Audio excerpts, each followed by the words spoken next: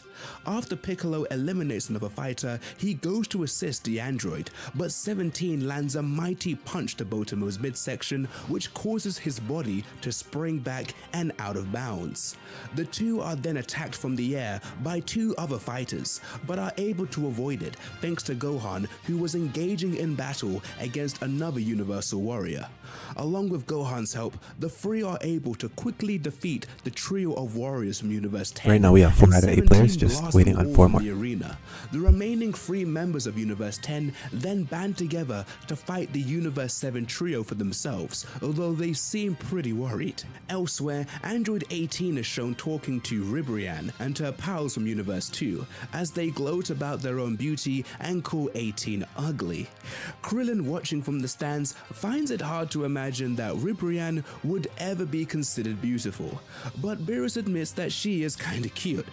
18, however, doesn't care at all for this and says that it has nothing to do with one's strength. Ribrianne then launches several attacks at 18 without giving her any chance to counter, and she's grabbed up by the other members of Universe 2. Just as Ribrianne is about to finish her off, Krillin yells at them to unhand his wife, which attracts the attention of the girls, who are then shocked and ask who that gorgeous man is. 18 then states that Krillin is in fact her husband, which angers Ribrianne as she attempts to finish her off. However, her power begins wavering, giving 18 the chance to break free and quickly turn the tables on their fight. With her heart no longer in the battle, Ribrianne prepares to jump from the platform, but her friends urge her to stay. Impatient, 18 counts from 5 to give them time to either jump off willingly or be blasted. 18 is suddenly knocked off the platform herself by an unknown force. Universe 2's fighters wonder what happened, but Ribrianne's friends are then knocked from the arena at the same time. Ribrianne herself is then knocked around for a bit, then plunges from the arena into the stands by the same force that got rid of 18. The god of destruction of Quitella then praises the timing of his invisible fighter, and the 2 remaining warriors Gohan, Piccolo, and 17 had been fighting are knocked out as well. Now aware of the presence of invisible fighters, Piccolo uses his senses to take the fighter by surprise and blast him off the edge of the ring and into the stands. Suddenly though, another invisible fighter attacks Piccolo from behind, but he attempts to counter, misses, and is hit hard in the stomach, sending him out of the arena and eliminating him.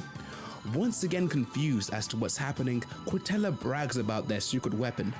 Gohan and Android 17 try to focus on the enemy, but 17's hit hard and skids backwards towards the edge of the platform in between Goku and Jiren's battle. A nearby Dispo suggests to Jiren that they should retreat for the time being until they're aware of who their mysterious enemy is, and the two move away from the center of the action. 17 fills Goku in on the situation, and the Saiyan suggests everyone to sense the enemy's key, although 17 reveals that he's not able to do so. Instead, the android uses his heightened hearing abilities and is able to determine the fighter's location, and it's not an invisible fighter after all, but a bug-looking fighter, a mere inch tall, who was too small to see. Panicked, the fighter tries to flee and leaps into the air to get away, but 17 simply blasts him off the platform to eliminate him. With another fighter gone, the Omni Kings express how much fun they're having watching all the battles and ask the Grand Priest how many fighters are left. The Angel then brings up a board showing the 37 remaining challengers, with only 33 minutes remaining in the Tournament of Power. Meanwhile, Frieza fights against Caulifla, having little trouble overwhelming the Saiyan. Caulifla calls him out and only going after the Saiyans, and Frieza confirms this proudly, as he may not have a grudge against the Saiyans from Universe 6 specifically, but they still got on his nerves. With no other choice, Caulifla transforms into a Super Saiyan and engages Frieza in combat again. Frieza uses his telekinetic abilities to throw blocks of the arena at Caulifla. However, her sheer aggressiveness allows her to gain the upper hand on her opponent with a powerful close-range blast. Frieza decides to use his full power and transforms into Golden Frieza. In this form, the Tyrant is able to quickly turn the tide of battle as he begins to dominate Caulifla, causing concern for the nearby Kale, who quickly knocks off a Universal Fighter to go to assist her. As Frieza pummels Caulifla into the ground, Kale uses her incredible speed to strike at him, and while it causes little damage, it distracts him long enough for Caulifla to get in a couple of shots. Eventually though, Frieza sees through Kale's actions, grabs her and tosses her out in front of him along with Caulifla. Cabba in the distance, seeing the state that his allies are in, knocks off her Universal Fighter and also rushes in to assist the pair. Frieza remarks that Kale's attacks actually had more sting to them than Caulifla's as a Super Saiyan, much to the surprise of Caulifla and Cabba, though Kale remarks they were just lucky hits. Caulifla rushes into battle once more, but it continues to be one-sided. Cabba, realizing Kale's been holding back, disregards her reasoning and tells her to use her true power, but Kale is hesitant due to her previous history and admiration for Caulifla. Cabba transforms into a Super Saiyan and enters the battle to save his comrade, but fares no better and is quickly overpowered by Frieza. Caulifla and Cabba attack together but still prove to be no match at all. The anger towards seeing someone so close to her suffer causes Kale to explode in fury as she becomes a Super Saiyan herself, surprising Caulifla as she immediately employs a vicious assault on Frieza that he's unable to defend himself against. Frieza comments on the new type of Super Saiyan that Kale's become, and suddenly Goku intercepts the battle to Frieza's annoyance as he transforms into a perfected Super Saiyan Blue. He's able to stop Kale's first punch, but as she continues her assault, Goku begins to get pushed back, stating that she's getting stronger as she fights. As Kale attempts to land a solid blow to Goku, Frieza kicks the Saiyan out of the way and says he's more than capable of handling Kale himself if he just takes her seriously. Just then, Kale suddenly has another outburst, which Goku describes as her ki spiking once again. While Champa in the spectator seats thinks it's a good thing for that his fighter is doing so well, Vados voices her concern. She states that since this is probably the first time Kale has unleashed all of her power, she's losing her sense of reason, and with that, things could become much worse if she were to completely lose control.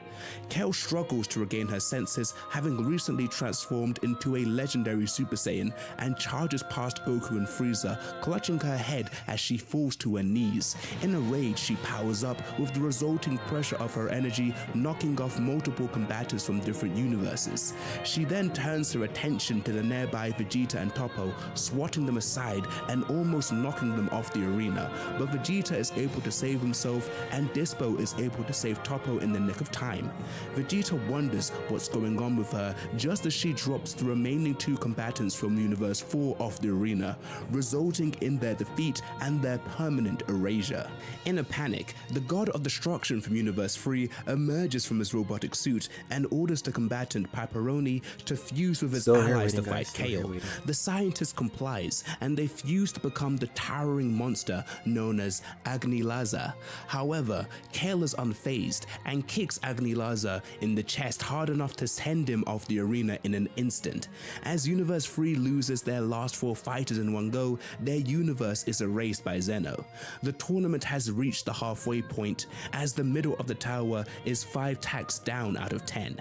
As the Saiyan continues her rampage, Caulifla realizes that all this time, Kale's KO's been keeping her superior strength hidden to protect Caulifla's feelings. Instead of getting upset at the differences in their power, Caulifla is overjoyed and encourages KO to keep her rampage going. At the same time, KO also eliminates the 2 final combatants of Universe 2, and they're promptly erased. From Universe 10, only one fighter is standing.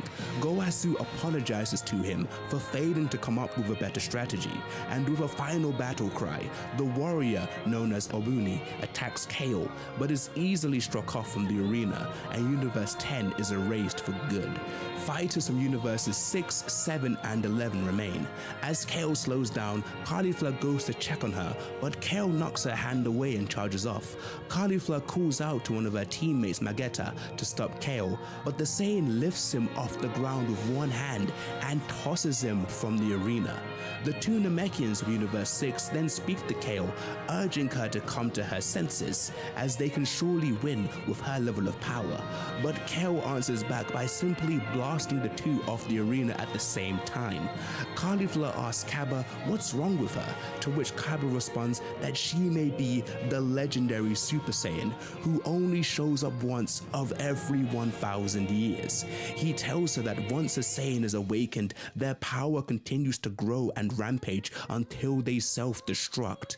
Cabba transforms into a Super Saiyan and attempts to stop Kale before that happens, urging her to remember why she's fighting. But Kale is unable to rein herself in and deals a devastating punch to the Saiyan, knocking him out of the ring. Before he's eliminated though, he's caught by Vegeta, who mocks him for being tossed aside by an ally and tells him to explain what's going on. Kale continues her rampage, taking on the Pride Troopers, excluding Toppo, Dispo, and Jiren.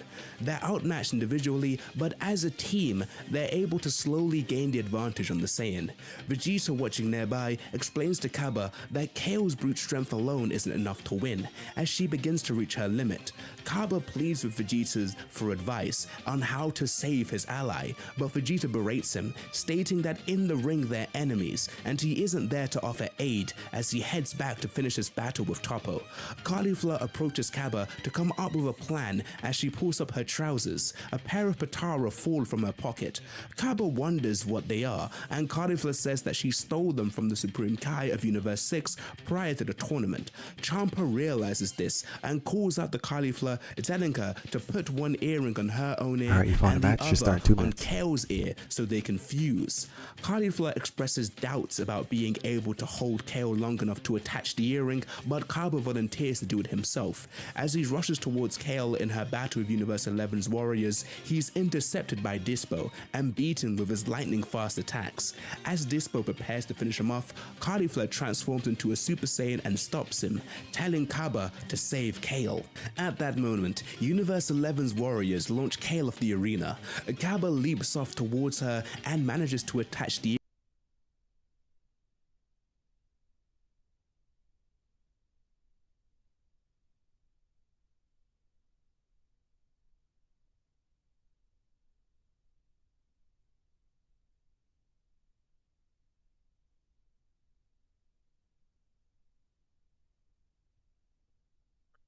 Give me a second, trying to fix the sound.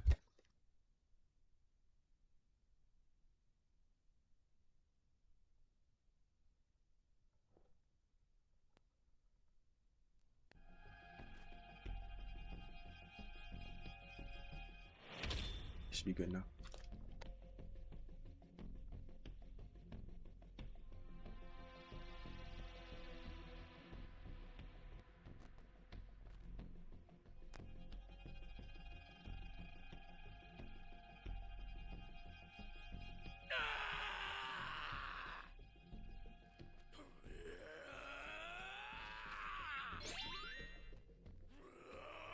Can these guys pick anyone else besides Broly?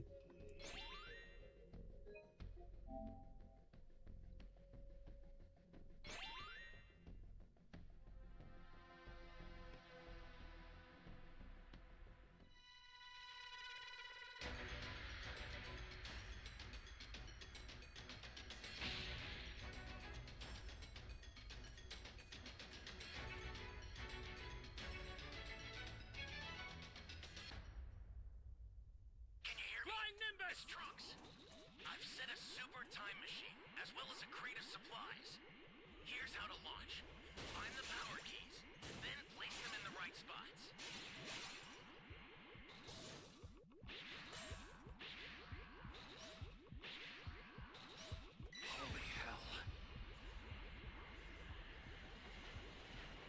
man.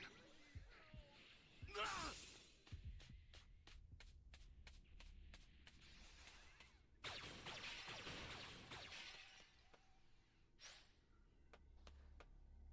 You found a power key. Go slot it. A super transfer is headed your way. Take it now. Hey, great! You found another power key. Use it quick. You're a big help.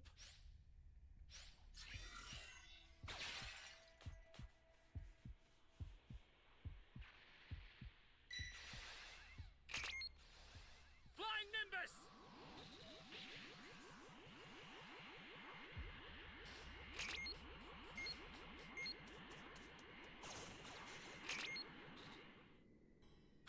I'm not even trying to go to D right now.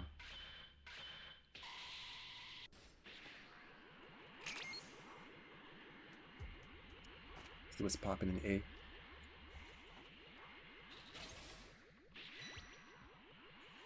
ally needs your help. We don't know what danger awaits. Think before rushing in.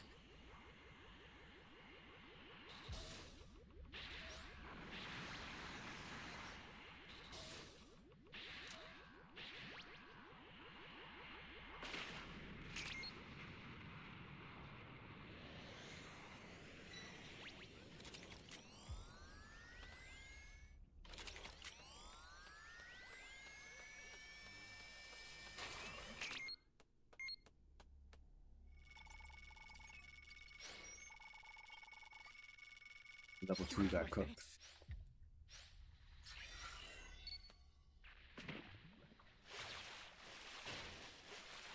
is bad. Somebody's down. Exercise extreme caution if you're going to help them.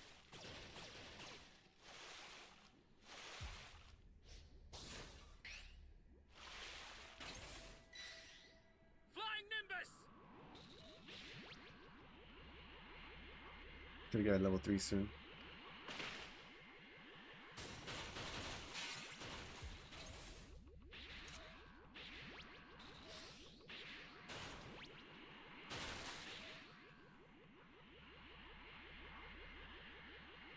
An ally needs your help. We don't know what danger awaits. Think before rushing in.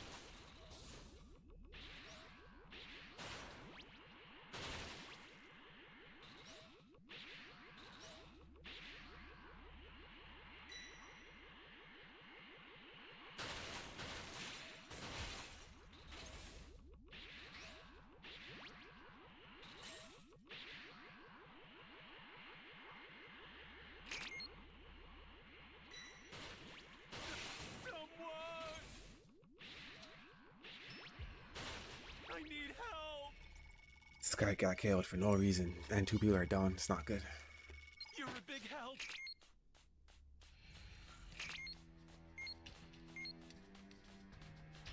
That's a new power key.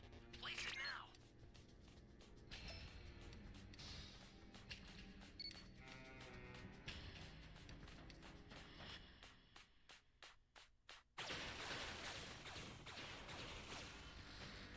Hey, great! You found another power key. Use it quick. Yeah, no one saved that guy. No one's gonna save the other person too. I've sent a new super transfer. Sorry, that'll have to do for now. This is bad. Somebody's Damn, down. someone else got killed. Exercise extreme caution if you're going to help them.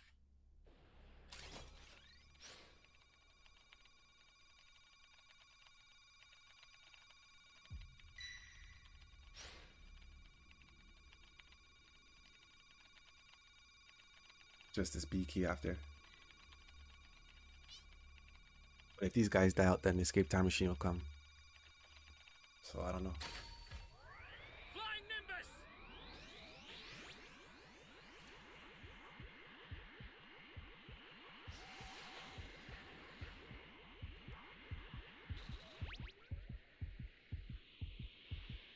Stay calm.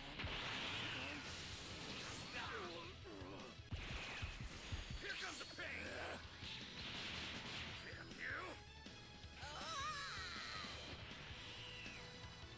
It's a little too late for that, homie.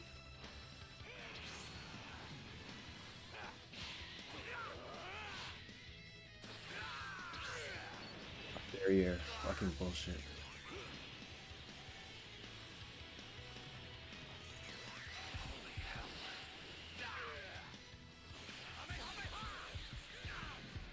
Flying Nimbus!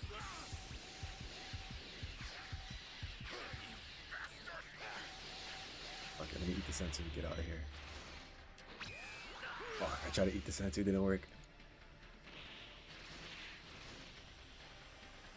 The startup system for the super time machine is ready. Head there now. Welcome. Oh, welcome. Thank you. We did a little bit of damage though.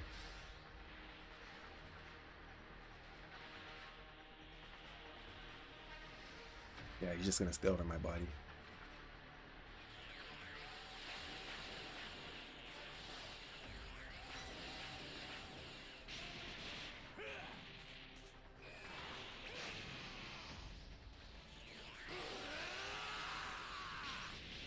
This isn't good.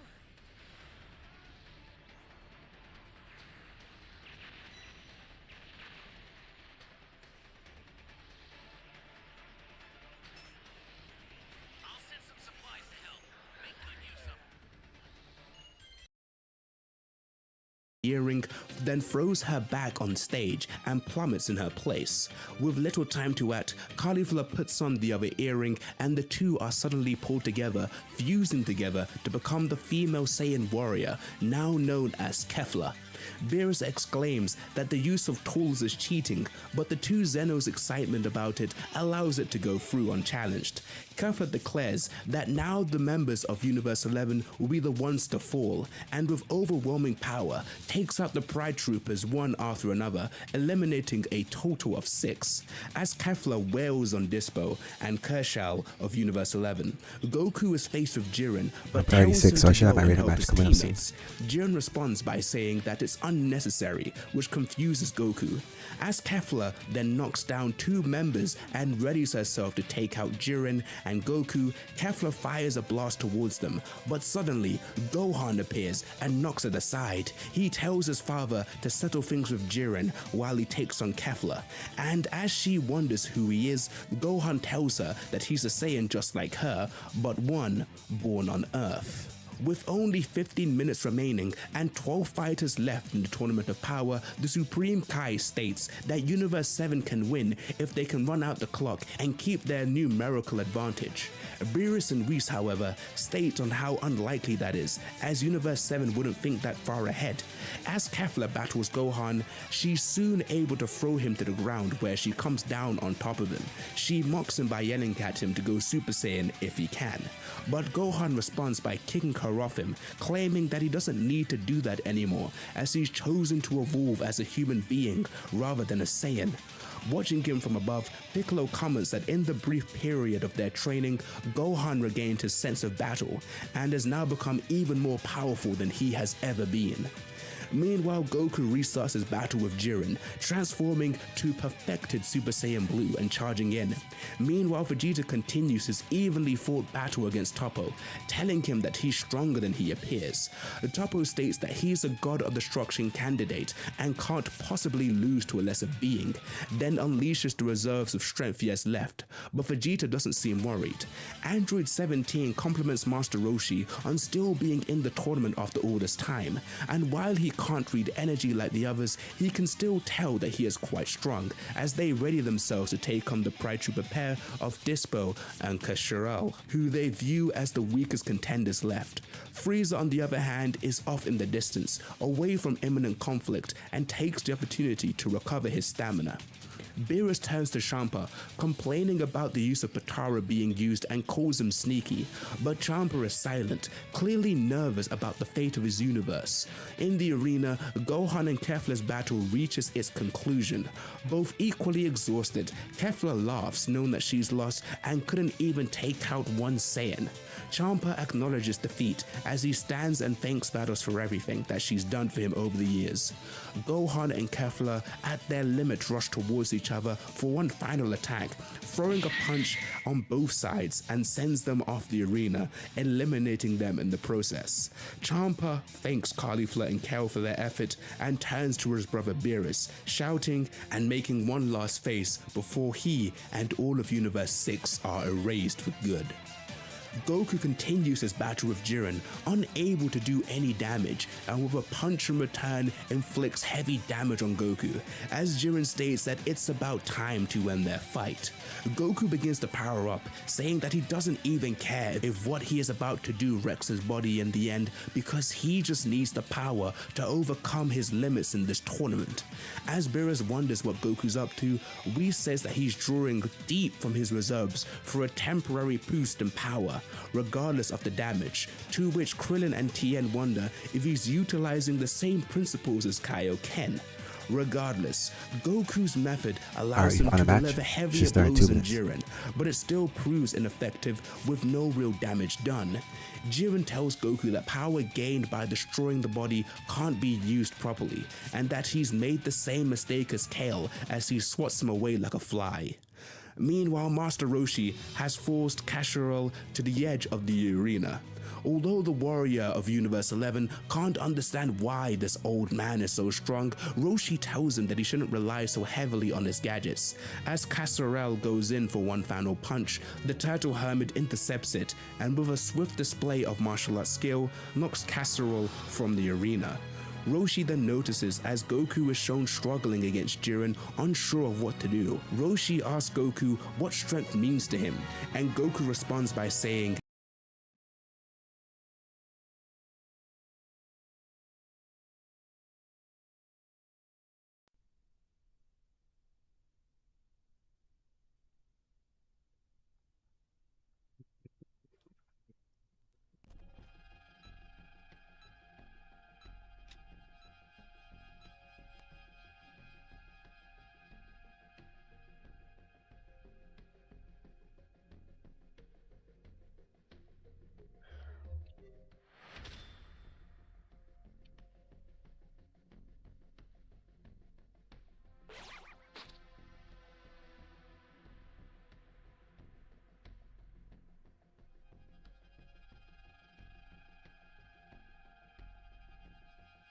Wait, I've seen this one somewhere before. Yes, I'm certain.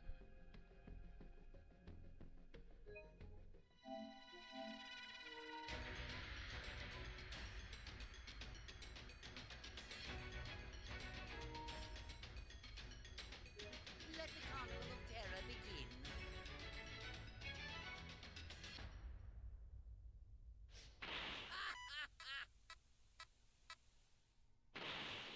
I'm in a bad spot.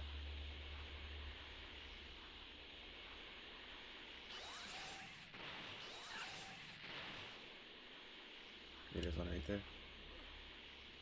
Give me the Dragon Ball. He's a civilian radar.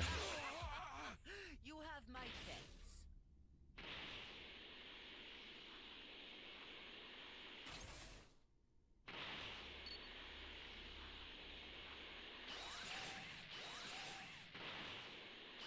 Where is everyone? Give me the Dragon Ball. What do you mean? Very well then. Give me the Dragon Ball. Easy level 2.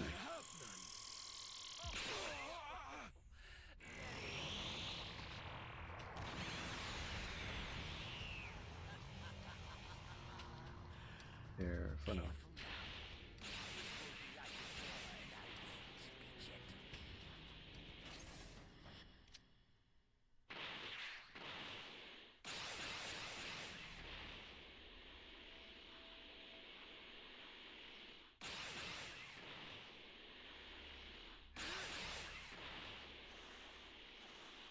Eradicate them!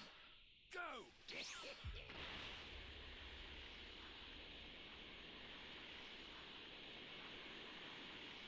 Where are the Dragon Balls? I have none. You're a fool!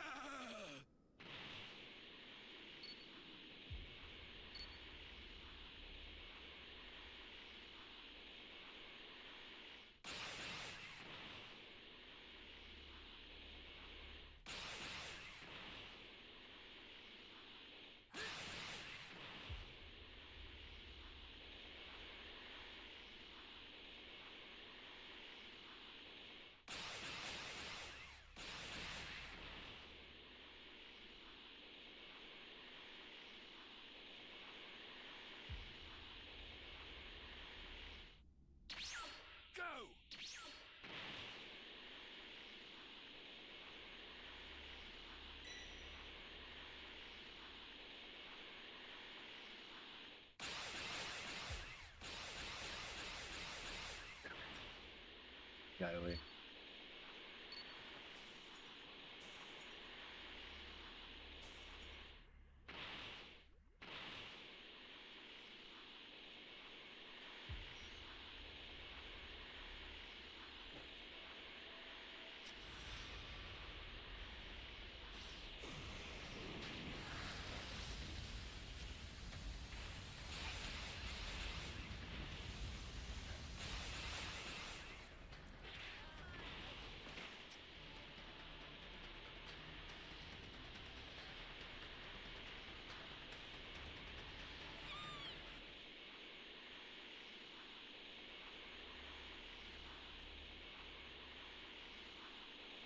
These guys key rushed me.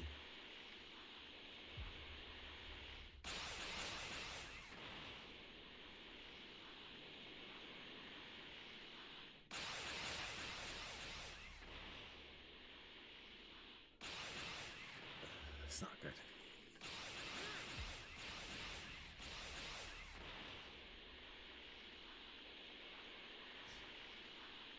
And all the civilians are gone. It's not good.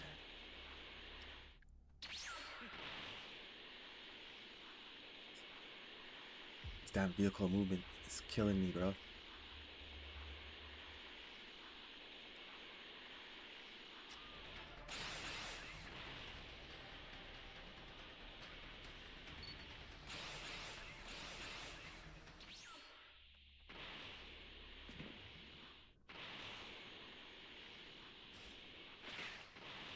This is so annoying.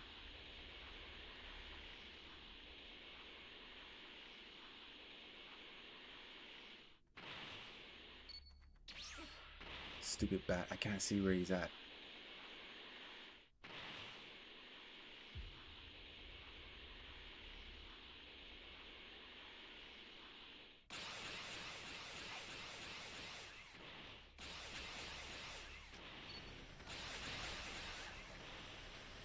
Hopefully we got one. I might have to camp this key, bro. I usually don't like to camp, but I gotta do what I gotta do.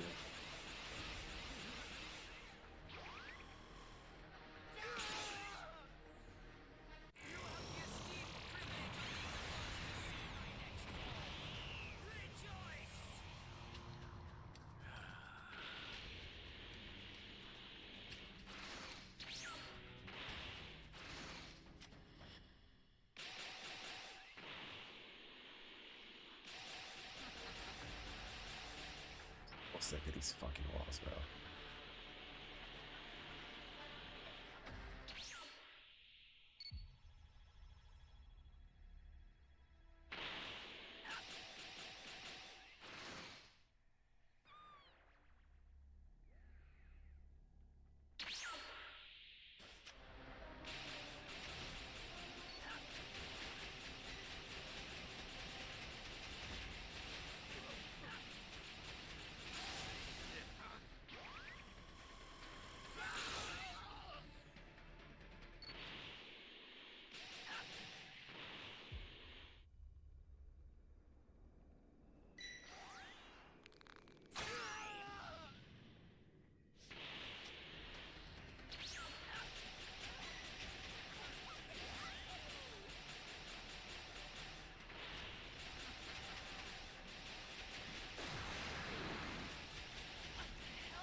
I got my level 4.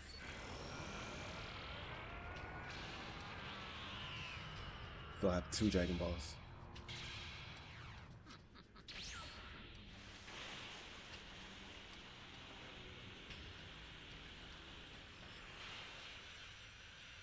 Need some time on the machine. Oh, they lost all their dragon changes.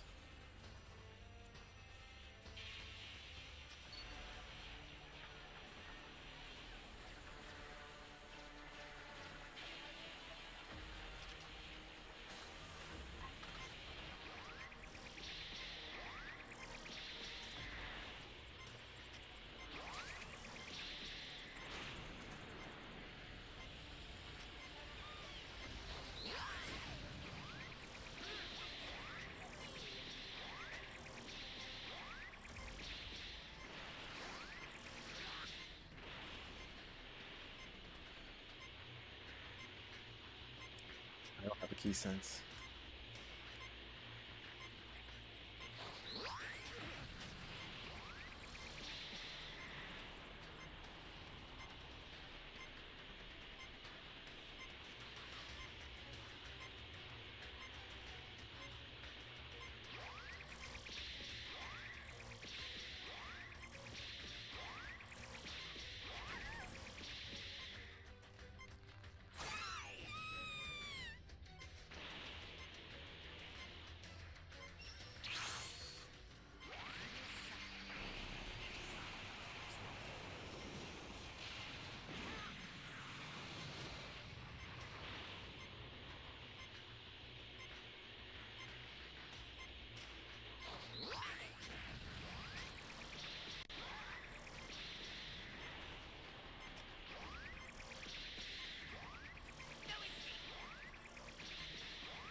Got him.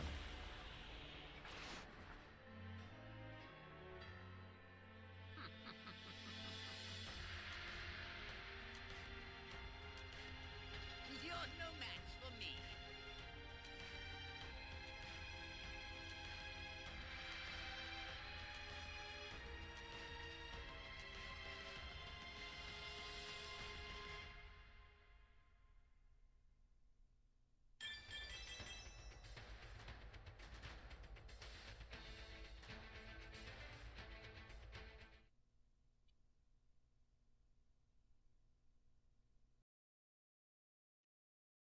That even as a Super Saiyan Blue, he can't keep up with Jiren, supposing he needs more power. Roshi tells him that fighting strength alone isn't a way to measure things, and that they utilize martial arts not to win fights, but to conquer themselves. He tells Goku to think of all of his previous masters and what they taught him, as he remembers the words of Korin, Mr. Popo, King Kai, and Whis, of being told that he must be tranquil and train his body as well as his spirit, that he must allow his mind to control his movements. Master Roshi tells his former student that he'll teach him one last lesson on how to move well, and charges at Jiren. Jiren retaliates with a punch, but Roshi instinctively dodges it, much to Jiren's surprise. Jiren attempts multiple times to strike his opponent, but Roshi is able to dodge them all. In shock, Beerus asks Whis if these moves are perhaps a form of a special technique known amongst the gods. But after Roshi takes a few blows from Jiren, the angel states that there is a strong resemblance, but it is a far cry all the same. Roshi tells Goku to look into his heart to find the answer he's looking for, and goes in for a final punch, but Jiren is easily able to avoid it, and with a small chop to the neck, eliminates Roshi from the Tournament of Power. Beerus seemed to be unimpressed by Roshi's performance overall, but Whis tells him that Roshi's words seem to have caused a change in Goku. Jiren mocks the Saiyan for still needing teachings from his former master, and tells him that a man such as himself will never gain perfection as he knocks him away. Goku, however, remains calm, berating himself for his arrogance with his master, but thanking him for all he's done. As Jiren attempts to land a final blow, Goku dodges and appears in a new state, shocking Beerus. Beerus wonders if his eyes are deceiving him, but Whis confirms, stating that Goku has learned the technique which severs the link between the mind and the body, allowing the user to attack and dodge subconsciously, known as Ultra Instinct. Jiren asks Goku if he overcame the wall that he aspired to, and Goku confirms this. Vegeta in the distance, shocked that Kakarot's reached a new level of power. Beerus is upset that Goku pulled off the technique before him, and he and Jiren rush into battle once more. Goku, however, returns to his normal state almost immediately and gets hit hard.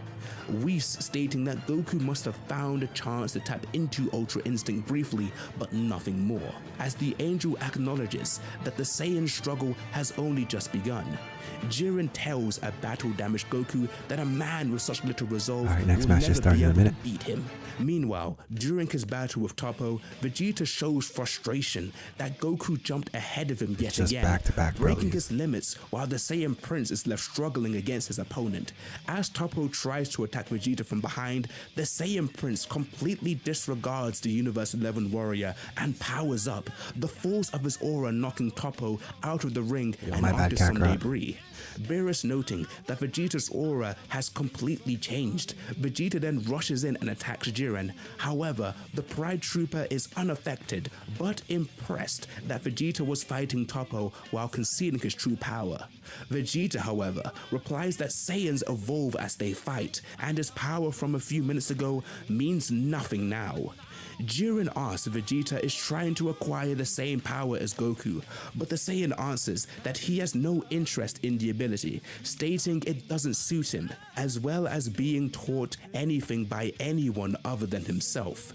Vegeta further points out that he never had a master, even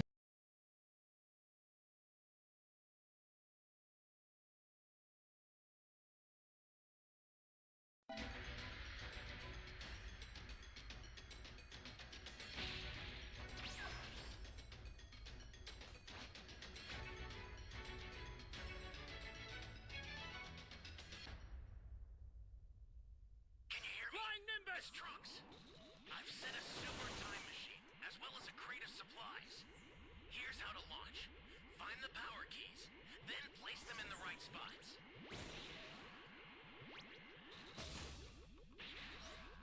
My son is more gruesome than hell itself.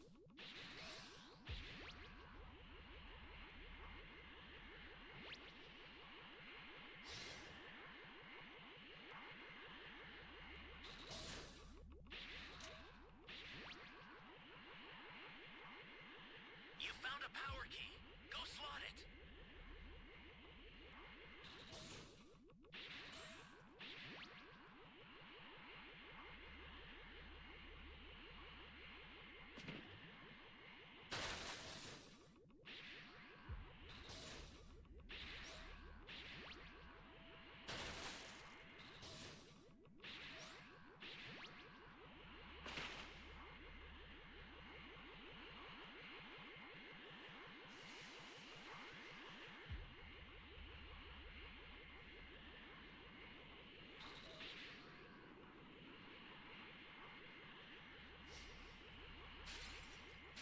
Gotta go underwater. Soon, no one will be able to stand against Broly. Okay, let's go. Super Saiyan Blue hair. I see it.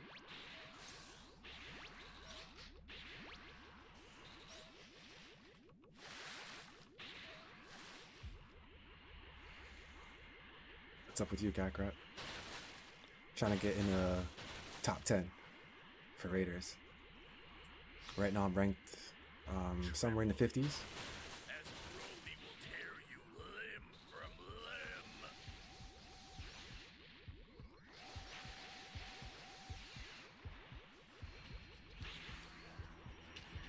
Holy hell.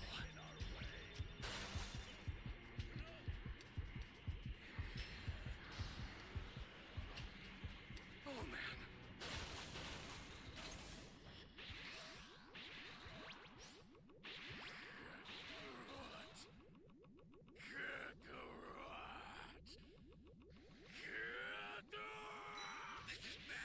Someone got killed. Exercise extreme caution if you're going to help them.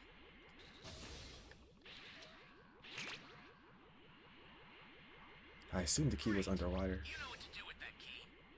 We can find it above ground. Gotta get the hell out of here!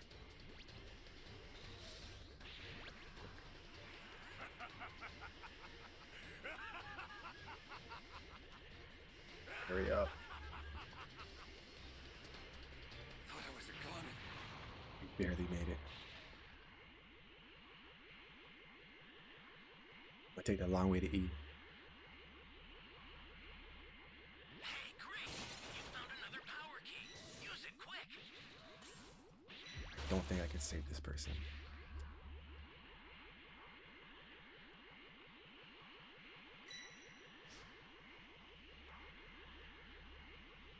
He's too far. You know what to do with that key.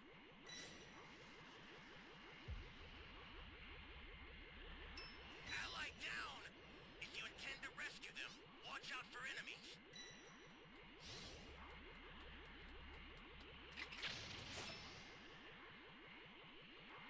If these guys are down to fight.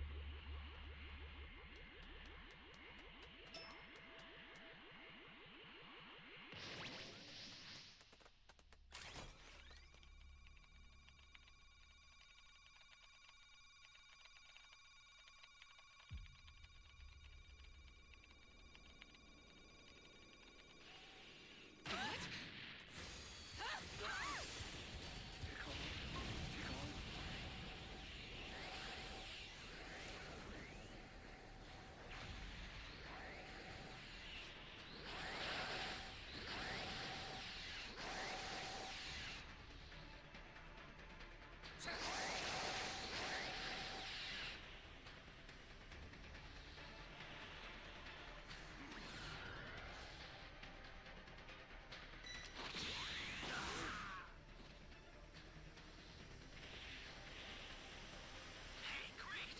You found another So we got the last two keys. Hopefully someone revives me. Down a person.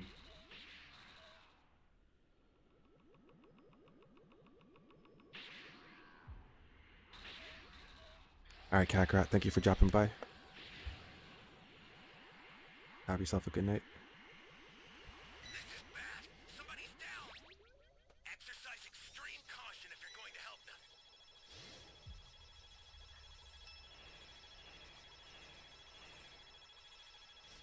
This is probably gonna be my last match against Broly. I'm not playing against Broly no more. Sick of this guy. Flying Nimbus! She's gonna come cap my body, kill me again. Flying Nimbus! I know he didn't come this time.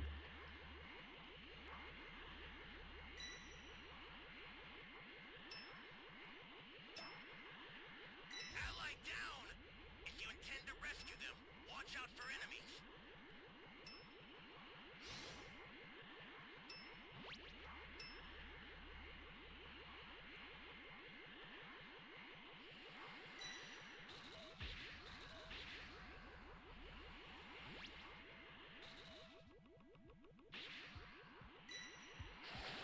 Holy hell. This is bad. Somebody's down. Exercise extreme caution if you're going to help them. Oh man.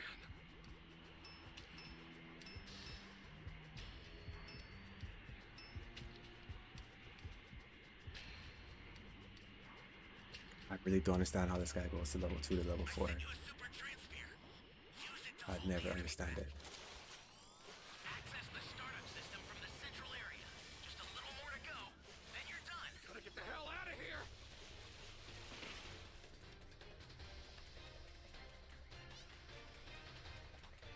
Bastard! Mercy. Well, last game, guys. I'll send some supplies to help. Nah. I'm gonna let you guys watch this because the next time we get Broly, I'm just gonna quit the match. We're not playing Broly no more. So let's see what happens. We have 2 survivors left. And I think a transfer might come. An ally needs your help. We don't know what danger awaits. Think before rushing in. Yeah, I just described that. Feudal. It's time to end this.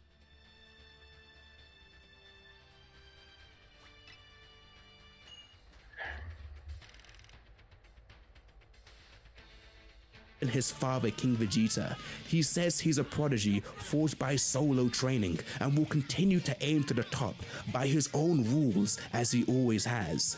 Vegeta then rushes in to attack Jiren once more, Whis commenting that the Saiyan Prince plans to evolve in his own way, and given his fighting style, he's right in deducing that Ultra Instinct doesn't quite suit him.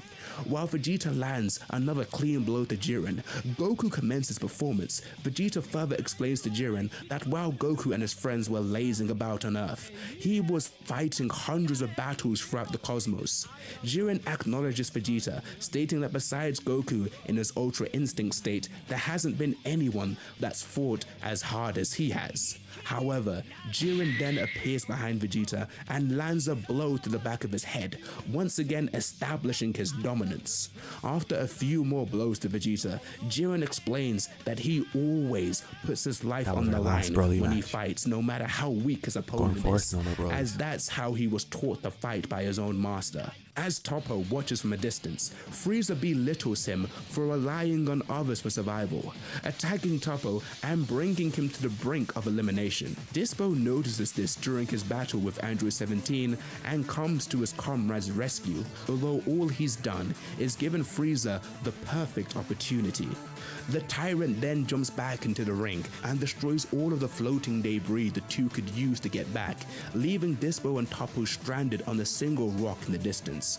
Toppo tells Dispo to leave him, but Dispo states that he's too tired and wouldn't be able to make the jump from their distance anyway. While Frieza shows enjoyment in torturing the Pride Troopers in their vulnerable state, 17 tells them to finish them off already. Realizing their situation, Dispo then asks Jiren for help, as they can't return to the ring on their own. Jiren stares at his teammate in disappointment. Giving Goku the perfect chance to teleport to safety with Vegeta, Jiren teleports in front of 17 and Frieza and knocks them aside, as both fighters were unable to keep up with his speed. Jiren stares at Dispo as he asks for help, but the warrior tells the two to observe from the bench, as he will finish things alone.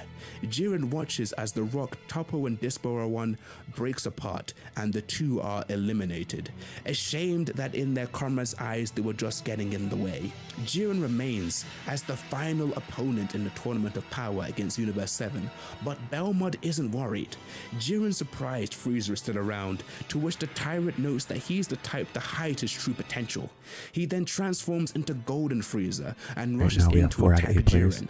Although his power pales in comparison to his, having been dealt a blow to the face, Frieza glances at the giant pillar in the middle of the ring, and Jiren realizes that he's trying to buy time. He then puts in more effort to distract Frieza by destroying a portion of the ring and attempts to knock him away, but his attack is blocked by Android 17. Jiren, however, puts in more force to knock Frieza and 17 out, but the android saves them by using his energy to land on nearby debris. 17 tells Frieza he'll take the lead for the next attack, but quickly realizes that he's no match for Jiren. The android, however, has a plan and asks Krillin and Android 18 to take care of his wife and children on their island. As Krillin slowly realizes what 17 plans to do, 18 calmly agrees, saying she's used to handling children. 17 thanks his sister and confronts Jiren, asking if he's fighting for the survival of his universe or to get his wish granted, and Jiren replies both. 17 then powers up after mentioning his wishes to keep his own universe safe and blows himself up, much to the surprise of Goku, Vegeta, and everyone else in the spectator stands. 17's explosion eviscerates half the ring, but Jiren remains unharmed and still in the competition.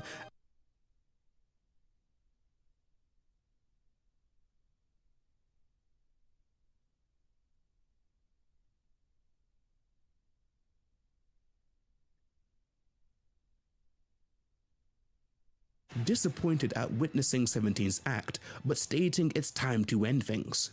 Goku steps forward though, remembering 17's sacrifice, but showing no anger at what happened, as his resolve to win and save his universe once again unlocks Ultra Instinct for him. Jiren then responds by powering up, finally taking Goku seriously, as he now has an aura surrounding him. Goku once again, in his Ultra Instinct state, charges into battle with Jiren, although this time he's able to hold his own, but is still unable to land a blow. Universe 7 spectators wonder how Goku's still standing, and Whis explains he's diving further and further into Ultra Instinct. As they continue fighting, Jiren notes how relaxed Goku appears, and he explains it's due to ridding himself of unnecessary emotions and putting his heart at ease. Jiren then powers up further as Goku closes his eyes in concentration. Jiren launches himself forward to attack, and instantly the Saiyan is able to enter a new state which turns his hair silver. Goku counters an incoming Jiren with a punch to the stomach, and Beerus and the other gods look on in amazement as Goku has finally perfected it, the true state of Ultra Instinct. Jiren falls to his knees in pain, but recovers quickly, continuing his assault on Goku, but is unable to land a single blow. The tide of the battle changes as Goku lands a few devastating blows and knocks Jiren down for the second time, surprising the members of Universe 11. Out of a cloud of dust, Jiren fires a mighty blast of energy, which Goku evades with ease, and Vegeta narrowly avoids. The blast takes out part of the spectator seats as Goku then powers up a Kamehameha and launches it at Jiren from above. Jiren is launched through the arena, but narrowly avoids elimination as he holds on to the edge. He hoists himself up and powers up even more, both trying and failing to hit Goku so much as one time as he finds himself being dealt further damage by the Saiyan. Despite the enthusiasm coming from Universe 7 spectators, Whis notes that this new boost in power still won't be an easy victory. He goes on to further explain that Jiren's potential is immeasurable, resulting in his continuous improvement and counterattacks through sheer determination. Goku, however, having recently tapped into Ultra Instinct, is actually struggling, as every subconscious reaction his body makes takes a toll on him, for he must train further to wield the technique at its full potential. The battle rages on, as everyone wonders whether Jiren will run out of stamina first, or if Goku's perfected Ultra Instinct will wear off instead. Universe 7 is unable to keep up with the warrior speed in battle, but suddenly, Whis confirms Goku's defeat. Jiren finally lands a hit on Goku, launching him aside as his perfected Ultra Instinct vanishes and he returns to normal. Vegeta is able to catch the Saiyan before he falls off the edge, and Jiren vows not to lose. He's determined to become the perfect force for justice, just as his master had wanted. Jiren tells the Saiyan pair that he'll use his wish on the Super Dragon Balls to resurrect his master Gichin, who'd previously been slain by a monster. Dispo in the sands voices his surprise at this, unaware that the death of his master was still affecting Jiren. But Toppo tells him it's due in part to Jiren never receiving approval and recognition as his master's successor. Vegeta mocks Jiren over the use of his wish, stating it to be a selfish one, but this angers Jiren, who charges towards them, uninterested in talking any longer. Vegeta orders Goku to stand and fight, as there are less than 3 minutes remaining, and due to his assault on the warrior, Jiren is now considerably weaker than before. As the two fight in perfect sync, Jiren is pushed back as Universe 11 watch on in amazement. Belma then explains why Jiren's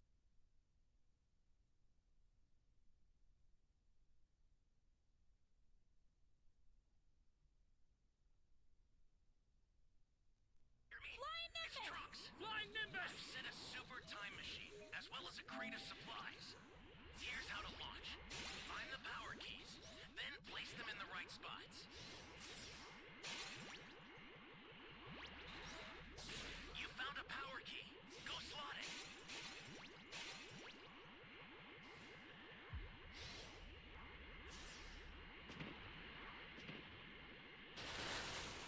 Great!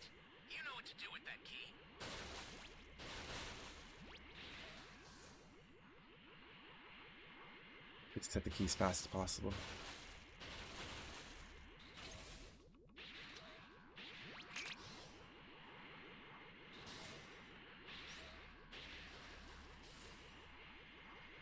That's a new power key. Place it now.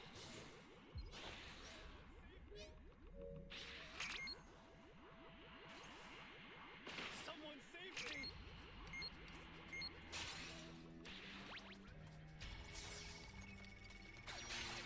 We just have to find this A and E key next. Thanks.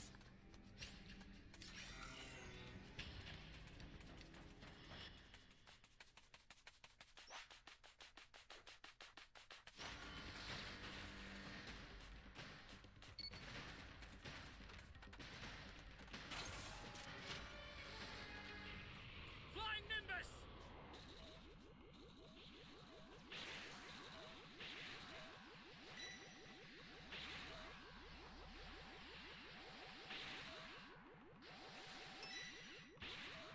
An ally needs your help.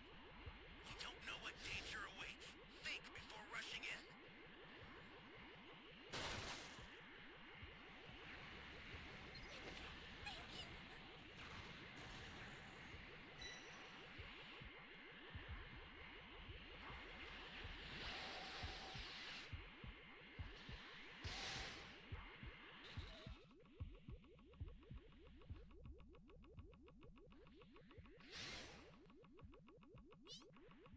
He's hiding here for a bit.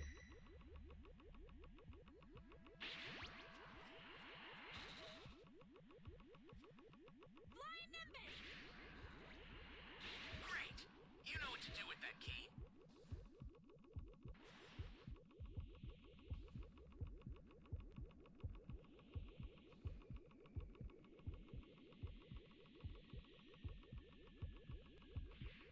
Hey, great! You found another power key.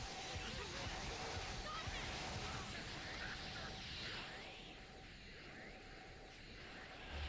I am so over this guy, bro.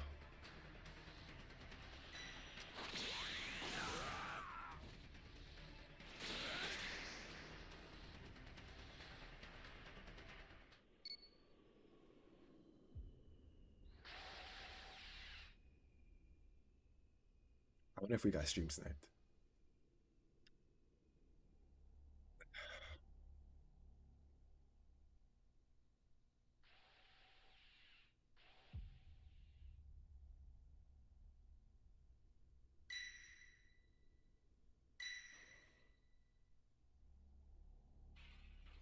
Don't even save me, Terrence. Just let me die, bro. Don't even save me.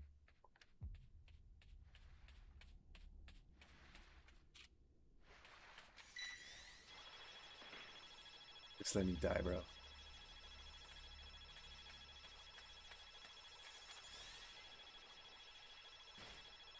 owe you one. Chase!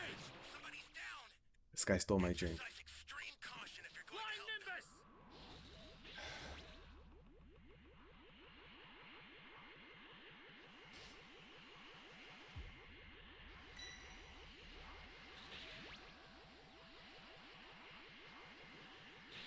An ally needs your help.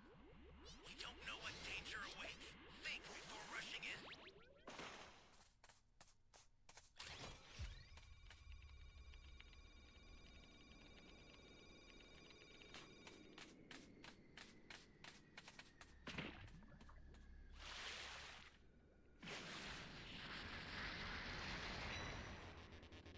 This guy always knows where I am somehow. Flying Nimbus!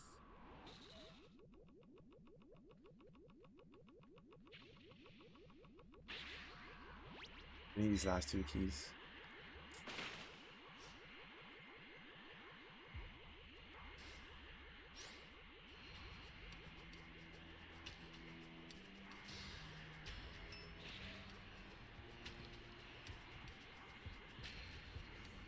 What's the big idea? Thought I was a goner there. A super transfer is headed your way. Take it now. Access the startup system. I really don't understand how this guy goes from level 2 to level 4, bro. Then you're done. This is bad. Somebody's down. Exercise extreme caution if you're going to help them. Holy hell.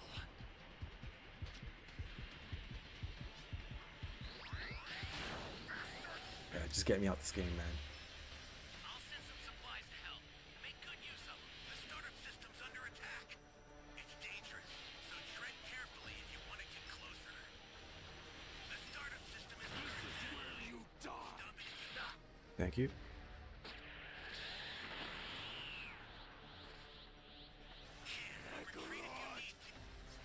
What a waste of time, bro. I'm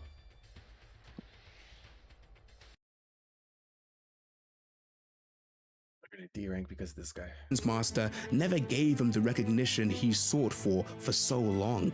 As he'd always been solitary in nature, his master was the one who recommended Jiren for the Pride Troopers team in the first place, but it wasn't to polish his strength, but to learn the value of teamwork. Witnessing the success that Goku and Vegeta were having fighting together, Beerus asks Whis if all the training with them was to work on their synchronization unknowingly, to which Whis confirms, stating that the Saiyans never even realized as Goku and Vegeta continue fighting, prepared to blow Jiren away for good. Belmont and the Supreme Kai from Universe 11 continue their discussion on how Jiren's master wanted to teach him the importance of teamwork. However, he was killed by a demon before he had a chance to finish. As a result, Jiren now chooses to take on all burdens alone and refuses to trust anyone, even his own teammates. Belmont comments that he himself doesn't believe in such weak-minded thinking, but the angel Margarita reminds him that he used to be friends with Gichin, though Belmont says that was a long time ago. On the arena floor, Goku and Vegeta continue their effort in attempting to defeat the mighty Jiren as he continues to power up even more. The two Saiyans decide not to hold anything back and power up their strongest attacks, Goku using the Kamehameha and Vegeta using the Gamma Burst Flash. The combined attacks create an enormous flash of light as Jiren rushes in head first, covering everyone in the stands in dust. As they wonder if it had any effect, surprisingly, Jiren still remains standing, his shirt being the only thing to have taken damage. With a simple gesture, Jiren knocks Vegeta backwards and he falls from the arena, being eliminated in the process, and shocking Goku. Goku attempts to land an attack on Jiren, but the Saiyan crumbles beneath his strength and is pushed back, just as he appears to be on the verge of elimination. A death ball appears behind the two of them. Frieza, who still remains in the tournament, calls out to Goku to hold on to Jiren and keep him there so he can throw his attack. Goku then grabs Jiren from behind and Frieza throws his death ball, proclaiming that when he wins the tournament, his wish to be revived better be fulfilled. Frieza launches the blast, but Jiren is able to hold on to it and fling it upwards away in the air, much to everyone's shock. Frieza, however, in his golden state, charges himself directly at the warrior and delivers a solid blow to his stomach, the force of the impact knocking himself, Jiren, and Goku from the arena to be eliminated. Goku wonders why Frieza would do such a thing, as there are no contenders left. But just then, Android 17 emerges from underneath a rock, stating that he and Frieza's plan went smoothly after all, shocking Jiren, who falls out of the ring and appears in the tournament stands along with Frieza, Goku, and the others. Grand Priest and others voiced their surprise, unaware that Android 17 was still competing as they couldn't sense his energy. Krillin inquires about his apparent self-destruction, and he states that he'd never do such a thing, reminding Krillin that he lost the ability anyway when he made the wish to have the bomb removed after the battle with Cell. Jiren apologizes to his team, and Dispo tells him that he should learn to rely more on his allies. Belmont apologizes to Jiren for not getting his wish to revive his master, but Jiren states there's no need to.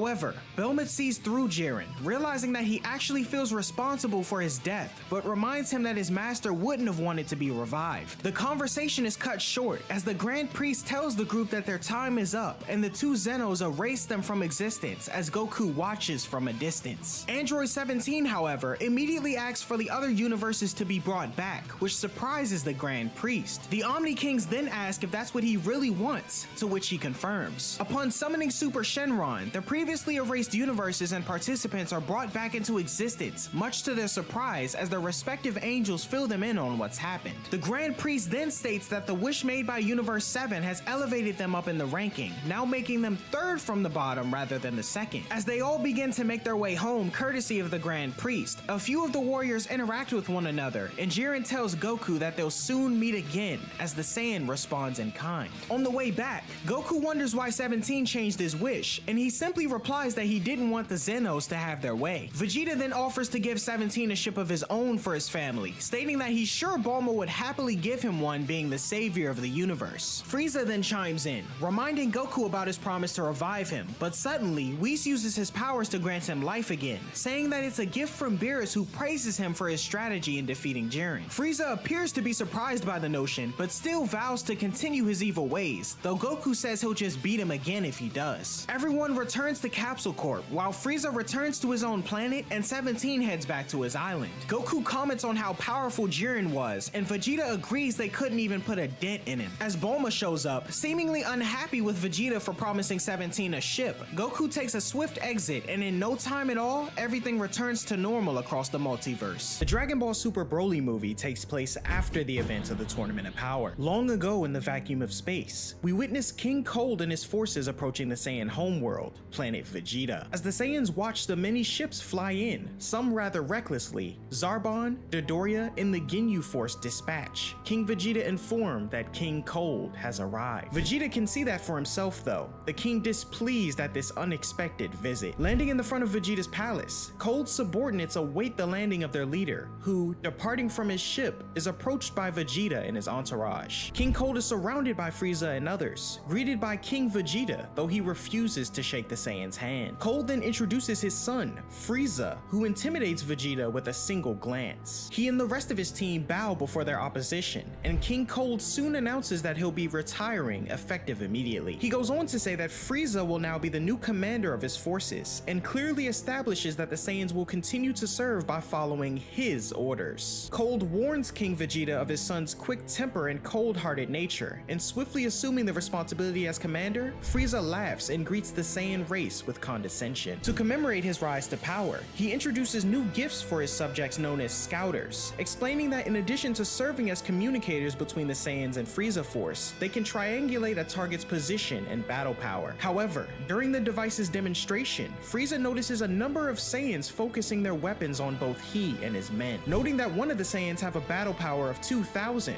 Frieza swiftly eliminates him, along with the remaining snipers. He and the Frieza Force then take off, having left 500 Scouters behind, leaving an angered King Vegeta crushing his device in frustration. How do we have a level Later, 3 on King this? Vegeta inspects his son in his nursing capsule, filled with pride at Prince Vegeta's potential, and confident that his offspring will one day reign over the cosmos, usurping the tyrant Frieza. His contentment quickly turns to anger though, as he notices an unfamiliar child in the neighboring pod. One of the Saiyan scientists quickly informs the king that the child is Broly, son of Paragus. When Vegeta exclaims that this nursery was intended exclusively for Saiyan elites, the scientist notes that Broly's latent abilities were exceptionally high, challenging the scientist's suggestion that Broly's power is on par.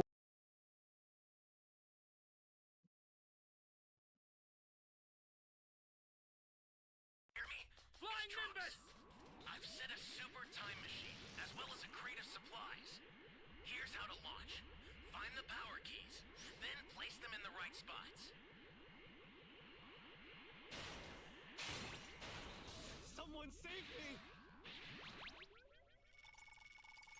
Username is Yo. You be careful too, okay?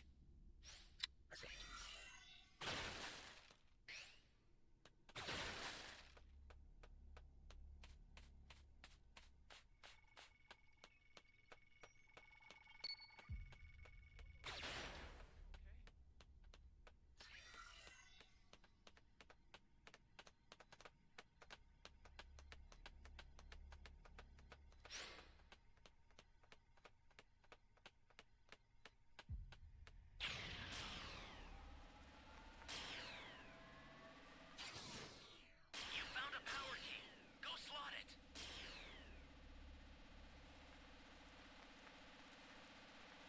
That's a new power key. Place it now.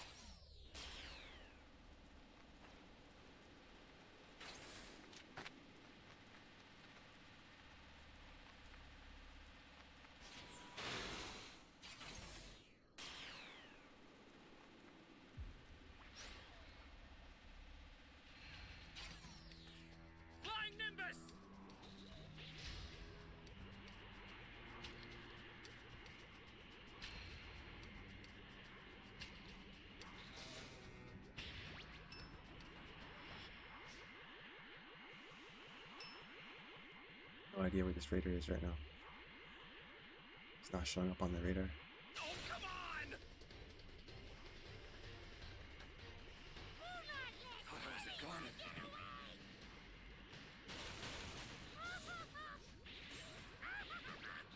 Great! You know what to do with that key.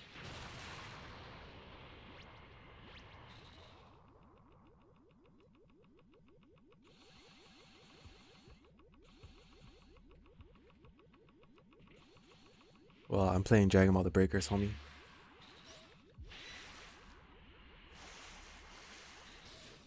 No Dokkan, no Legends, no Squadra, just Breakers. I play a little bit of Xenoverse, and I have Kakarot and Sparking Zero.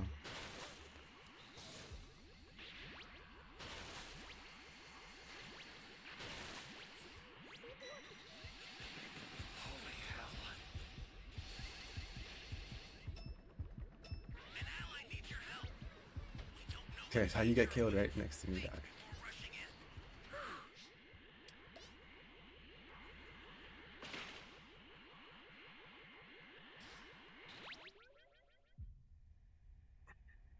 I'm gonna come try to save you after.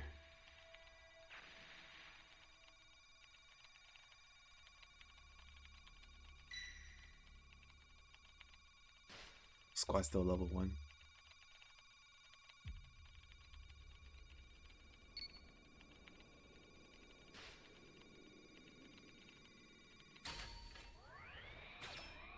Flying Nimbus! Bad. Somebody's down. Exercise extreme caution if you're going to help them. Try to come a little closer. An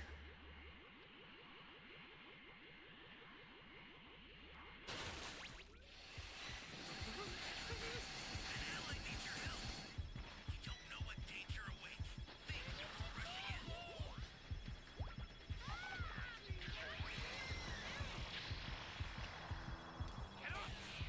Alright, get out of there, bro. Get the hell out of there.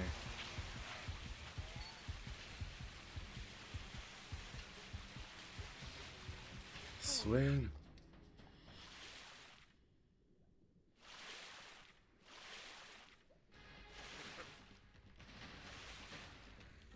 Flying Nimbus! Try to save these guys.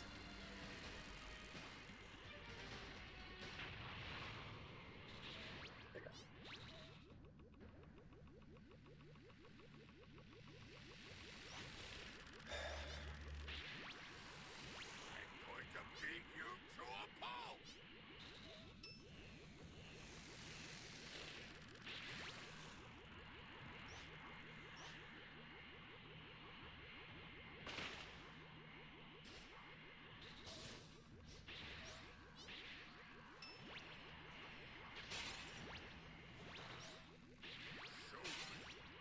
Show me!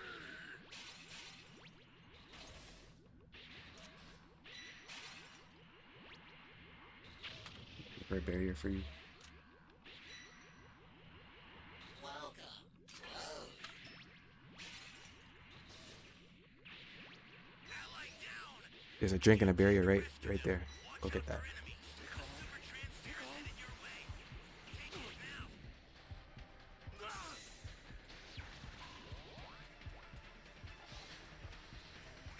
Oh, man.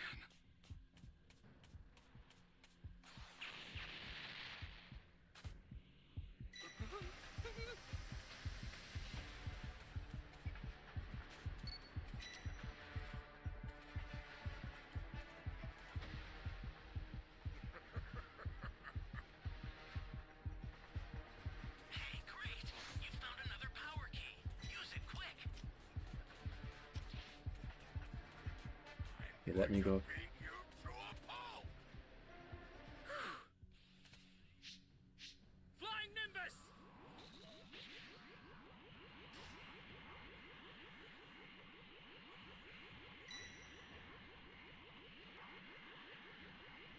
The startup system for the super time machine is ready. Like, I hate when this happens, bro.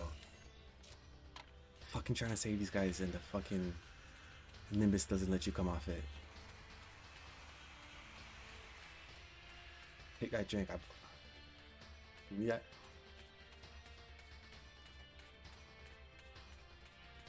Are you going for the transfer? Alright. An ally needs your help. We don't know what danger awaits. Think before rushing in.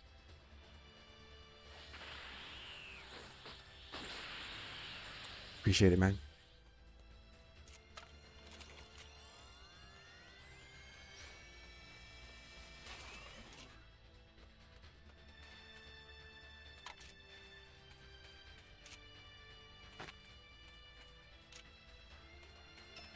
Flying Nimbus! I'll send some supplies to help.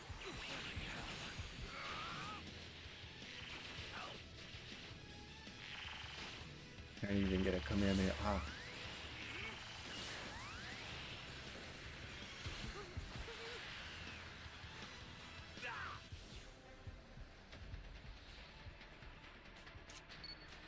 Oh man. Flying Nimbus!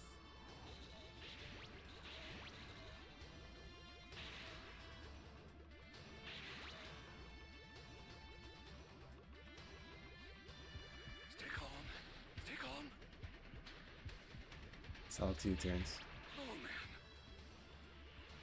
Have to wait for some supplies. Oh, they already dropped. The startup system's under Stay calm. attack. Stay calm. Dangerous, so tread carefully if you want to get closer. Oh man.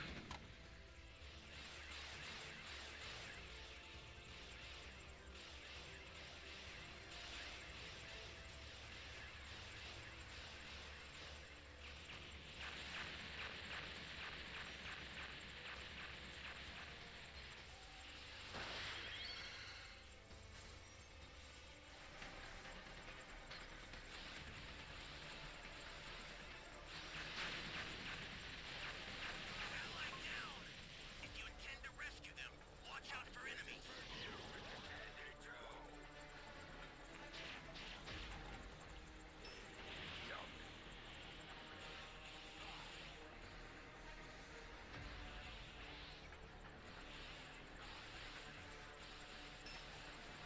Flying Nimbus!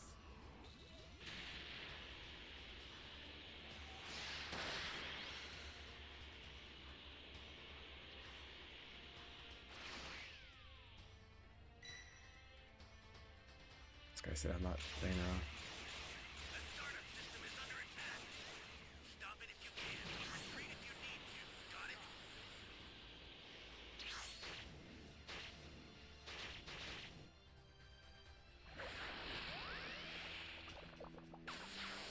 GG's.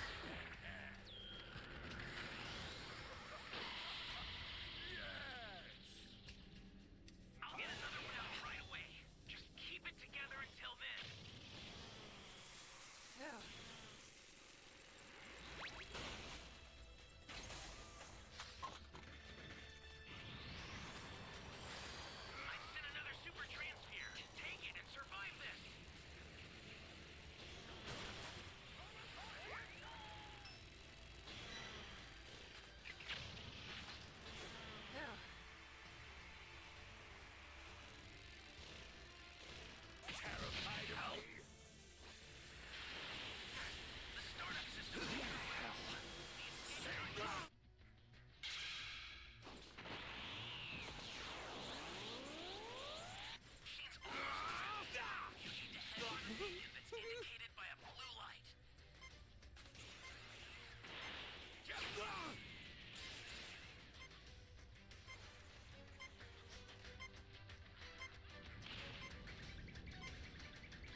Majin versus Majin.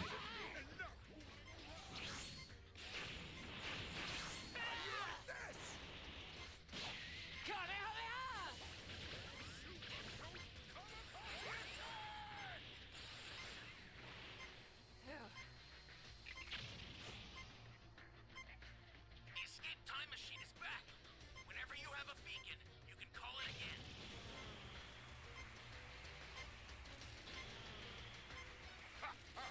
I found.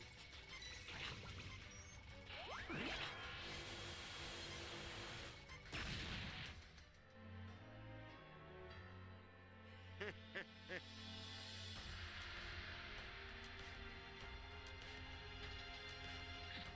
commemorate my newfound dominance, I'll destroy this planet.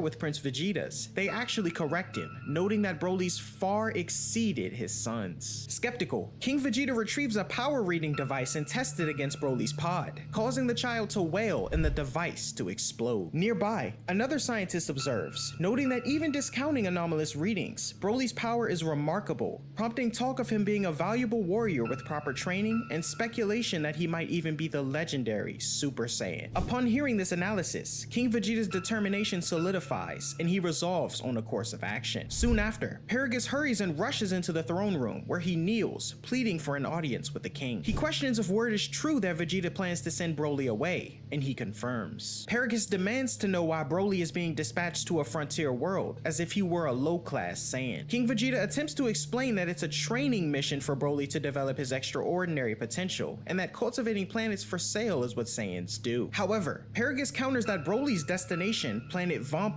is merely a setting with a harsh environment and no humanoid life forms, deeming it a non-suitable planet for sale. King Vegeta then admits that he fears Broly's immense power could threaten planet Vegeta one day, and perhaps even the entire universe. He goes as far as to call Broly a freak, and tells Paragus that he should consider himself lucky that his son's life was spared. Angered, Paragus accuses the king of being jealous of Broly's power, which surpasses that of the prince. This accusation infuriates Vegeta, who threatens Paragus and spitefully reveals that Broly's pod has already launched. In a panic, Paragus crashes through the throne room's stained glass window and heads for the spaceport. He sets his sights on his spaceship to steal and makes a beeline for it, moving past the Saiyan named Beats, who protests and follows him. Ignoring Beats, Paragus commandeers the ship and takes off for planet Vampa, with Beats along for the ride. As he pilots the ship through the atmosphere, Paragus explains to Beats the details of his plight and mission. The king, envious of Broly's power, removed him from his nursing capsule and sent him to a desolate world, not to conquer it as Saiyans do, but to get rid of Broly for good. Paragus intends to retrieve Broly from planet Vampa and serve out their exile on a more hospitable planet, informing Beats that he's free to head home afterward. As for Paragus, there's only one path forward. He'll train Broly's incredible power and one day exact revenge on King Vegeta. Paragus and Beats approach planet Vampa, a planetoid almost as small as an asteroid. Despite Beats' cautions, Paragus heads straight for where Broly should have landed 2 days earlier, resulting in a crash landing, though they survive mostly unharmed. As he departs from the ship, Paragus dons a mask, and the two begin searching for Broly using an old scout scope. Soon, they hear a noise, discovering a group of Vampa beetles approaching. One of the beetles attacks Paragus, but he manages to escape. He tries attacking the creature, but his blasts just bounce off its shell. As Paragus and Beats take shelter in a cavern below, Beats fearfully states he shouldn't be out here, as he's not even a fighter. The two remain put until sunrise, then resume their search for Broly. Beats notices that planet Vampa has a moon that's almost full, prompting Paragus to advise him not to stare at it for too long, otherwise he'll become a great ape. During their search, they enter a crater filled with a soft, grassy surface. It's not long before said surface is surrounded by Vampa's tick-like creatures. The ticks penetrate the grass with long, barbed appendages from their mouths and start sucking up something beneath the surface. Suddenly, an earthquake occurs, prompting Paragus and Beats to take to the air as the grassy field transforms into into an open mouth, extending into a gigantic snake-like creature with the face of an attack dog. The creature quickly attacks and eats the Vampa creatures, leading Paragus to understand the food chain on this planet. The Vampa beetles suck the blood from the Vampa beasts, and the beasts eat the beetles in return. Paragus and Beats distance themselves from the scene, and the latter spots Broly's pod in the distance. The pod appears to have been damaged in a crash landing, but Broly isn't there. Using a scope, they eventually locate Broly inside a cave that seems to serve as a nest for the Vampa beetles. It's filled with what looks like their eggs and the corpses of several adult creatures. Broly soon emerges from one of the adult claws, uninjured and holding a piece of a beetle tongue. Paragus expresses his happiness at seeing Broly, but Broly seems wary. Beats uses the scout scope to gauge Broly's battle power, revealing it to be 920 and higher than his own. But Paragus believes that 920 wouldn't be sufficient enough to combat the Vampa beetles and win. Incapacitating his struggling son by gripping his tail, Paragus notices that Broly's armor is a bit loose. He realizes that Broly must have transformed into a great ape the night before the moon was full, explaining the death of the Vampa life forms they're witnessing. Paragus and Beats return to their ship to escape the planet, but discover that the ship's main floater was damaged in their crash landing, leaving them stranded on planet Vampa. They're too far away to call for help, and they only have enough food and water for 10 days. Beats doubts anyone will find them, and Paragus, noting there's only one way for them to conserve food, shoots Beats with a ray gun and kills him. 5 years later, Bardock returns from battle to planet Vegeta, woken up by his Saiyan comrade Leek, who informs him of their imminent arrival. Curious about Frieza's command for the Saiyans to return, Leek is advised by Bardock to remove his scouter, suspecting that someone might be listening. The two notice that Frieza's spaceship is already orbiting the planet, but it will take some time for all of the Saiyans to return. Bardock is wary of their orders, stating that if Frieza had an important message, he could have transmitted it wirelessly. He goes on to say that even if this were about new weapons they were receiving, there would be no urgency in summoning all Saiyans back to their home planet. Though Cold and Frieza have always found the Saiyans useful, Bardock wonders if Frieza has decided he no longer needs them. As they enter the atmosphere with dozens of other ships and land in Bardock's village, the bustling scene is filled with activity, including carts pulling space pods. Leek questions if Bardock is suggesting that Frieza plans to exterminate the Saiyan race, and Bardock confirms, surprising Leek, who tries to stay optimistic. Another Saiyan comrade, Taro, greets Bardock, the latter questioning if he knows why Frieza summoned everyone back to the planet. Taro states he's unsure, but suggests Frieza might have found a valuable planet needing the Saiyans to purge, an idea Leek quickly adopts. Taro also mentions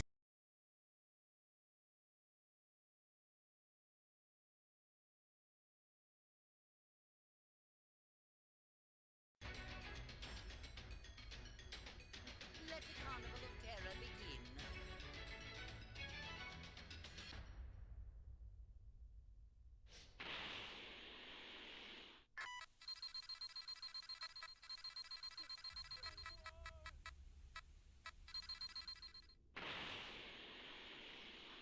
Where is everyone? Give me the Dragon Ball. You have my thanks.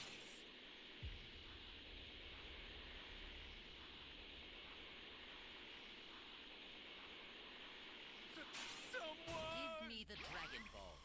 Dragon, whatchamacallit? What If did you do I... not have them, then I have no need for them.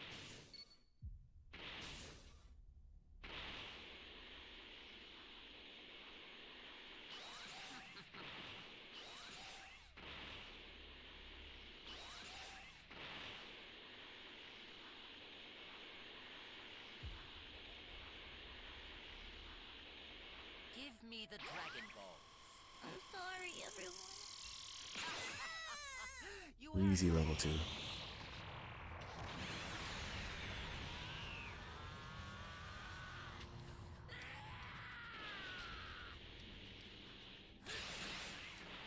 Where are the Dragon Balls? Even if I have... Why would I give you...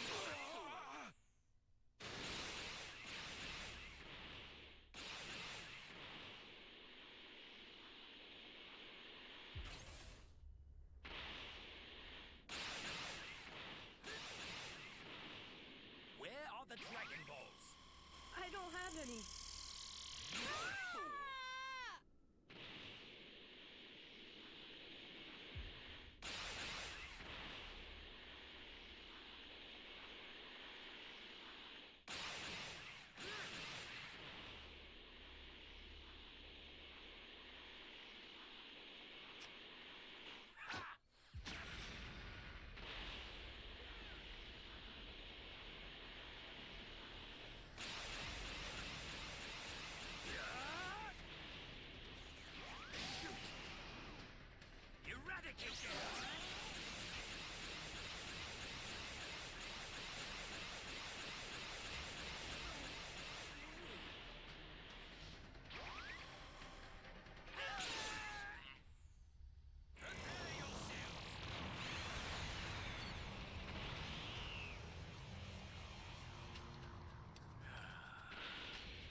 Let them look for that E key.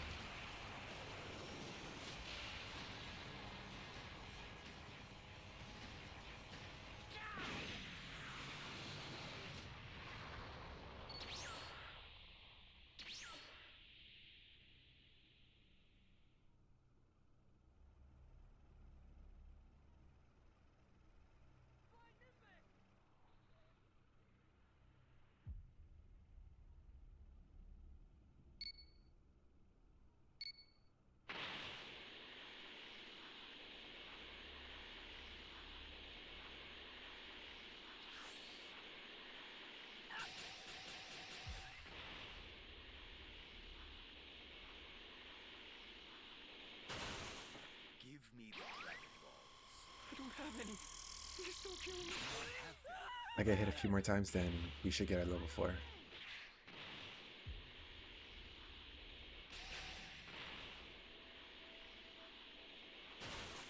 Give me the Never Dragon mind. Balls.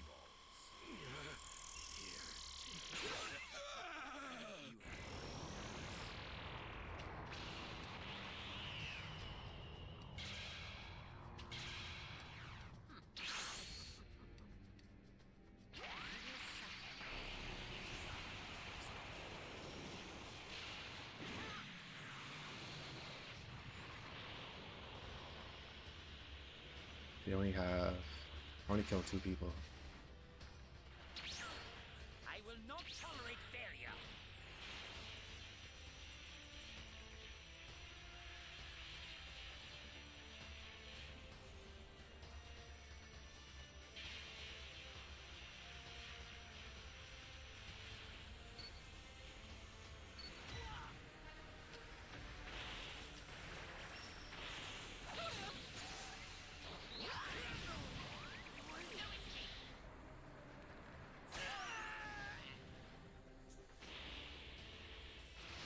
I made you a promise, didn't I?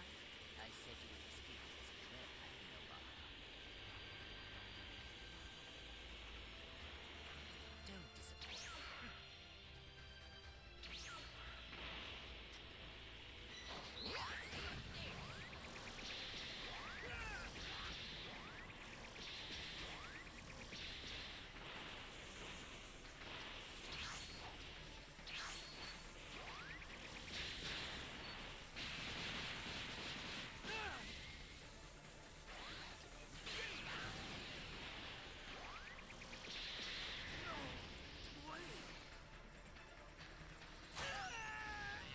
Get my medals up.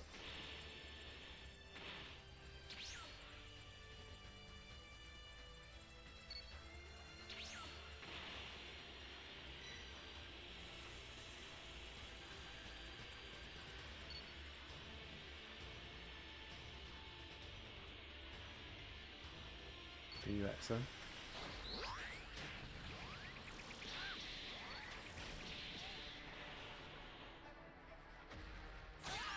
Waiting for your escape time machine, huh? I see. I see.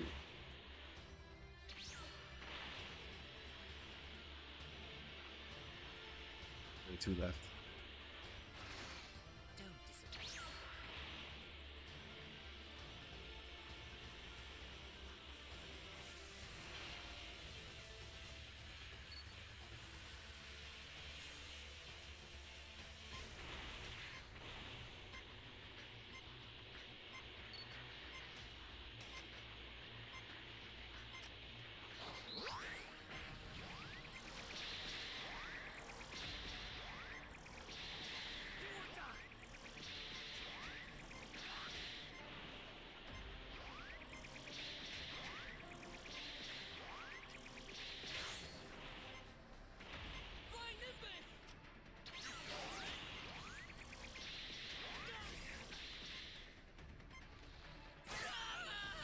Somebody had both Dragon Balls.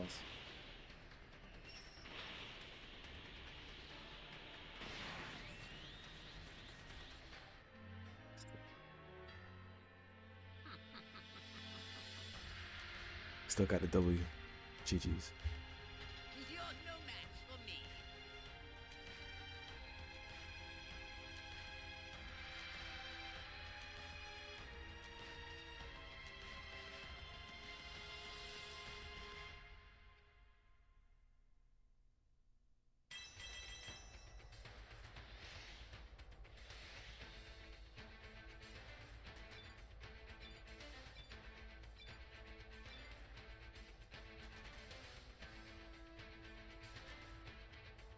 Ranked ends on Christmas Day.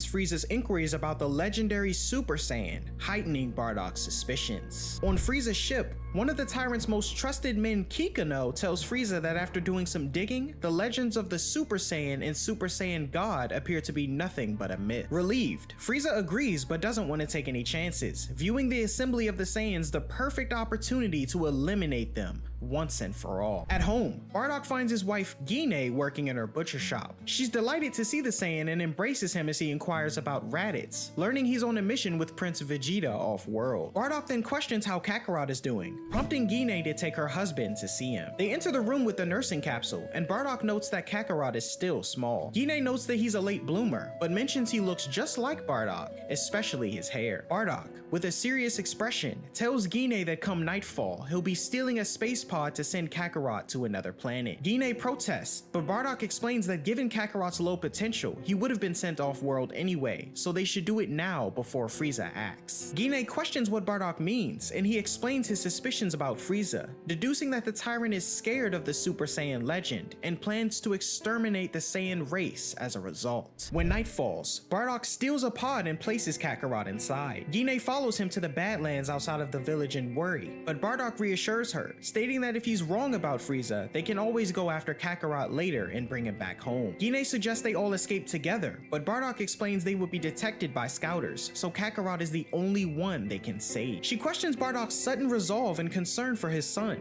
prompting the Saiyan to state that he's constantly destroying, so he'd actually like to save someone for a change. He programs the pod's destination to a planet called Earth, far enough to avoid Frieza's attention, with a native population weak enough to pose no threat to Kakarot. As the baby peers through the pod in tears, his parents resolve to their decision, and Bardock tells Kakarot to survive no matter what. As they say goodbye, Bardock touches the pod's window, and Kakarot places his hand against the glass. The pod takes off, and Gine calls out to her son, telling him not to forget them, as she breaks down in tears. Bardock comforts her as they watch their son hurtle through space, unaware of the horrible fate approaching their planet. On Frieza's ship, Kikano warns the tyrant that destroying the Saiyans will reduce their forces by nearly half. However, Frieza isn't concerned, as he anticipates that the Saiyans would eventually turn on him given the chance. Deciding the time has come, he opens the hatch and floats out in his hover throne, immediately preparing an attack that he launches to obliterate the planet. Gine looks up from her work in the butcher shop as the Saiyans notice the sky turning bright red. Leek stares toward the sky in shock, glaring as the supernova approaches. Bardock, in his armor heavily damaged from battling several of Frieza's minions, makes a desperate attempt to stop the tyrant's attack by launching a final spirit cannon. However, Frieza's supernova overwhelms the Saiyan's effort, and Bardock is incinerated along with planet Vegeta. Frieza, watching the life signs on his scouter screen drop to 0, proclaims joyfully how much better he feels with the Saiyans now eliminated. Somewhere in space, Vegeta is on a mission with Raditz, Nappa, and 2 other adult Saiyans. One Saiyan informs the others that planet Vegeta has been destroyed by a meteor, shocking the others as they rush to inform Prince Vegeta. Overhearing this, Raditz remarks they were fortunate enough to be spared, while Vegeta muses over the fact that he'll never be King Vegeta now. Nappa questions Vegeta about his brother, but Vegeta shows no concern for him. Another Saiyan questions Raditz about Kakarot, but Raditz dismisses his brother as a weakling and mentions that their mother had sent him off-world. With the remainder of the Saiyan race dwindled to a handful, Prince Vegeta looks toward the sky unbothered as Broly, back on planet Vampa with Paragus, eats a Vampa beetle from a giant eggshell. At the same time, Kakarot's space pod passes by, headed toward Earth, and begins his adventure that we know as Dragon Ball. In the present day, Goku and Vegeta are sparring near Bulma's summer home on an island far to the south of West City. Bulma is watching from a distance with Bola,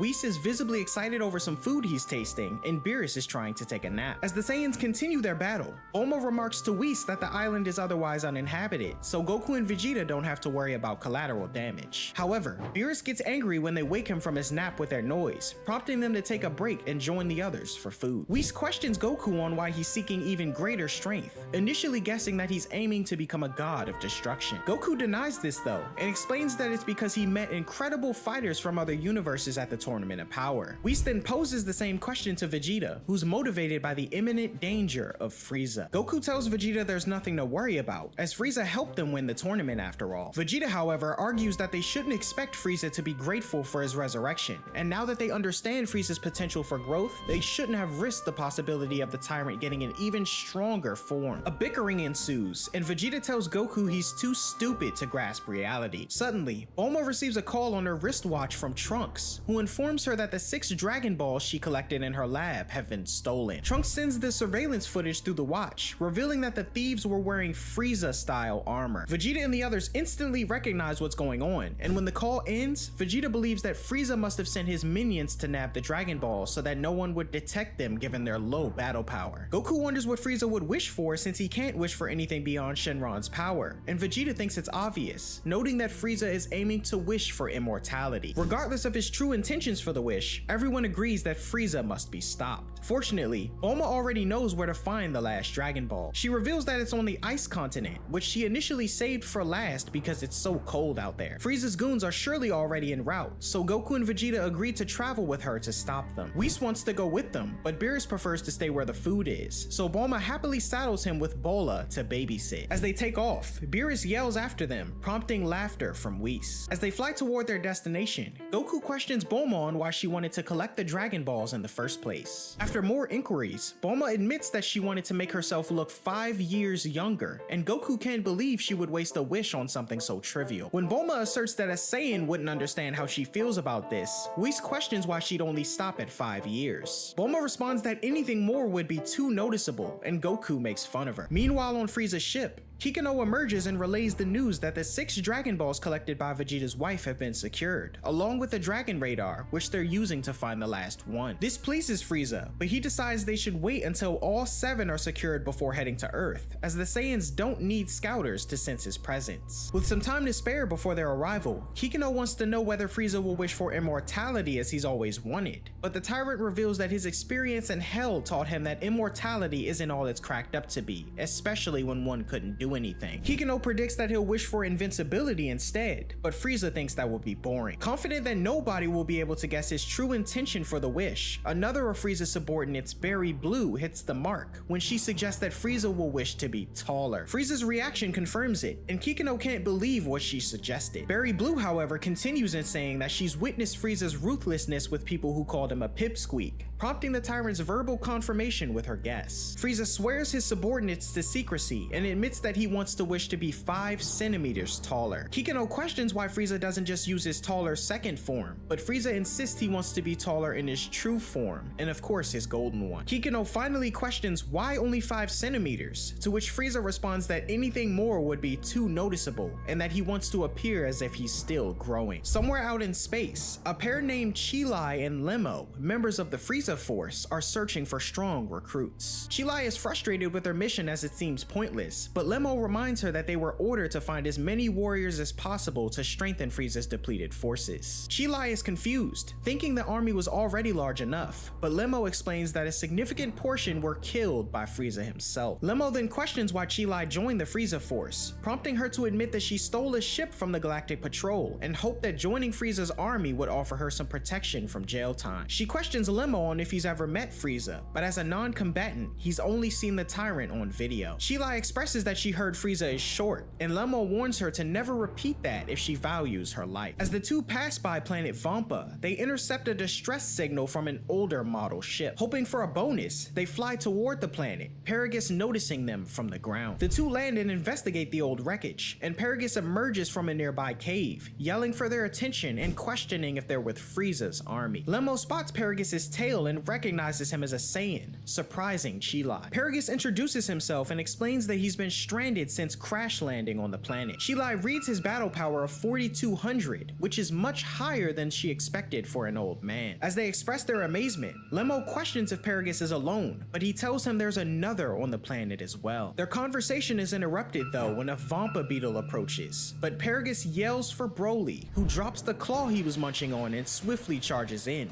dealing with the creature. Chi-Lai is awed by his performance and tries to read his battle power, but her scouter blanks out as Paragus introduces Broly. Surprised, Chi-Lai tells Lemo that her scouter can't even measure Broly's power, so he tries to get a reading on his, but fails as well. The two can't believe their luck and hurry to deliver this powerful specimen to Frieza. On their way, Broly gazes at the food Chi-Lai is eating and is offered some, but nearly eats the wrapping as he isn't accustomed to normal food like the others. Upon tasting the food, Broly devours it and formally thanks Chi-Lai, but she tells him to relax a little, leading to a more casual expression of gratitude. Upon the group's arrival on Frieza's ship, Berry Blue goes to inform Frieza of their arrival, piquing his interest. Gazing at Broly and Paragus, he's surprised that there are still other Saiyans out there. Frieza questions what happened to Broly's tail, prompting Paragus to explain that he removed it because Broly couldn't control himself when he transformed, making him too dangerous. Frieza inquires if Broly has lost his mind and exploded since the removal of his tail, and Paragus confirms he has, but insists it's only on rare occasions. Frieza counters that rarely is not never, and grows stern at the thought of danger being brought to his ship. So Paragus reveals Broly's collar, a device he invented to electrocute his son into submission when he loses control. Broly becomes visibly distressed when Paragus takes out the remote to demonstrate it to Frieza, gripping his collar in fear, which Lemo and Chi-Lai notice. Frieza inquires for Broly's name, but Broly just blinks and looks away, prompting Paragus to answer on his behalf. Frieza can sense Broly's hidden power, and Paragus assures him that he and his son are at his disposal. Frieza, already turning away, laughs and says he's sure they will serve him well. He instructs Berry Blue to reward the hunters, who present Chi-Lai and Lemo with a bounty in the form of intergalactic silver. They thank the tyrant profusely and leave, while Broly and Paragus remain in the room. Frieza then questions if Paragus is aware of Planet Vegeta's destruction due to an unexpected meteor long ago. Paragus, having heard about it en route to the ship, shows no concern for his race, but regrets that his dream of revenge was stolen from him. Frieza then informs Paragus that King Vegeta's son, Prince Vegeta, is still alive and flourishing. This news upsets Paragus, who exclaims that the royal bloodline should have ended long ago. Frieza then concocts a plan and offers to help him get his revenge, instructing Berry Blue to show Paragus and Broly to the showers and provide them with new battle armor. Alone, Frieza muses over his plan, noting that he may not even have to get his hands dirty this time. Sometime later, Broly and Paragus emerge from showering and don new armor, as Chi-Lai and Lemo invite them to join their table. Chi-Lai notices that Broly is only wearing the undersuit of his armor, and questions why he didn't wear the battle jacket. Broly explains that it was too hard to move in as she demonstrates hers, stating it's not so bad once you get used to it. Chi-Lai then directs her attention to the pelt wrapped around Broly's waist, reaching for it and questions when's the last time you washed it. This triggers Broly when she touches it as he tells her to leave it alone, drawing everyone's attention in the mess hall. Chi-Lai apologizes, touching the fur gently, realizing it must have an important meaning for him. Broly begins to tell her the story behind it, but Paragus interrupts, reminding him that they're here to eat,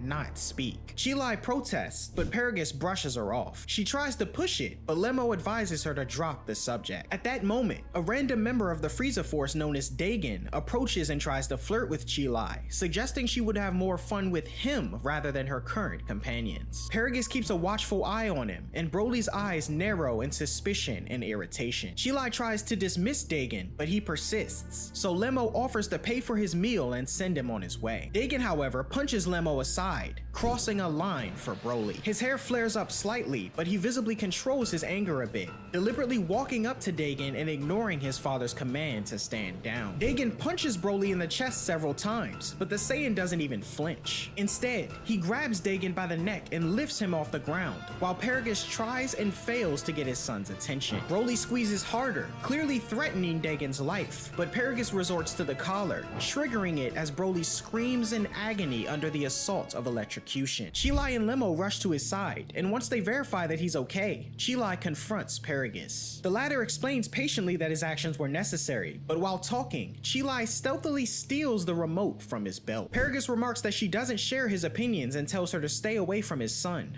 unaware that his means of reining Broly in have been taken from him. Suddenly, Berry Blue enters the mess hall to summon Paragus to see Frieza again. Paragus calls for Broly to join him, but Berry Blue insists Frieza only wants to see Paragus. Paragus. Before leaving, the Saiyan tells Broly to shut up and behave while he's gone. As soon as Paragus leaves, Lemmo remarks that he might be even worse than his own father, and Cheelai laughs. Pleased with herself, she shows Broly the remote she stole, surprising both him and Lemmo. She drops it on the ground and crushes it with her foot, and the two take Broly to the living quarters, where he gobbles more snack bars. Broly demonstrates more of his feral instincts as he's clueless on how to open a bottle, prompting Lemmo to help him as he drinks water for the first time. Comfortable around the two, Broly tells them the story of his pelt. He says that it's the ear of his first and only friend, Ba. Ba was one of the beasts that lived in the craters of planet Vampa. When Broly was a child, he got along with Ba, and part of his training was learning to dodge the beast's attacks. Eventually, Ba saw Broly as a friend and no longer attacked him. However, Paragus was unhappy with this development as it interfered with Broly's real training, so he shot Ba in the head with a ray gun, severing his ear. After that, Ba became angry and never trusted Broly again, so the Saiyans started wearing Ba's ear to remember all of the good times they spent together. Cheelai, in awe, tells Broly she didn't expect him to have so much to say, and Lemmo believes Broly to be a truly pure being. Cheelai questions if he even likes fighting, or if Paragus is just using him for revenge, and Lemmo notes that Broly doesn't have to do everything his horrible father tells him to do. However, Broly refuses to speak ill of his father, prompting a look of sadness from his new comrades as the Saiyan grips Ba's ear. Meanwhile, on the Arctic continent of Earth, Frieza's goons have finally found the last Dragon Ball, though they're having difficulties. In space, Frieza speaks with Paragus, explaining that Prince Vegeta is living on Earth along with another Saiyan. He suggests that Paragus show off Broly to them, and Paragus is happy to oblige. However, Frieza tells him that while he can take his revenge on Vegeta, Frieza wants to finish off Goku personally for his own revenge, which he's dreamed of for a long time. Paragus is taken aback by Frieza's determination, but he doesn't even know who Goku is, so he bows and agrees to Frieza's wishes. Just then, Kikuno runs in and excitedly informs Frieza that the last Dragon Ball has been found. Frieza rejoices, and the ship heads for Earth at full speed. At the same time, Bulma and her crew have finally reached the Arctic. Bulma spots Frieza's goons, and they make a landing. Despite the cold, Goku excitedly jumps out of the ship. Bulma and the Saiyans are casually bundled up in warm clothing, but Whis doesn't need any, casually explaining that it's much colder in outer space. Frieza's goons watch the group from their own ship, and when they see that their scouters' readings have spiked, the two fearfully take off. As they fly away, Goku and Vegeta look up, and Vegeta calmly shoots them down. They approach the enemy ship, with Vegeta lifting it effortlessly with one hand while Goku jumps on top, slapping his hands on the glass and demanding the goons to surrender the Dragon Balls. Goku senses something approaching and looks up, as does Vegeta, still holding the thieves' ship. In space, Frieza arrives, floating out of his ship's hatch, reminiscent of his dramatic entrance during the destruction of planet Vegeta. He drops a petite supernova into the atmosphere, splitting the sky open and pushing away all clouds to quicken the tyrant's descent. Both Goku and Vegeta sense another powerful presence aboard Frieza's ship, but can't identify who it is. They watch warily as Frieza and his crew disembark. As Broly steps off the ship, a wave of power seems to emanate from him, creating a wind that forces Goku and Vegeta to shield themselves. Once everyone has exited the ship, Vegeta recognizes Paragus and Broly as Saiyans, and Paragus trembles as he recognizes Vegeta from his resemblance to King Vegeta. Goku demands to know what Frieza is up to, and Frieza casually responds that he's come to Earth for the Dragon Balls, which he calls to him via telekinesis as his goons stumble after them, falling into the snow. Watching from their ship, Cheelai and Lemmo wonder what the magical orbs are. Bulma on the sidelines yells at Frieza to return the Dragon Balls and leave, but Whis advises her it's too late for that now, delighting in the prospect of the battle that's soon to come. Goku again demands to know Frieza's intentions. The tyrant then introduces his companions, Broly and his father, explaining that they're Saiyans, though he's sure Goku and Vegeta have already figured this out. Paragus steps forward and introduces himself by name, and Frieza recounts how, when Vegeta was a child, his father exiled Broly to a repugnant planet where he and Paragus were stranded until Frieza found and rescued them. A silence falls on everyone listening, but Goku breaks that silence when he questions what the word repugnant means, prompting an explanation from Frieza. Paragus declares he's come to avenge the sins of King Vegeta upon his son,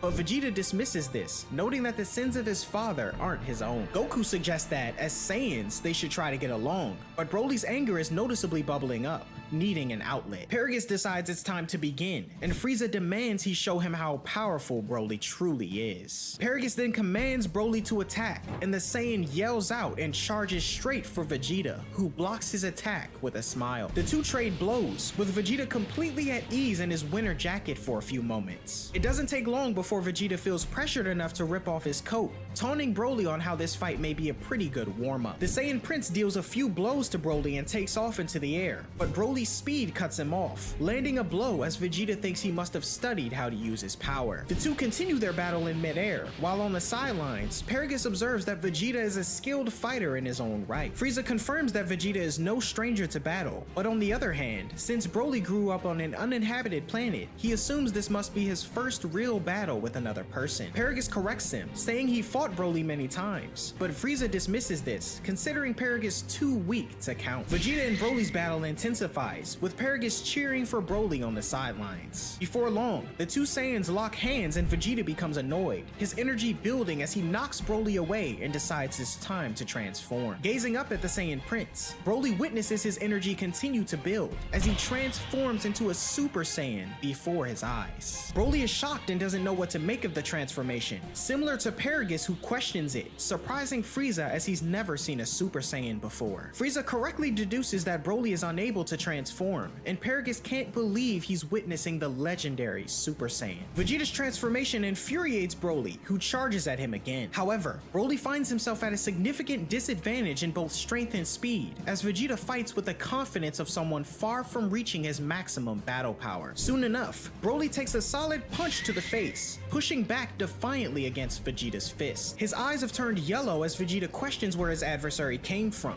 soon interrupted as Broly delivers a punch that sends Vegeta through a mountain, the Saiyan quickly realizing that Broly has become even stronger. Broly begins keeping up with Vegeta as a Super Saiyan and putting him on the defensive again, astonishing Goku, though Vegeta doesn't let this go on for too long. He seeks the calm of Divine Ki as he retreats upward, a fiery aura surrounding him as he transforms into a Super Saiyan God. Regaining control, Vegeta doesn't waste time letting Broly know it. Initially, Broly is fearful, desperately attempting to land attacks. He repeatedly tries to land a punch, but Vegeta dodges effortlessly until he catches one of Broly's attacks, casually pushing it aside and punching the Saiyan in the face, sending him flying through several mountains. Paragus falls to his knees, believing Broly has reached the limit of his power. Frieza angrily suggests they give up for now and retreat to his ship with the Dragon Balls, while Broly, appearing injured, is approached by Vegeta. Paragus gets up and calls for Broly, trying to persuade him to stand down, but Broly is buried in a distant mountain and isn't listening, instead undergoing an internal struggle for control. Annoyed, Paragus reaches for the remote in his belt pouch and, discovering it's missing, falls to his knees again, desperately calling for Broly to retreat. At the same time, Broly is trying and failing to keep the beast within him contained. Running out of patience, Vegeta aims a God Heat Flash attack to finish Broly off, stating that this was a waste of his time. Goku desperately shouts at Vegeta to stop, but the prince ignores him, blasting Broly into the frozen lake, which melts around him as he plunges downward. In the depths, Broly finally awakens his wrathful form, turning the lake into a powerful whirlpool as he rises in a golden glow and screams in fury. Once again, the force of his ki sends a gale outward, causing Goku and Vegeta to instinctively block. Goku questions what's going on and inquires if Vegeta has ever encountered a Saiyan like this before. Realizing that this fight could go on longer than they expected, Vegeta responds by questioning if Goku has any sensu beans, though he forgot to bring them along. Wrathful Broly fires a mouth blast directly at Goku, who barely dodges as the attack takes off the top of the mountain behind him before exploding in the sky, bathing everything in green light. Gathering himself, Vegeta raises his energy and attacks, landing a punch directly on Broly's face. Surprisingly, Broly takes it head on with no sign of damage. Broly then punches Vegeta, sending him flying skyward. Goku begins to worry and flies after the two, and Vegeta starts to feel pressured as he attempts to fend off Broly's attacks. On the sidelines, Frieza is in good spirits again, questioning Paragus on what's happening. Paragus notes he's unsure, but theorizes that Broly has gained the ability to control the power of the Great Ape in human form without any of the disadvantages of the bulky transformation. However, the downside is that nothing can be done to control Broly now, as he himself has lost sense of who or what he is. Back in the battle, Vegeta is punched through mountains himself. Although he lands gracefully enough, he's feeling overwhelmed. As Broly is about to power up again, Goku yells for his attention in the distance. Turning to meet the Saiyan, Broly notices Goku removing his jacket, asserting that it's his turn to fight now. Goku's interruption infuriates Broly, who powers up as Goku starts warming up. As they charge in, the two exchange a few blows, Broly soon punching Goku deep into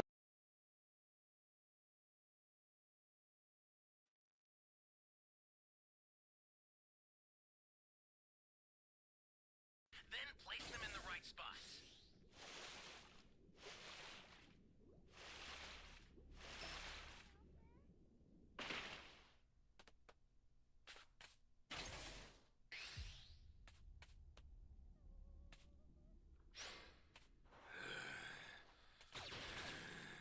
Flying Nimbus!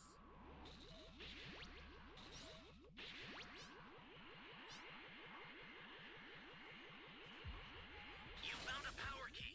Go slot it. Hey, great! You found another power key. Use it quick.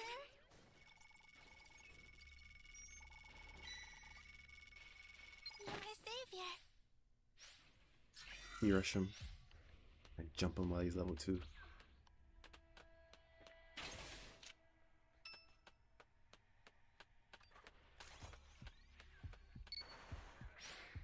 That was a piece of cake.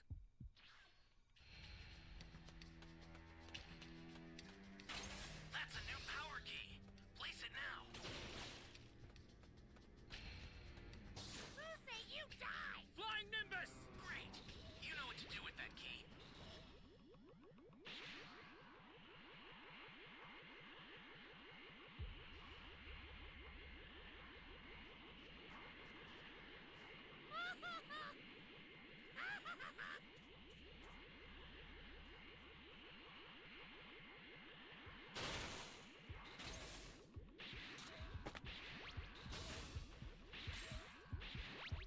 Stay calm.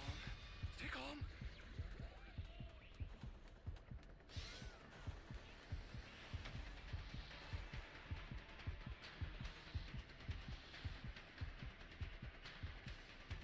Oh man. Hey, great! You found another power key. Use it quick.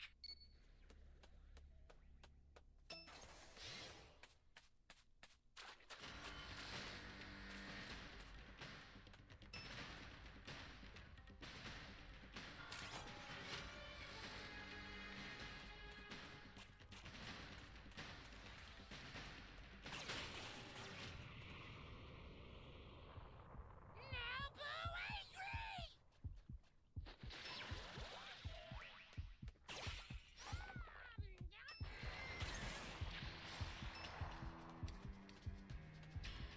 Batman, let's fight. No one wanted to help me fight. Now the game's over.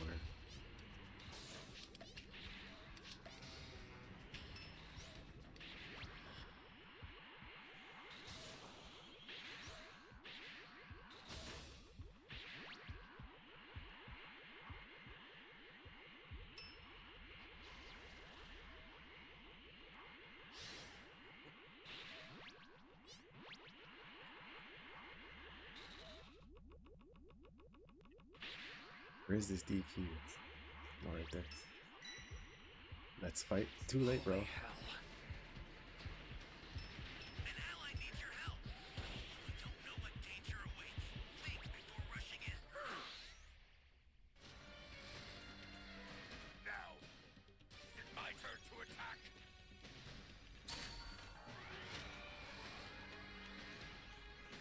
Get up! Thanks. Change! Flying Nimbus!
Sucks that he got some health back. We were doing pretty good. Where's that transfer though? Flying Nimbus! The startup system is under attack. Stop it if you can, but retreat if you need to. Got it? Yes! I'm even more powerful than before!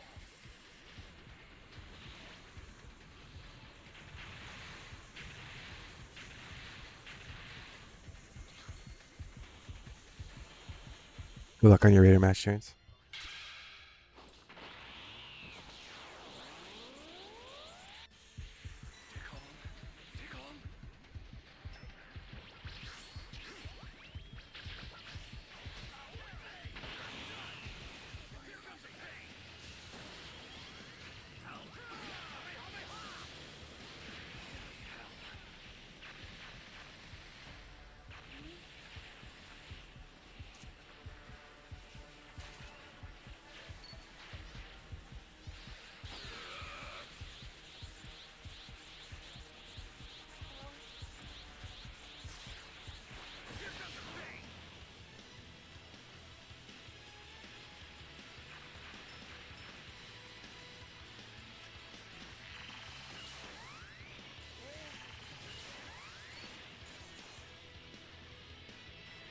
He got lucky. He ran away like a little bitch. I'm about to lose my dragon change. You bastard!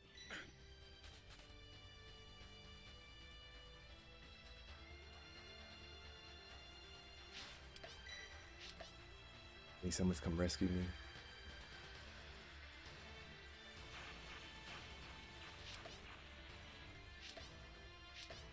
Come on, team.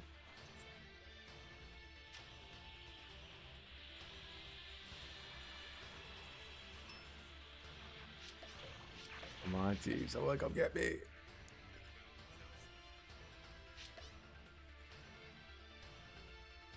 Oh, got me, bro. I hate that final dragon change thinking we were gonna whoop his ass and he ran in that cave.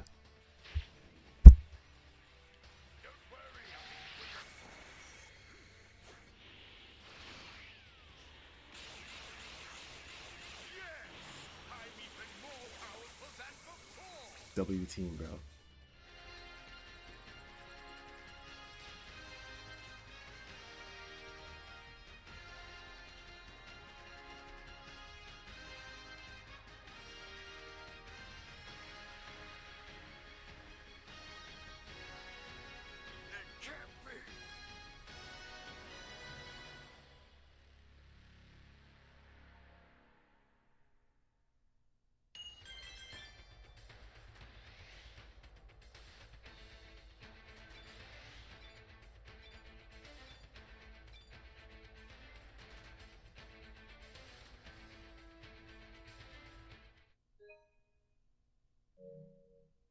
That's going on YouTube.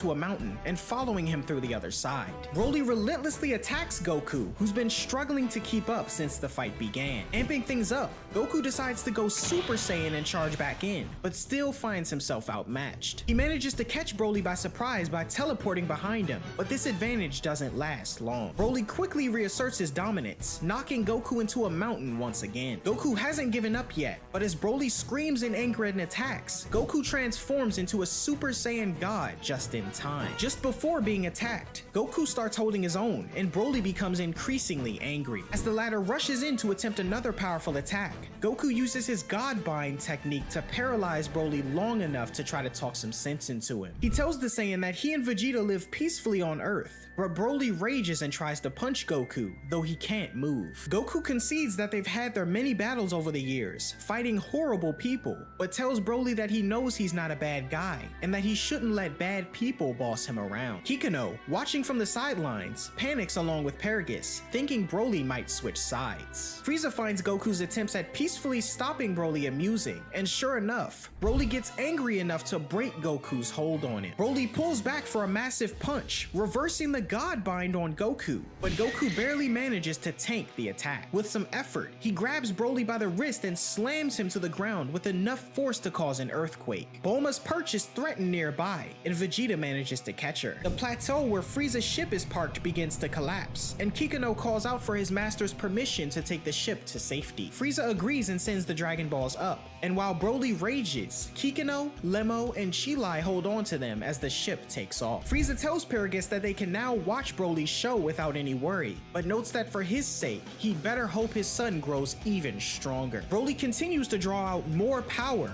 growing larger by the minute. Despite Goku landing attacks in his god form, he isn't making any real progress. Watching from above, Chilai is overwhelmed by Broly's power. Lemo believes that Broly isn't himself right now, and Chilai agrees. Goku struggles against Broly, and Chilai regrets that this is happening because the gentle-hearted Broly is a slave to his father's obsessive drive for revenge. Broly's rage continues to grow, dealing blow after blow to Goku, but Paragus begins to fear that his son will be killed if this keeps up. At this point, Broly has grown so large that he dwarfs Goku, fully controlling the fight. He furiously tries to stomp Goku into the ground, but Goku desperately rolls away. Goku manages to get back on his feet and attacks Broly with an energy sphere, only for Broly to effortlessly grab it and crush it in his hand. Broly then flips Goku and grabs him by the ankle, slamming him against the ground and prompting his screams of agony. Broly keeps up his display of strength and slams Goku again, only this time, Goku momentarily blacks out from the pain as he's thrown around repeatedly. To take things up a notch, Broly grabs Goku by the head and drags him through an ice wall by the face, thrown far into the distance afterward as he plummets to the ground. The Saiyan is felled and unable to move, while Broly screams in unbridled rage. On the sidelines, it appears Goku is done for, and Frieza thinks he won't even get a chance to finish him off. Suddenly, we see Piccolo meditating far away. He opens his eyes and calls out to Goku telepathically, sensing that his friend is up against a formidable opponent. Piccolo knows he would only be a hindrance if he tried to help, and Goku, struggling to pull himself together, tells Piccolo that it's okay, as he's his escape plan. At the same time, Broly is losing patience, and Goku manages to stand up. If things go south, he tells Piccolo that he can use instant transmission to teleport away from the battlefield. Piccolo realizes that for Goku to have an escape plan, things must be really bad, and wishes him good luck. When Goku snaps back into the fight, he rips off his battle-damaged orange gi and begins to transform once more. His aura originally turns green, and being pushed further in battle, he nearly trespasses into Ultra Instinct again before completing his transformation into Super Saiyan Blue. The fight becomes a bit closer to even, but Goku is still struggling against Broly's might. The two combatants plummet through the ground, where a fiery magma pit lies just beneath the snow. Broly initially overwhelms Goku beneath, but Goku throws Broly back above the surface and follows him up. Above ground, Broly quickly charges up a giant cyclonic attack and launches it at Goku. The attack is so powerful that Frieza has to put up an energy shield to surround himself, while Paragus is sent flying into the distance. The attack transforms the landscape, the sheer magnitude of it releasing the magma below the surface, though Goku remains unharmed. Paragus is filled with despair, beginning to think that maybe King Vegeta was right all along. Broly is now the one struggling, with Goku clearly having the upper hand in battle. Frieza questions Paragus if this is truly the end this time, and Paragus agrees that it is. Frieza, however, recalling how killing Krillin triggered Goku's first Super Saiyan transformation, decides to replicate that scenario. With a satisfied smile, Frieza executes Paragus with a mere finger beam and calls out to Broly, acting with panic and distress. This gets Broly's attention, and Frieza reveals that his father was killed by a stray energy blast. The revelation for Broly triggers the exact effect Frieza hoped for, as the Saiyan explodes in grief and anger, transforming into a Super Saiyan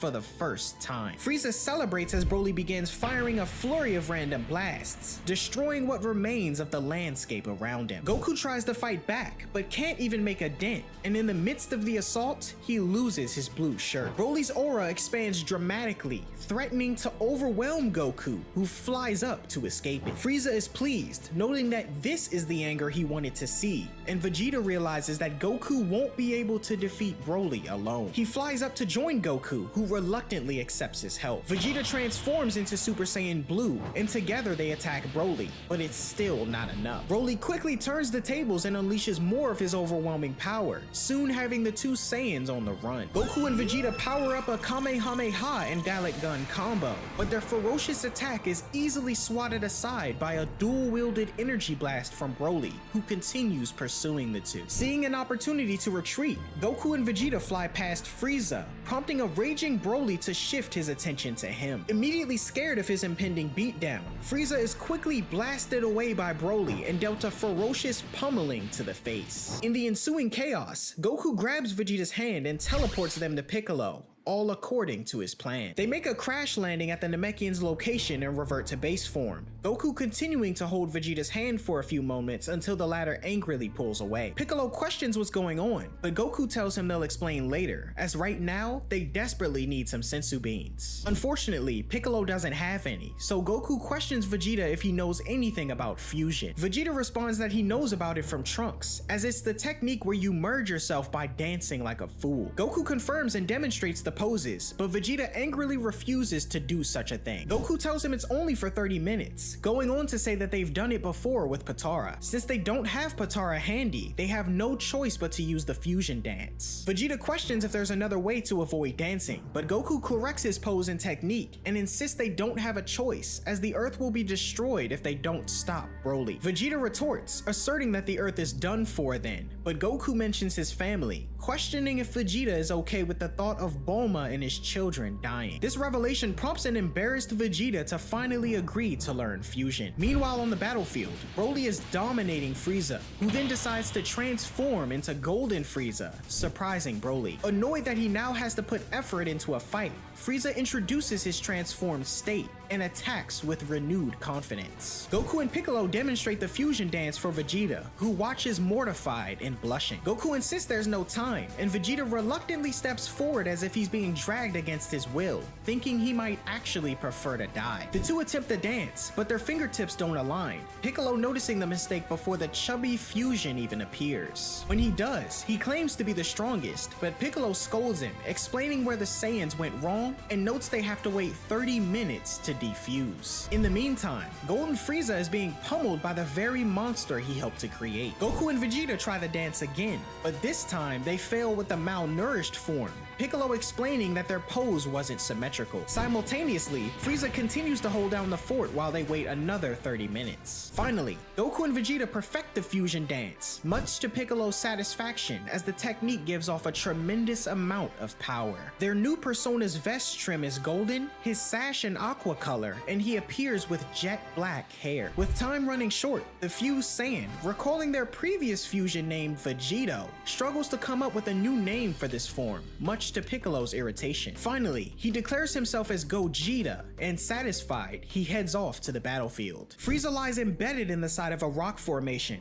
marveling at Broly's power even as the Saiyan has moved on. Suddenly, Gogeta appears, much to Frieza's shock. The tyrant demands to know who he is, and Gogeta explains that he's the fusion of Goku and Vegeta, much stronger than the two of them separated. Frieza whines and says that isn't fair, and wasting no time, Gogeta teleports to Broly's new location. Having lost interest in attacking Frieza, Broly has begun attacking Whis in the absence of Goku and Vegeta. Whis is merely toying with the frenzied Super Saiyan as he dodges his attacks, moving out of the way of Gogeta's instant transmission when he arrives. Whis instantly recognizes who Gogeta is, surprised to see that Goku and Vegeta could actually work together long enough to fuse. Bulma recognizes Gogeta as well, as Broly appears in front of them. Gogeta challenges Broly to fight him, and he immediately attacks. After dodging a few of Broly's blasts, Gogeta decides to power up, transforming into a Super Saiyan to match Broly's power. The two exchange blows, Gogeta twirling his hands in a circular motion and redirecting Broly's punch as he delivers his own devastating attack to the Saiyan's stomach,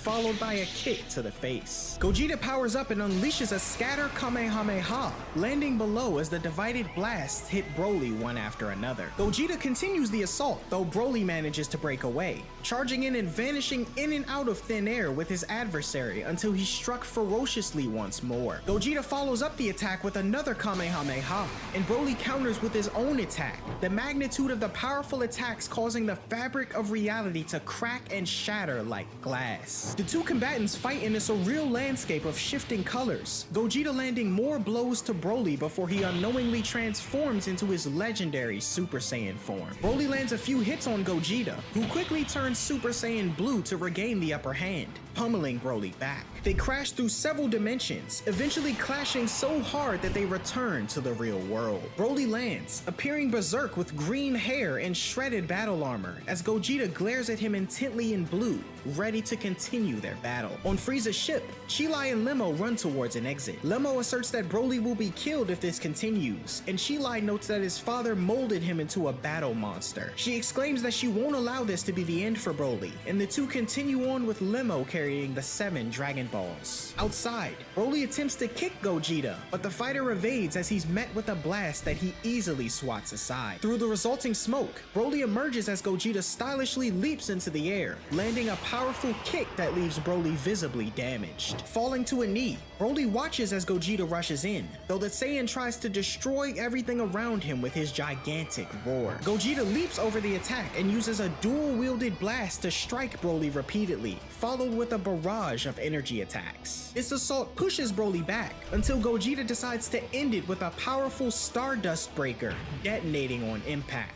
Amongst the lull in the battle, the sky becomes dark as Shenron is summoned in the distance, appearing in the sky and catching the attention of Frieza. Offering to grant one wish, Cheelai holds a gun to Kikuno's back and demands to know how to get their wish granted. Kikuno tries to hold his tongue, but when threatened with death, he reveals that all you need to do is state your wish. On the battlefield, the fight nears its end as Broly powers up even more, yelling out in a furious rage before rushing in to attack again. Gogeta, however, maintains the upper hand, countering with a flying kick. Broly fires a massive energy blast, but Gogeta dodges it almost as if he's surfing and punches Broly in the face. Broly attempts to strike back with a flurry of energy bullets, but Gogeta easily evades and continues to decimate the Berserker, eventually using a meteor explosion to completely dominate Broly. From afar, Whis declares the match nearly finished as Gogeta emerges from the resulting flames he's created. Without hesitation, Gogeta charges a full force Kamehameha. As the Saiyan's energy builds, prepared to completely finish Broly off, the very air around them crackles with anticipation. The ground trembles under the weight of his power, and a blinding light engulfs the battlefield as the fighter's eyes blaze with determination. When Gogeta unleashes the blast, Broly stares and screams in horror, Cheelai at the same time begging Shenron to send Broly back to the planet where they found him. Gogeta's Kamehameha shoots off harmlessly into space as Broly is whisked away by Shenron's power, confusing the warrior as the Saiyan finds himself back on planet Vampa, disoriented and relieved, having reverted to his base form. On Earth, Shenron declares the wish granted and disappears as the Dragon Balls scatter. Gogeta, piecing together what's happened, laughs and casually brushes off the remainder of his minor energy blast. Kikuno watches helplessly as Cheelai jumps into a getaway vessel Lemo lifted from Frieza's mothership, and the two take off into space. From afar, Frieza tries to shoot them down, but Gogeta grabs his hand and stops him. Knowing he stands no chance against the fused might of the Saiyans, Frieza drops his golden form and gives up, though he warns Gogeta that he'll be back for the Earth one day. As he takes off, Gogeta laughs at the battle's end. Back at Bulma's vacation home, a baby Bola happily plays with Beerus, though he ignores her as she pulls on his collar. Having been able to sense the battle, Beerus is relieved that everything turned out well and looks forward to returning to his nap. In outer space, Lemo pilots the stolen ship. Cheelai apologizes for getting him involved, but Lemo doesn't mind, as these have been some of the most exciting days for him. Cheelai goes on to say she wants to find Broly, and Lemo agrees, thinking it might be the safest option for for them given they may be hunted by the Frieza Force. They set a course for planet Vampa, knowing they'll need to find some food and supplies along the way. 3 days later, the Frieza Force is back in action, attacking another unfortunate planet. Hikino informs Frieza that they've located Chilai and Lemo with Broly, and Frieza advises they leave them alone for now. He considers that Broly could be an invaluable asset if he learns to control his temper, letting Chilai and Lemo do the hard work of managing him to stand a chance against Goku and Vegeta one day. On planet Vampa, Broly drags a huge claw into his cave where a starving Chilai and Lemo wait. The Saiyan offers them some meat, which Chilai finds sour but better than starving. Lemo finds it unbearable upon tasting it, but Chilai counters he won't be denying it for long, as they don't have enough food to sustain them for more than 50 days. Suddenly, Goku appears on Vampa, and the three take defensive positions. When the three notice it's him, Chilai and Lemo are convinced that Goku's come to battle Broly again. Instead, Goku, in an act of kindness, offers them supplies to help them survive the harsh conditions of Vampa, a lifetime supply of food, a shelter in a capsule, and 2 sensu beans. Goku explains the purpose of the beans as Chilai voices more of her skepticism, but Goku asserts he just wants the group to be safe and healthy. He goes on to say that he was sure his strength was reaching its peak, but due to Broly's appearance, he's convinced that he can push himself further. He says that Broly is much stronger than him, and probably stronger than even Lord Beerus, emphasizing that someone so incredible shouldn't share a fate of dying on an awful planet. The two pure-hearted Saiyans lock eyes before Goku begins his departure, explaining to a curious Lemo that he used instant transmission to find Broly via his ki. Despite the group's confusion, Goku mentions he plans to return to spar with Broly again if they don't wander too far. Broly seems to like the idea of fighting Goku again, and as the Saiyan prepares to leave, Chilai questions who he is. Before leaving via instant transmission, Goku introduces himself via his Earth name, but tells Broly he can call him Kakarot. The Moro arc takes place after the events of the Tournament of Power and encounter with Broly. Sometime after, Goku arrives at Capsule Corporation to train with Vegeta in the Gravity Training Room. Vegeta inquires about Ultra Instinct, and Goku shares that he hasn't been able to activate it since the tournament. He expresses that continual rigorous training is necessary if he intends to use it again, and unexpectedly, Bulma interrupts them, requesting their presence outside. She informs them that Hercule had called, as a mysterious gang is attempting to kidnap Buu, and utilizing his instant transmission, Goku takes off while Vegeta opts to fly. At Hercule's house, a sleeping Buu is being forced into a spaceship by a group of individuals. Hercule tries to thwart their attempts but is unsuccessful. Goku and Vegeta arrive, catching the attention of the lead kidnapper, Mirus. Recognizing the two, Mirus is interrupted by Goku, who begins to attack the other kidnappers in the group. Left with no option, Mirus uses his stun gun to incapacitate Goku and Vegeta, instructing his men to bring them along, and he'll explain the situation at their headquarters. Later, Goku regains consciousness and encounters Jaco on the Galactic Patrol HQ spaceship. Mirus extends his apologies to Goku for his actions, clarifying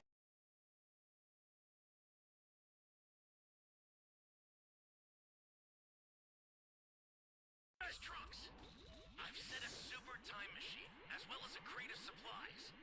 Here's how to launch. Find the power keys, then place them in the right spots.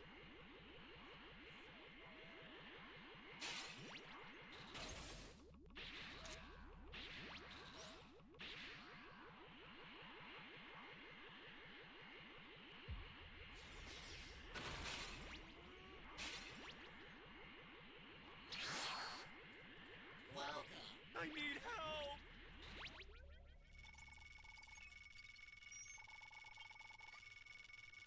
You're a big help! A super transfer is headed your way. Take it now. You found a power key. Go slot it. An ally needs your help. We don't know what danger awaits. Think before rushing in. Hey, great! You found another power key. Use it quick.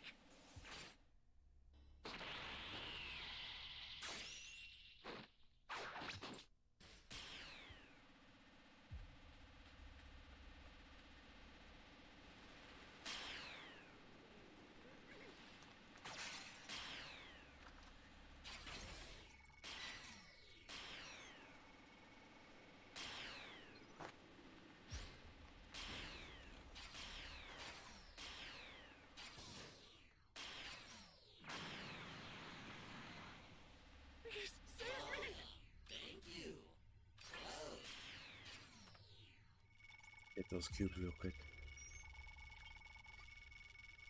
You have my thanks.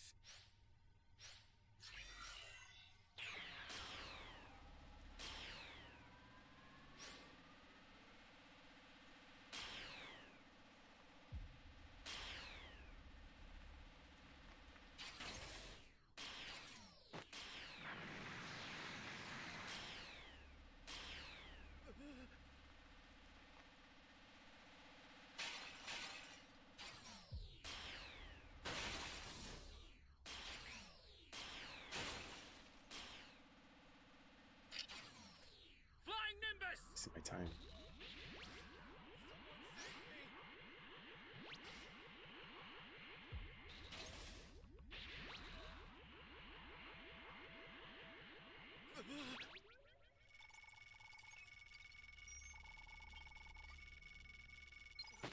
Thanks.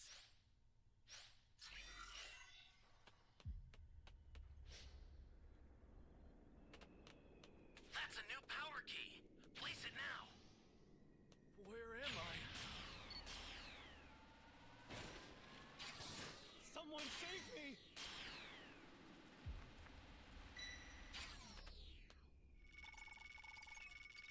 This is bad. Somebody's down. Exercise Thanks. extreme caution. Still have to find his B key. Flying Nimbus!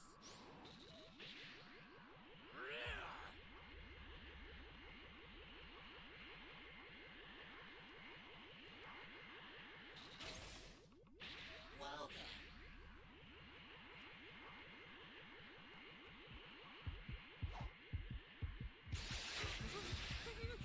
You're done!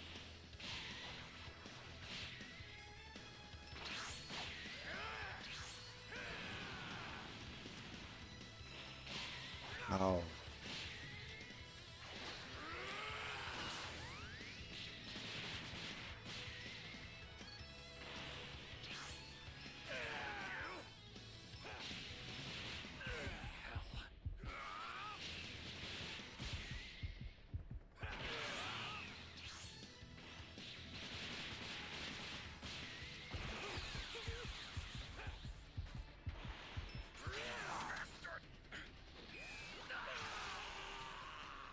Probably look! Such a tragedy! Your father has been That's killed! bullshit, bro.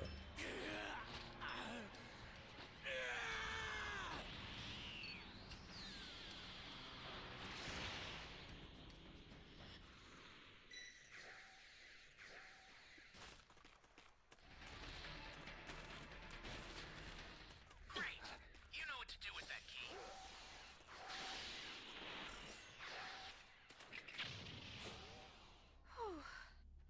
An ally needs your help. We don't know what danger awaits. Think before. I sent you a super transfer. Use it to hold the enemy back.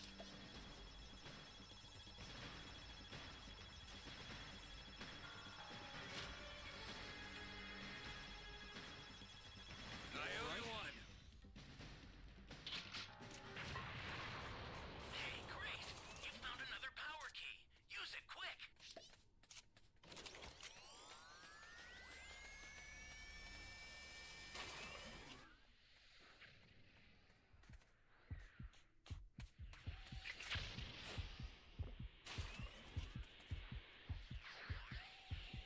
Flying Nimbus! Stay calm. Stay calm. I didn't want to waste that drink, man.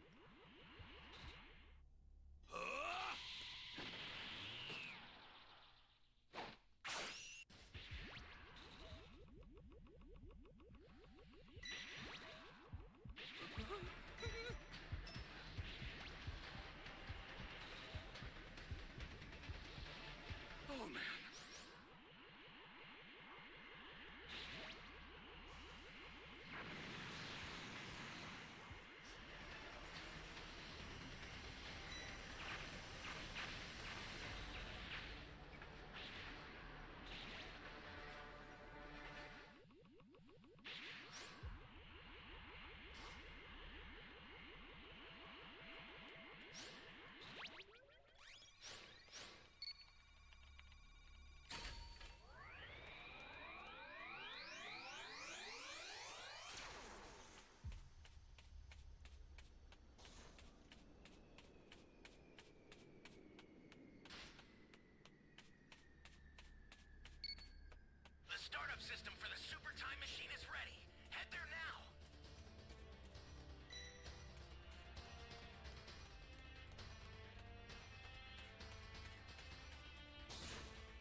We lost our level 3. This is bad. Somebody's down. Exercise extreme caution if you're going to help them. I'm just trying to see if I can find some cubes real quick. Flying Nimbus!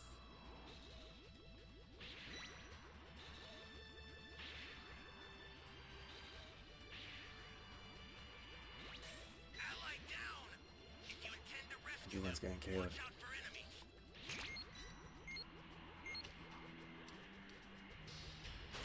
Someone save me!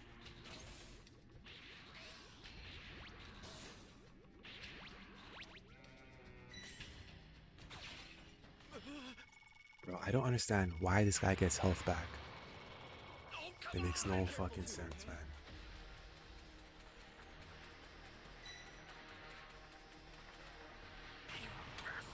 I've sent a new super transfer. Yo, Terrence, I'm done with Broly, dog. I'm done with this guy.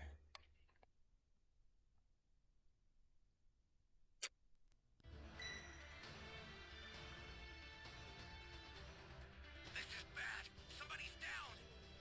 Exercise extreme caution if you're going to help them.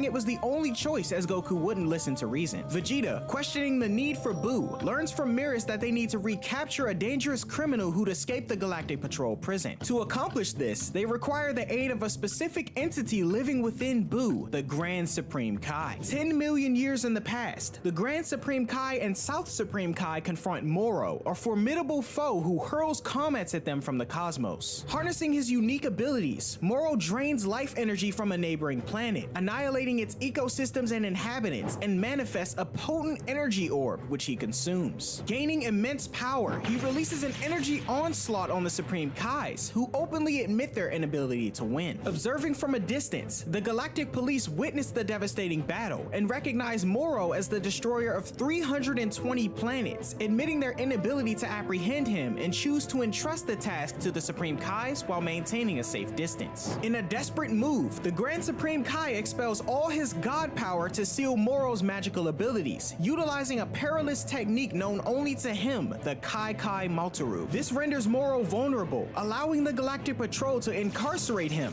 until his recent escape. In the present, Mirrors narrates this historical event to Goku, Vegeta, and Jaco, emphasizing that even stripped of his magic, Moro retained formidable power and was sentenced to death. However, no entity was powerful enough to actually execute the sentence. Moro, likely having regained some of his magical prowess, needs to be stopped with the intervention of the Grand Supreme Kai, who's now a part of Buu. Vegeta informs the group of Buu's slumber, and attempts to wake him are futile as the Galactic Patrol members are thrown into one another. Goku volunteers to assist in apprehending Moro, and Mirrors tells him and Vegeta that rumors of the two of them have spread throughout the cosmos, as they're supposedly quite powerful. Goku begins to explain to Mirrors that yet another Saiyan was discovered recently, while Vegeta continues to think about how Mirrors was able to get the drop on both him and Goku on Earth. Goku and Vegeta are briefed by Mirrors and the Galactic King, and are temporarily inducted into the Galactic Patrol with strange outfits, although they refuse to wear them and instead opt to bearing the Galactic Patrol symbol on their gi. Suddenly, the Saiyans notice a group of Galactic Patrol members running down the halls, and are informed that the Macaroni siblings are committing crimes again. Mirrors offers to stop them on his own, but Vegeta insists on tagging along, as he's curious to witness Mirrors' capabilities. The Saiyan pair, Jaco and Mirrors, head off, and on planet Jung, the siblings are in the middle of a heist, being pursued by local enforcers and the Galactic Patrol. It's discovered that the group are attempting to steal Blue Aurum, a fuel source which, in the wrong hands, could build a bomb powerful enough to destroy a planet. After a series of confrontations and pursuits involving sabotages and escapes, the siblings are finally apprehended with the help of Goku, Vegeta, and Mirrors. However, Vegeta senses a concealed power in Mirrors, who denies such allegations Namekians and admits his inability to capture Moro single-handedly due to Moro's boundless and growing strength. Receiving intel about Moro's whereabouts, the group narrow their search to sector KT-40. Goku opts to searching for Moro's ki, only to be met with a sinister smile from the villain, indicating his awareness of Goku's pursuit of him. Goku shares with Vegeta an eerie sensation he got from Moro, stating the energy felt like the agonized screams of countless souls. Mirrors clarifies this disturbing feeling is due to Moro's capacity to siphon a planet's life force, explaining his unnaturally extended life. In a distant part of space, Moro, aboard his ship, discloses to Cranberry, his pilot, that someone is seeking him. Despite the diminished state of his magical abilities though, Moro is eager to reach their destination. Meanwhile, Goku deduces that Moro's target is New Namek, though he's puzzled about how Moro discovered its confidential location. Mirrors suggests Moro's restored abilities now let him detect life-rich planets, and overhearing this, one of the captured siblings known as Pasta brings up rumors he's heard about Namekians and their Dragon Balls, shocking the Galactic Patrol. He mentions a fellow inmate who used to work for Frieza, seeking powerful fighters to help retrieve the balls. Apparently, this knowledge reached Moro, making the Dragon Balls his target. On Moro's ship, he revels in the fact that he regained a fraction of his magic in the nick of time. He credits his restored magic, emerging around the time of Kid Buu's defeat for his prison break, as well as Cranberry's escape. Cranberry reminds Moro of the Dragon Ball's potential to grant 3 wishes and urges him to honor their agreement to let him use just 1 wish for a safe haven from Frieza's army and the Galactic Patrol. Moro agrees, needing only 1 wish for himself. On New Namek, Mori and 2 young Namekians are praying and enjoying their peaceful life when suddenly one of the Namekian inhabitants notices Moro's ship approaching. Recognizing the imminent threat, Goku and Vegeta, refusing to wait for Buu to wake up, decide to use instant transmission to get to New Namek quickly. They arrive just as Moro descends, while Moro, who from his vantage point recognizes Goku as the one who was seeking him earlier and assumes he's come to apprehend him. Moro is impressed with Goku's energy, and the Saiyans swiftly warn the Namekians of the incoming threat, who then gather the Dragon Balls and retreat. Vegeta confirms the unsettling nature of Moro's ki, and Goku states how he's got a bad feeling about what's coming. Moro lands and exits the ship, the Saiyan pair then noticing how feeble he looks after so many years of living. However, the scene escalates when Moro, ignoring Goku's advice to return to prison quietly, employs his magic to ensnare a young Namekian named Eska. As Moro starts to strangle the child, Vegeta intervenes, rescuing Eska. Wanting to atone for his past misdeeds against the Namekians, Vegeta challenges Moro, telling Goku to stay out of it. Vegeta transforms into a Super Saiyan and charges toward Moro, but is unable to land any of his attacks. He pursues the villain and lands on top of his spaceship, as Cranberry recognizes Vegeta, wondering why he's joined the Galactic Patrol. Initially, Vegeta struggles against Moro's magic, but after ascending to Super Saiyan God, he manages to land a blow to Moro. Vegeta dismisses Moro's tactics, citing familiarity with various battle techniques from past fights. Meanwhile, on the Galactic Patrol spaceship, Mirrors decides they need to return to HQ for the Grand Supreme Kai's help. Jaco optimistically states that the Saiyans might prevail against Moro, but Mirrors says it's very unlikely. Back at the front line, Moro, shedding his cloak, prepares to unveil his true magic to Vegeta. Goku acknowledges Moro's capacity to siphon life energy, evident from his recent attempt on Eska. However, Moro hints at using this skill differently this time. Concurrently in space, Mirrors elaborates to Jaco that Moro's attacks harness the stolen energy from planets. Moro releases an energy surge from the planet, catching Vegeta off guard. Emphasizing that this force is used from the life energy of New Namek, Moro exploits the planet's innate energy, causing Vegeta to struggle. Vegeta takes flight to evade, only to be assailed by multiple energy streams of lava, pushing him toward the ground as the Namekians watch in the distance. When Vegeta lunges at Moro from the dried lava, the villain conjures an energy barrier for protection. Moro tells Vegeta his efforts are futile and uses his magic once more to thwart the Saiyans' attempts to pursue. Goku offers to step in and fight instead, but Vegeta tells him to shut up and watch. Vegeta taunts Moro about the repetitiveness of his attacks, but Moro counters, asserting that he can utilize the planet's energy until it's extinguished. Admitting his inability to approach Moro and lacking further power boosts, Vegeta questions Moro's reason for visiting New Namek, suggesting a potential alliance. Moro, while mocking Vegeta, entertains his offer, expressing his intent to gather the Namekian Dragon Balls. Doubting Vegeta's knowledge of the ball's location, Moro makes makes a move once more to end him with the planet's life force. Despite this onslaught, Vegeta withstands Moro, who now harnesses the planet's energy more aggressively. As Vegeta tries to hold off the attack, he inquires about Moro's wish, given his already immense strength. Moro confesses he seeks the full might of what he once had, which his imprisonment had diminished. Suddenly, using this confession to his advantage, Vegeta transforms into Super Saiyan Blue, easily blowing away the planet's energy that appeared to have him overwhelmed. Surprised, Moro questions if Vegeta was concealing his true strength, and Goku praises Vegeta, stating he allowed Moro to believe he could win so he'd reveal his intentions. Startled, Moro amplifies his assault, prompting Vegeta to ascend to Super Saiyan Blue Evolved, allowing him to easily evade and deliver a powerful blow, plunging Moro into the sea. Vegeta reverts to base form, and meanwhile, Goku notices something ominous with not only the planet, but his own energy as Moro emerges from the water. Sensing Moro's possible defeat, Cranberry decides to flee on his ship. This provides a distraction for Moro, who unleashes an onslaught of ki blasts at Goku and Vegeta and disappears. Goku finds the monster, only to discover him gathering the planet's energy once more, this time into a mass of lava larger than before. It's soon discovered among the Namekians that Moro is taking energy from their planet and its inhabitants, weakening them. Goku ponders about attacking Moro while he's charging energy, and instead of releasing said energy, Moro condenses and consumes it, enhancing his strength. Spotting Cranberry's departing ship, Moro uses telekinesis to ground it, stating he won't lose this battle. Goku acknowledges that Moro seems way stronger than before, and Vegeta realizes this is why Mirrors wanted to capture him quickly. Vegeta attempts to transform into Super Saiyan Blue once more, but is unable to, prompting Goku to believe he must be joking around. As Vegeta attempts to transform once more, Mirrors informs Jocko back on their spaceship that Moro is capable of stealing his opponent's energy while they're fighting, and that Goku and Vegeta challenged him without knowing all the facts. Vegeta states he's unable to transform, and now with the upper hand, Moro subdues Vegeta and launches him across New Namek's surface, revealing that he too had been hiding his true intent. With increased power, Moro effortlessly pushes Vegeta further into Namek's surface with his magic. Attempting to save his ally, Goku launches a kick at Moro, but the villain is easily able to block it and retaliate by ragdolling Goku around the planet and tossing him into lava, leaving him drained. Vegeta tries to retaliate with his Gallic gun, but Moro swallows the energy blast, further growing his power. Meanwhile, on Beerus's planet, Beerus is engaged in a fishing contest with the Oracle Fish out of boredom, and Whis detects a drop in energy levels on New Namek. Whis brings this to Beerus's attention and inquires if he intends to let the events unfold.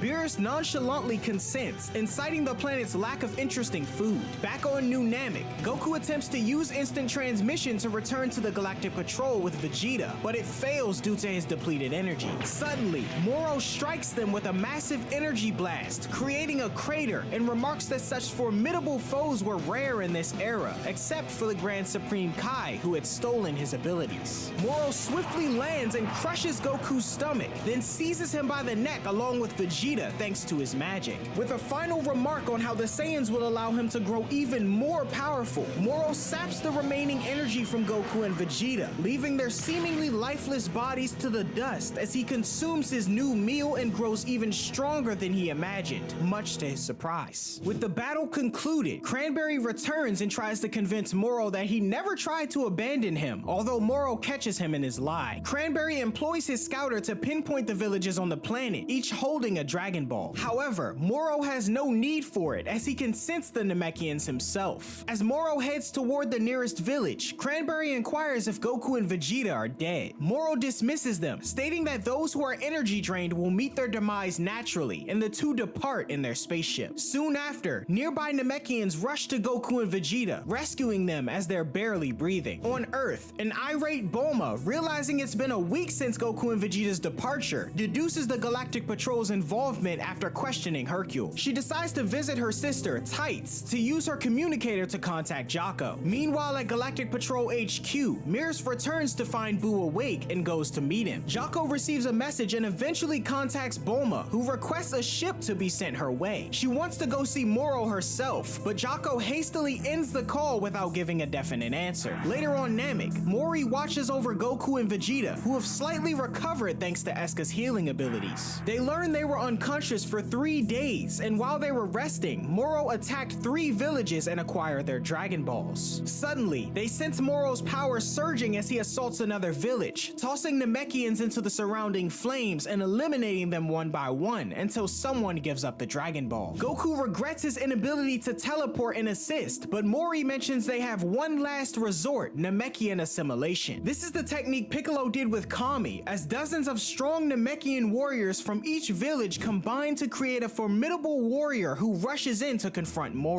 However, Moro swiftly kills this warrior with a single blow before he can react, leaving the Namekian villagers in shock. Moro sarcastically apologizes for killing the warrior, stating he was gone before he could even see his face. Mori is deeply distraught over the loss of their last hope, the Namekian savior. Vegeta observes that Moro seems to have grown even stronger during their unconsciousness and regrets that they've been reduced to hiding. Goku inquires about how Moro was able to locate the Dragon Balls, and Vegeta explains that Moro is tracking the key of the Namekians, much like how Frieza did in the past. Goku states the final Dragon Ball should be safe for now and suggests that the surviving Namekians temporarily evacuate the villages and conceal their energy to elude Moro's detection. Meanwhile, trampling over deceased Namekians at Moro's hands, Cranberry searches for the Dragon Ball within the houses but struggles to find it. Moro directs him to a specific house and Cranberry quickly locates it. He queries Moro about his ability to pinpoint their location, but Moro remains silent, indicating another Dragon Ball in the distance. Meanwhile on Earth, Dende senses a grave disturbance on his home planet. Piccolo, feeling the same concern, joins him on the lookout and speculates whether it has any connection to Goku and Vegeta, who had left Earth a few days ago. Moro continues his pursuit of the Dragon Balls, now in possession of 6 of them as he heads toward the final one's location. Goku and Vegeta sense Moro approaching their position, and with surprise, Vegeta notes that Moro must be able to sense the Dragon Balls directly. With limited options, Goku decides to get dressed and confront him, although Mori points out he and Vegeta nearly died last time. Vegeta follows, but pauses to inquire about Mori's feelings towards him regarding his past involvement in wiping out Namekians. Mori acknowledges that the memory can't be erased, but assures Vegeta that they only seek peace and the preservation of the planet. Vegeta joins Goku and instructs him to ensure the planet's restoration should he survive, and Goku agrees. Moro reaches the final Dragon Ball's location, surprised to find the 2 Saiyans are still alive. Cranberry states that Saiyans are a powerful race, but Moro vows to ensure their demise this time. Goku and Vegeta, recognizing Moro's pinpointed their location, powers up for battle, but their recent injuries leave them weakened. They rush toward Moro's ship, but before they collide, they're intercepted by a Galactic Patrol spaceship. Miris, riding atop the ship, shoots off the wings of Moro's vessel. Cranberry falls and Moro escapes through the roof, pursued by Iriko piloting the ship. Miris closes in on Moro and deploys a substance that encapsulates Moro's body, much to everyone's surprise. Now in control, Miris slams Moro to the ground and he's unable to break free of the substance. Goku inquires whether they plan to return Moro to prison in his current state, but Miris explains the substance won't hold him for long and requests backup aboard the ship. Suddenly, Jocko and Boo descend from the ship with Boo still asleep. Jocko explains that Boo woke up briefly but experienced motion sickness during the journey, rendering him unconscious again. However, Boo eventually awakens and Jocko informs Vegeta that Boo can now seal Moro's magic thanks to the Galactic Patrol's hypnotist, which had rekindled the Grand Supreme Kai's memories within Boo. Upon seeing Moro, Boo recalls him as if he were the Grand Supreme Kai and becomes enraged by the number of his friends Moro had killed in the past. Moro, enraged with seeing the Grand Supreme Kai once more, breaks free from his confinement and prepares to battle Boo. With his anger continuing to boil, Boo lets out a furious cry and charges at Moro, who conjures a wall of fire from the ground. However, Boo effortlessly gets past it and delivers a powerful blow to Moro's face, surprising Goku and Vegeta. Moro punctures Boo's stomach, believing he's won the fight, but Boo's regenerative abilities give him the upper hand as he flings Moro into the air and launches a barrage of ki blasts at him, impressing onlookers with his strength. Moro attempts the energy absorption technique he used on the Saiyans, but Boo continues to dominate him. Vegeta points out to Goku that Boo's energy isn't diminishing and that Moro's absorption doesn't seem to affect Boo the way that it did them. Feeling hopeful, Goku declares Boo can finish this, and Moro inquires about Boo's abilities, but Boo simply laughs in response. In the ongoing battle, Boo maintains the upper hand against Moro, displaying a clear advantage. Moro's ki attacks prove ineffective effective against Boo, thanks to Boo's distinctive body structure and regenerative abilities. Goku, who's observing the battle, notes that despite not seeing Boo fight for a long time, he seems even stronger than before. Miris wonders if this newfound strength might be related to the unlocking of Boo's potential after his recent memory restoration, and Moro, meanwhile, having been thrown against a nearby rock, becomes infuriated, believing that he would have never been defeated if he had access to his full power. Boo taunts him, referring to him as weak, and sprouts 4 additional arms from his body, then charges at Moro and relentlessly pummels him into the ground. Goku is astonished at Boo's dominance, but Miris remains concerned about potential tricks Moro might have up his sleeve. He urges Boo to use a certain technique while Moro is defenseless, and Boo agrees as his detached arms continue to pummel Moro viciously. Boo grabs Moro's limbs, immobilizing him as Boo prepares his move, but suddenly the sky darkens. Amidst the confusion, the group notice that Porunga, the eternal dragon, has been summoned. Cranberry is responsible for summoning the dragon using Eska and resorts to violence against other Namekians, including Mori, who try to interfere. Porunga announces that he'll be granting 3 wishes. Cranberry's first wish is for his health to be restored since he's on the brink of death, and Porunga does so. Goku and Vegeta rush toward Porunga to stop Cranberry, while Moro telepathically contacts him, urging him to wish for the restoration of his full magical power. Although Cranberry hesitates, wanting to inquire about his own wish to escape to a distant planet, Moro threatens him, and Cranberry complies. Cranberry's second wish is to restore Moro's magical power, and Moro immediately senses the surge in his strength. Goku and Vegeta in the distance notice this as well, and Moro vanishes to head straight for Porunga, knocking Goku and Vegeta aside. While Cranberry is in the midst of making his final wish to be transported to a remote planet, Moro suddenly materializes behind him and thrusts his hand through Cranberry's chest, ending his life. Moro then uses Cranberry's translation device to speak to Porunga and prepares to make his final wish. In the meantime, Miris, Jocko, and Boo board the spaceship piloted by Iriko, making their way toward Moro. Moro's second and final wish is granted, and Porunga vanishes as the Dragon Balls scatter across New Namek. Goku and Vegeta arrive at Moro's location a moment too late, surrounded by the lifeless bodies of Namekians. They demand to know what Moro's second wish was, but he remains tight-lipped, telling them that they'll know soon enough. Just as the Galactic Patrol arrives, Moro bids his farewell and conceals his key to escape undetected. Boo uses his powers to heal Eska, but cannot revive the others who have perished. At that moment, the planet begins to tremble as Moro initiates the process of draining all the energy from it. Suddenly, Boo returns Goku and Vegeta to their full strength, but when Goku turns to express his gratitude, he finds the Grand Supreme Kai standing in Boo's place. The Grand Supreme Kai explains that until Moro is defeated, he will temporarily swap places with Boo, and they can still save New Namek if they hurry and confront Moro together. Goku prepares to use instant transmission as he, Vegeta, and the Grand Supreme Kai teleport to face Moro, Miris hopeful that the trio can finish him off. As Moro continues draining energy from both the people and the planet of New Namek, Miris, Jocko, and Eska make their escape aboard the Galactic Patrol spaceship. Meanwhile, Goku and Vegeta in their Super Saiyan Blue form, alongside the Grand Supreme Kai, materialize at the edge of Namek's atmosphere. They charge toward Moro together, but find themselves striking an afterimage. They attempt 2 more times and fail, realizing that Moro's actual body isn't present, leaving them puzzled about the source of his energy absorption. The Grand Supreme Kai spots Moro nearby, prompting Goku to charge in once more. However, Vegeta stops him, cautioning that Saiyans can't survive in the vacuum of space. The Grand Supreme Kai decides to confront Moro alone, but finds himself unable to pose any challenge as Moro effortlessly deflects and counters all his attacks, now having more of Namek's energy fueling him. Moro strikes him forcefully, sending the Kai deeper into space as he pursues him, out of Goku and Vegeta's sight. Meanwhile, Miris receives word from Iriko that Moro and the Grand Supreme Kai have left Namek's orbit, prompting them to prioritize helping Goku and Vegeta first. In space, the Grand Supreme Kai continues to valiantly battle Moro, though he's clearly outmatched. Moro taunts the Grand Supreme Kai, stating his powers no longer trouble him, but the Kai prepares to use his magic sealing technique once more. Confident, Moro tells the Kai to unleash his attack, but he remains motionless, confirming Moro's suspicions that he now lacks the power to unleash the sealing spell at all, a fact the Kai confirms. Meanwhile, Goku states that Moro's growing stronger, and suddenly, the Galactic Patrol appear and the group take off to pursue him, along with the Grand Supreme Kai. On board the ship, Goku questions why the Kai was unable to use the sealing technique, and Mira states it must be due to the splitting that Buu underwent long ago. Because the good Buu inherited the physical appearance of the Grand Supreme Kai, Miras hypothesizes that in turn, his god power was transferred to the evil Buu instead. Goku is surprised that Kid Buu actually had god power within him, and meanwhile, the Grand Supreme Kai continues to get pummeled in space by Moro. Moro taunts the Kai and delivers a powerful kick that sends him hurtling further into space. Upon crash landing, the Grand Supreme Kai's latent memories are unlocked, revealing a vision of the past when Goku defeated Kid Buu with the Spirit Bomb, and realizes that when he was killed, his power vanished along with him. Moro was able to view the memories as well, and revels in the fact that no one in the universe could possibly defeat him anymore. Back on Miras' ship, Vegeta acknowledges that their only option now is to rely on sheer brute force rather than deception. As the ship approaches Moro's location, Miras questions the Saiyans on if they can guarantee they're more powerful than Moro. Vegeta confidently asserts that aside from Moro's magic, they're superior fighters, with a single Super Saiyan Blue at full power being sufficient enough to handle him. Satisfied, Miras dons a spacesuit and vows to retrieve Moro and return him to Namek, and he takes off. As Moro prepares to land what appears to be a finishing blow to the Grand Supreme Kai, Miras intervenes and provides a distraction long enough to bring the Kai to safety. He informs him of his plan to bring Moro back to Namek and inquires whether the Kai can use instant transmission, and the Kai confirms his ability. Their conversation is interrupted by Moro, who lands irate, prepared to do away with the Galactic Patrol. Miras distracts Moro with his weapon, prompting him to attempt a finishing blow on the Galactic Patrolman. Miras uses the opportunity to use the substance from his arsenal to grab hold of a compromised boulder and hurl it at Moro, who quickly turns to destroy it with ease. However, Miras suddenly appears from the air and momentarily blinds Moro using his jet booster in his boots. This gives the Grand Supreme Kai the opportunity to grasp Moro and teleport him back to Namek, where Goku and Vegeta await. Miras urges Jocko to take the ship back to Namek, but Jocko remains confident that Goku and Vegeta can finish the job. Meanwhile, Moro appears to gloat over the remaining energy on the planet for him to consume. When Vegeta threatens to destroy him, Moro laughs and reveals the Saiyans have forgotten about something quite important: the third wish from Porunga. At the Galactic Prison, two Galactic Patrol members evaluate the aftermath of Moro's escape. One of them suggests caution regarding the other convicts, but his colleague reassures him that the prisoners couldn't break out on their own. They proceed to the control tower filled with hundreds of prisoners, where they observe Calamus leading the Macaroni gang to their cells. Suddenly, a surge of energy from New Namek races through the cosmos and touches down at the Galactic Prison, disabling the power and causing all the convicts' cells to open. The convicts start to break free, including Saganbo, a follower of Moro, who greets a few of his fellow inmates and mobilizes a group of Galactic Patrol prisoners to attack the guards, seizing their weapons and demanding the return of their spaceships. He invites other convicts, including the Macaroni gang, to join their uprising. Meanwhile, Jocko and Miras, still aboard their Galactic Patrol spaceship, receive word of the prison break from Iriko. Eska then has a sudden realization, recalling Moro's third wish, the release of all prisoners. As Moro informs Goku and Vegeta about his wish, the convicts arrive on a spaceship nearby. The ship unleashes a powerful energy beam at Goku, Vegeta, and the Grand Supreme Kai, but they narrowly evade it. Moro lands on the ship, and Saganbo shows his respect by bowing. Moro praises him for assembling a small army and offers to share his power with them in return. Below, Goku and Vegeta sense the convicts' energy surge as a group of them leap from the ship, ready to confront the trio. Moro unleashes the convicts, and Goku and Vegeta transform into perfected Super Saiyan Blue and effortlessly defeat them, leaving everyone in awe of their strength. Saganbo, however, motivates the convicts to keep fighting or risk return to prison. The battle continues, but Moro begins to absorb energy from Goku and Vegeta once more, causing them to revert to Super Saiyan God. Goku charges at Moro, but he reverts to Super Saiyan 3 and is struck down by Saganbo. Vegeta, also weakened by the energy absorption, struggles, as does the Grand Supreme Kai due to his previous battle with Moro in space. Goku and Vegeta, now in their Super Saiyan form, continue to fend off the convicts while Goku questions Moro's motives. Moro explains that he aims to create an ideal galaxy where he can consume planets as he pleases. He despises the idea of preserving peace and believes that such individuals should be eradicated. Goku and Vegeta then unwillingly revert to their base forms, drained of their max power once more. As they continue to fend off the convicts, who regrettably aren't getting any weaker thanks to Moro, Miris and Jocko descend to the ground to aid their comrades, utilizing advanced weaponry to incapacitate the convicts. Miris suggests retreating, acknowledging that as things are now, they can't defeat Moro. Eska uses his healing ability to restore some of the Grand Supreme Kai's strength, and Saganbo attempts to destroy the spaceship they came in, although Miris thwarts his attempt, surprising Saganbo as he knocked the gun from his hand from a sizable distance. Goku tells Iriko to retreat with the ship, and Miris urges the Grand Supreme Kai to retreat using his instant transmission, which he does swiftly as he takes Eska with him. Goku grabs Jocko and Miris, intending to use instant transmission to escape to Galactic Patrol HQ, but he's delayed by Vegeta, who refuses to leave out of pride and instructs Goku to go on without him before flying off in the direction of Iriko's ship. Left with no other option, Goku teleports away with everyone but Vegeta. Vegeta catches up to Iriko's spaceship and demands entry, and meanwhile, Goku and the others appear in the bathroom of the Galactic King, confused on what Vegeta meant from his speech. As the convicts chase the ship Vegeta's on, Iriko pushes it to max speed, narrowly evading their pursuit. Iriko informs Vegeta that they're also returning to HQ, but Vegeta refuses and insists on heading into a different direction, planet Yardrat. Meanwhile, the Galactic Patrol prisoners board their ship as Moro completes the absorption of the last remnants of life energy from New Namek. Saganbo inquires about the sudden disappearance of the Galactic Patrol and inquires if they're dead, but Moro clarifies that they escaped using teleportation. Saganbo then questions Moro on who they should pursue first, but Moro decides against going after anyone, considering powerful individuals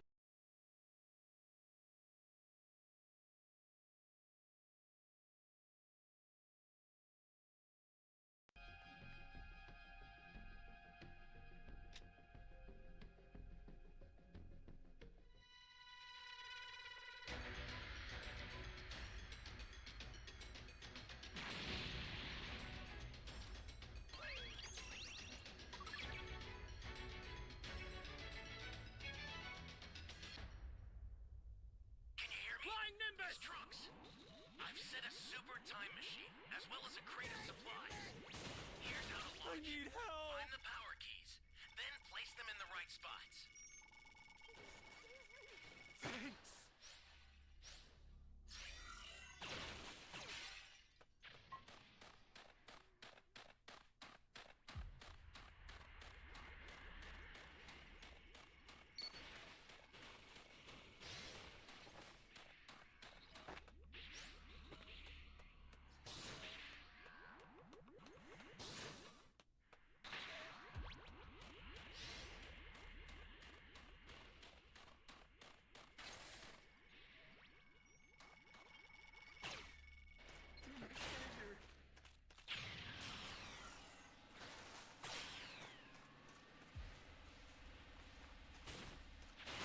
You found a power key. Go slot it.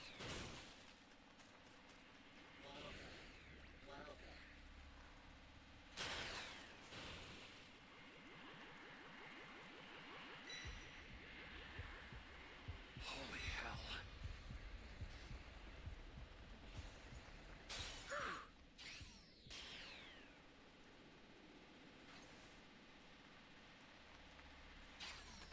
Flying Nimbus! Hey, great! You found another power key. Use it quick. This is bad. Somebody's down. Exercise extreme caution if you're going to help them.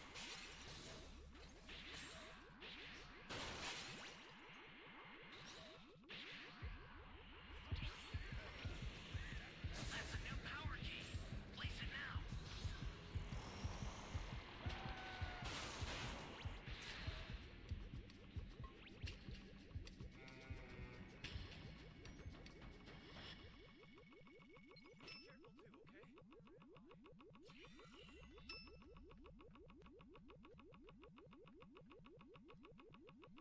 Hey, great!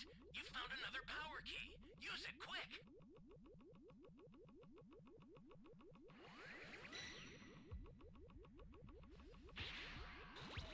Stay calm. Okay, bro, do not come in this cave.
big help. Flying Nimbus! An ally needs your help. You don't know what danger awaits. Think before rushing in.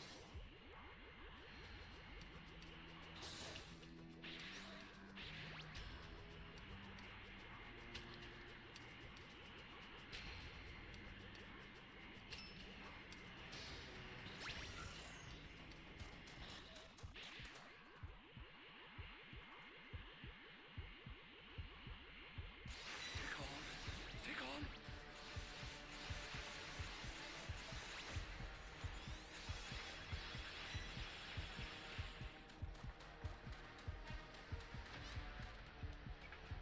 Ally down! If you intend to rescue them, watch out for enemies.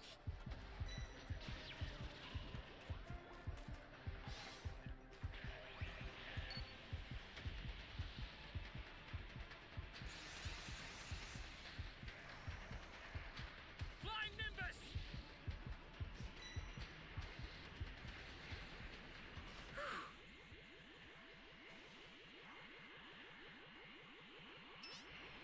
An ally needs your help. You don't know what danger awaits. Think before rushing in.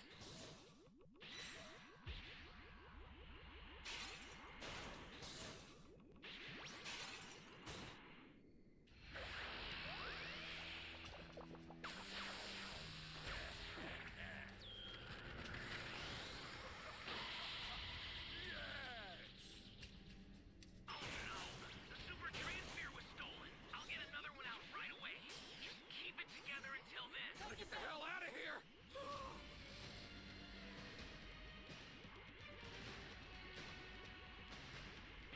I sent another super transfer.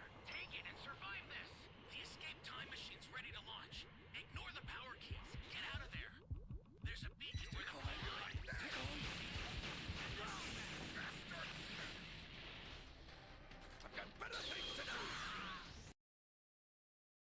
Individuals like them rare. He states that they're free to roam the universe for now, but warns that he'll kill them if they interfere again. Moro then questions Saganbo on if he knows of any planets abundant in life energy, given his past involvement in a crew that ravaged the galaxy. Saganbo confirms, and the two head back inside the ship, where some scouts board smaller vessels to search the galaxy, and the main ship departs from the dying New Namek. At Galactic Patrol HQ, the Galactic King learns of the escape of prisoners from the Galactic Prison, including Moro. He assumed Miras would resolve the issue, but is informed that Moro's strength exceeded their expectations. Goku, walking alongside them, notices Eska, who fortunately made it back to HQ. Goku questions where Boo is, only to see he's fallen asleep and reverted from the Grand Supreme Kai once more, due to his recent battle on Namek. Eska inquires about Vegeta's whereabouts, and Goku replies that Vegeta is likely off training elsewhere, considering their usual tactics ineffective against Moro and exploring new strategies. Meanwhile, Vegeta, aboard a Galactic Patrol vessel, senses Moro heading in the opposite direction. Iriko informs him that it's Saganbo's ship, the fastest one he knows of. When Vegeta inquires about Saganbo, Iriko reminds him of the strongest fighter who stood with Moro. However, Vegeta dismisses Saganbo's strength, stating that without Moro's assistance, Saganbo couldn't even defeat his son, Trunks. Iriko reveals that it'll take 1 week to reach planet Yardrat and questions Vegeta about his purpose for going there. Vegeta explains that Yardratians possess unique techniques like instant transmission, which Goku learned, and hopes to acquire a technique that might help him against Moro, although he does so reluctantly. In his room, Vegeta vows that the next time he faces Moro, he'll defeat him and surpass Goku. Several days later, Saganbo and his crew arrive at planet Zune, easily overpowering the planet's defenders who sought to protect their royal treasure. After seizing the treasure, one of the convicts 7-3 decides to finish off any remaining inhabitants by blasting them all away with I-beams unnecessarily, although Saganbo urges him to stop in order to leave as much energy for Moro as they can. The group return to the ship, and Moro absorbs the planet's life energy, destroying it and enhancing his power once more. Saganbo then receives a report from one of his scouts about a planet brimming with energetic monsters, prompting Moro and his crew to set a course for their destination while they strip the planet of its treasures. Meanwhile, at Galactic Patrol HQ, news of Zune's devastation information reaches them. Mirror suspects Moro is going after planets beyond the Galactic Patrol's reach, and Goku fears that after just a few days, Moro's gotten even stronger than before. Mirror mourns that their chances of defeating Moro are now exceedingly slim, but Goku questions if Mirror's fighting would make a difference. Goku proposes a test and attempts to land a punch on Mirror, but Mirror effortlessly evades him. Jocko attempts to halt the altercation, but Goku expresses his desire to gauge Mirror's true power and invites him to a sparring match in a specially reinforced training room. Goku continues his attempts to strike Mirror,